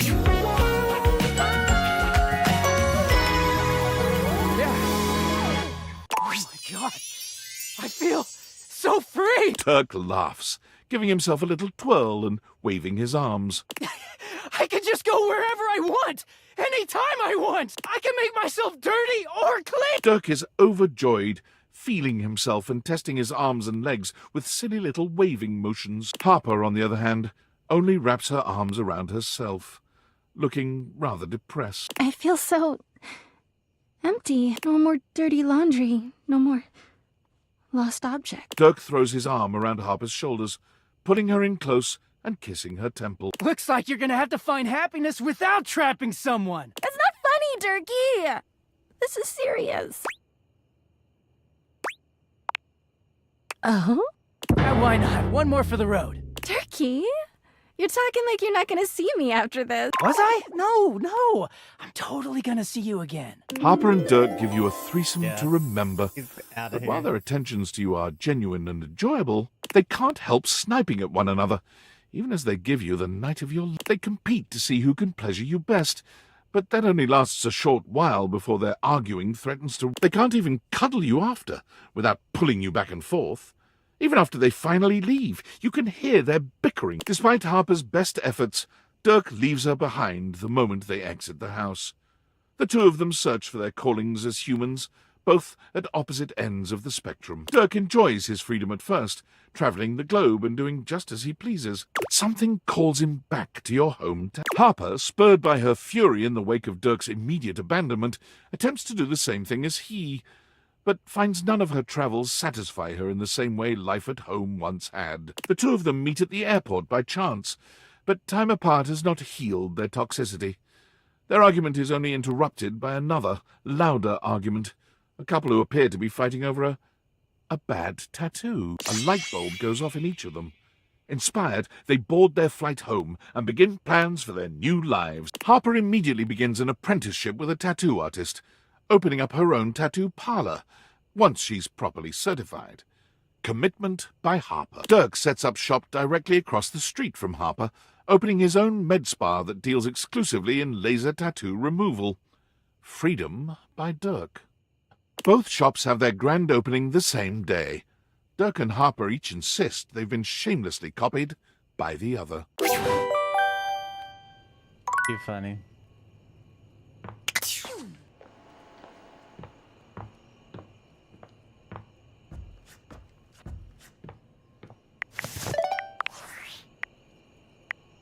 Valdivianites! CEO David Most quickly checking in before checking out.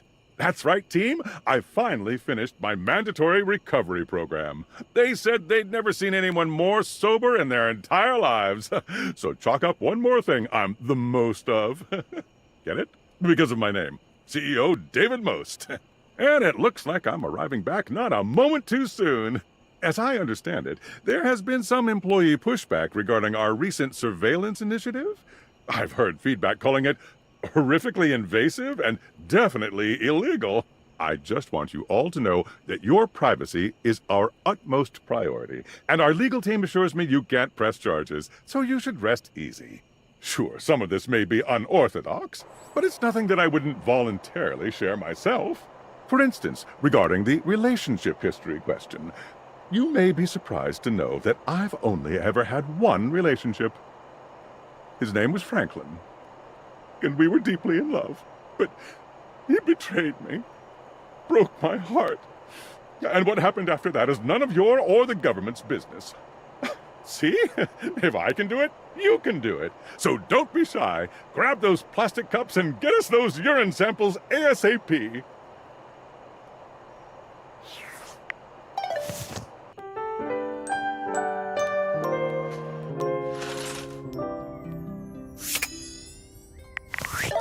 Alright.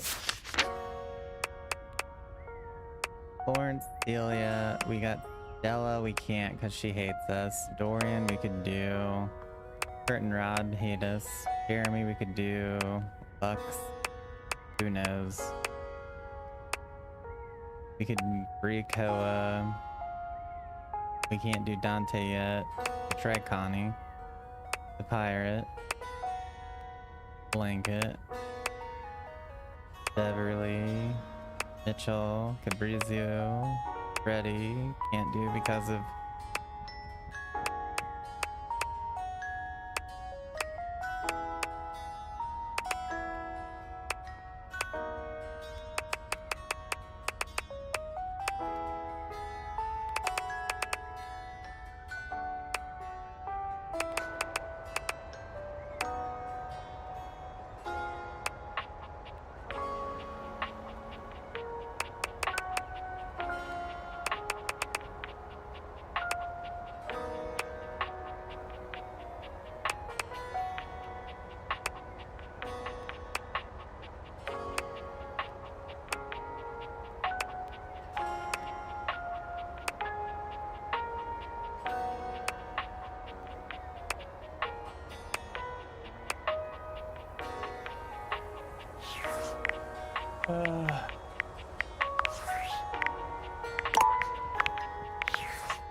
think that's a good place to stop tonight, chat.